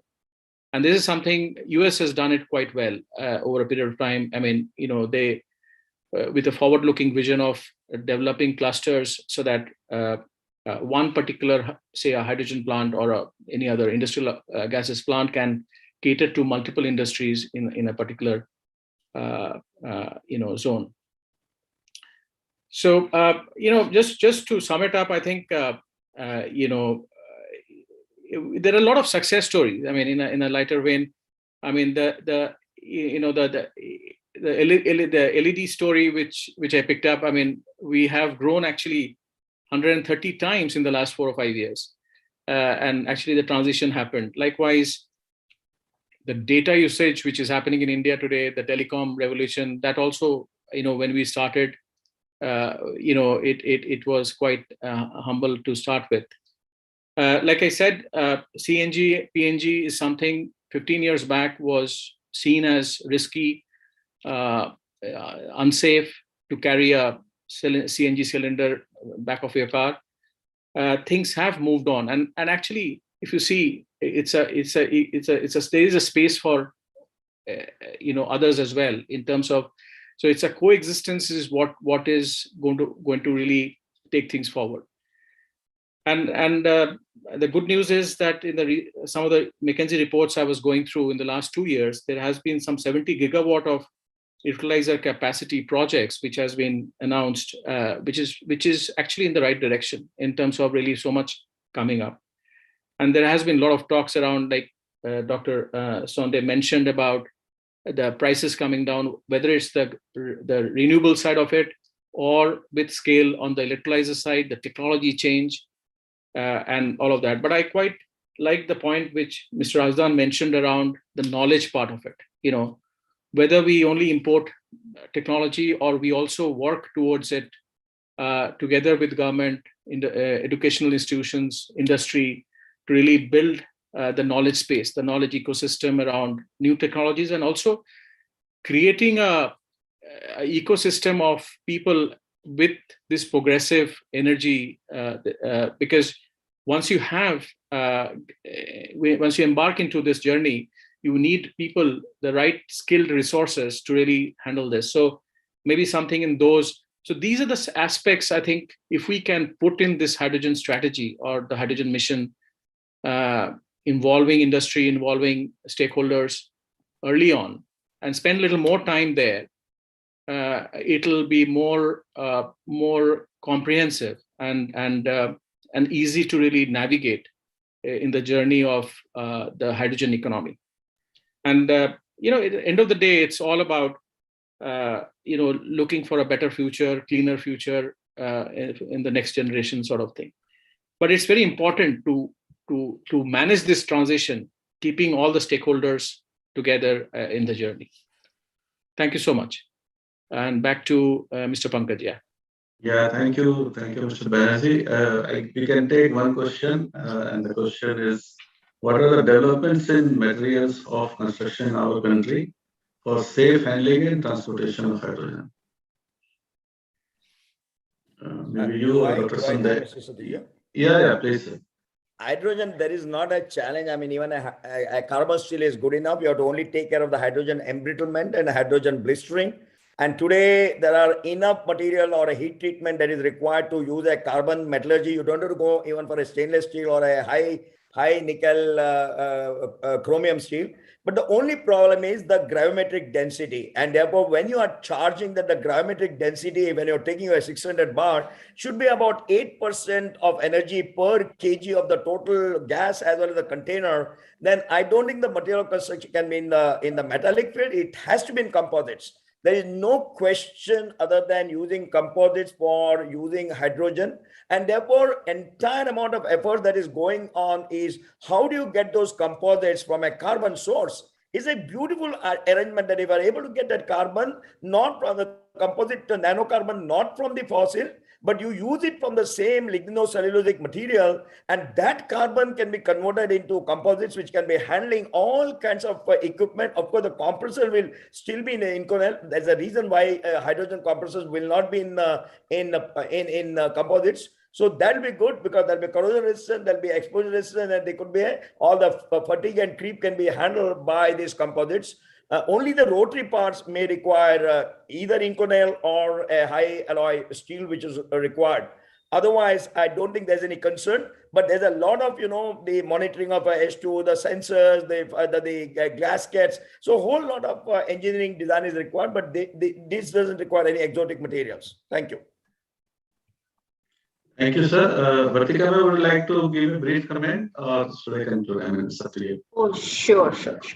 So, yes, Dr. Sonde and Mr. Banerjee have actually covered very comprehensively, not just the end use of hydrogen in the sector of transportation, but various other uses. Some of them are very critical and strategic also. As I would just add to what Dr. Sonde mentioned in the end, the network that is required for transportation of hydrogen is very comprehensive.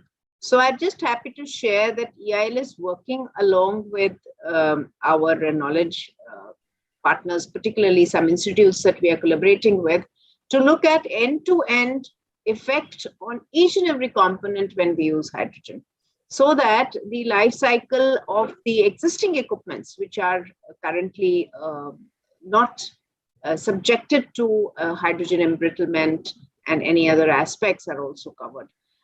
Definitely the potential of hydrogen is huge, be it from coal, be it from biomass, be it from any source, any and every source. And we hope and we see that, I think, together with the industry and the technology providers, it would definitely shape the future of tomorrow in terms of a clean economy. Thank you. I hand it over to you, Mr. Pankaj. Thank you, ma'am. And thanks to both the panelists, Dr. Sonde. I have heard him in person, had the opportunity of that in Delhi, India International Center a few months back on underground coal gasification. And equally delighted to hear Mr. Sadhan Banerjee. The journey so far on hydrogen again reminds me, as Vartika has also well pointed out, that it requires collaboration from the different sectors from R&D, and then she also pointed out the resources what we have which can be utilized, like coal and the blue hydrogen and the converting gray to blue with carbon sequestration. So it reminds me from one of the famous shloka of Rigved that samaniva hakuti samana hirdaniva samana vastubhona yathava susahaste, which means that let our aim be the one and single, let our hearts be joined as one. United be our thoughts and at peace with all, may we be together in harmony. So it requires a concerted effort right from the industry, policymakers, R&D, startups. And I'm sure that the journey India has seen in recent past in solar coal gasification, this is not, which is unsurmountable. And whenever one door closes, other doors opens up. And as a country, what I have seen and the government also, the kind of impetus what has been given in past 1.5 years on the policy part and the kind of consultation which have started happening, that also gives positive insights that together we will be achieve the goals of hydrogen. And I am equally mindful of the word economy, which Dr. Sonde pointed out, that whether should we call hydrogen economy or hydrogen journey, so that we leave it to the audience and others. Each one has its own perspective. And with a couplet of Muhammad Faraj ki raat jab kisi khurshid ko kare shaheed, subah ek naya suraj talash aati hai. So I'm optimistic on this note that with this IICC program, the deliberations what we had, the leads what we have got with eminent speakers, I'm sure most of the companies, they will be trying on their own or with collaboration with the different consultants, knowledge providers, will be reaching to the path which Honorable Prime Minister has given. Thank you very much. Thank you very much indeed. And with that, Thank ladies and you. gentlemen, May I just have the pleasant task of thanking this excellent panel, a very knowledgeable panel, headed by Mr. Satija, Vartika, and Sadhanji, and my old friend, Dr. Sonde. It's been such a pleasure to have interacted with you. I know I keep pestering you because old friends can always encroach upon your time. And there are a lot of freeloaders like me in the country who keep asking for free services. It's a habit in the country. My apologies for all that. But I think since the morning, the session that we have seen on energy, in this energy transition, if I may be allowed to draw an analogy, you see, the energy scenario is going to be, as I see it, like a very permissive society, where marriages will not last for a lifetime.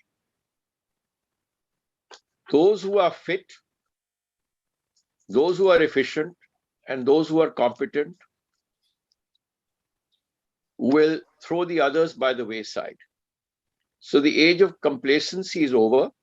My only worry is what will happen to the financial world, which invests in these technologies, because the gestation period of investment was hitherto very long, like long Indian lifelong marriages.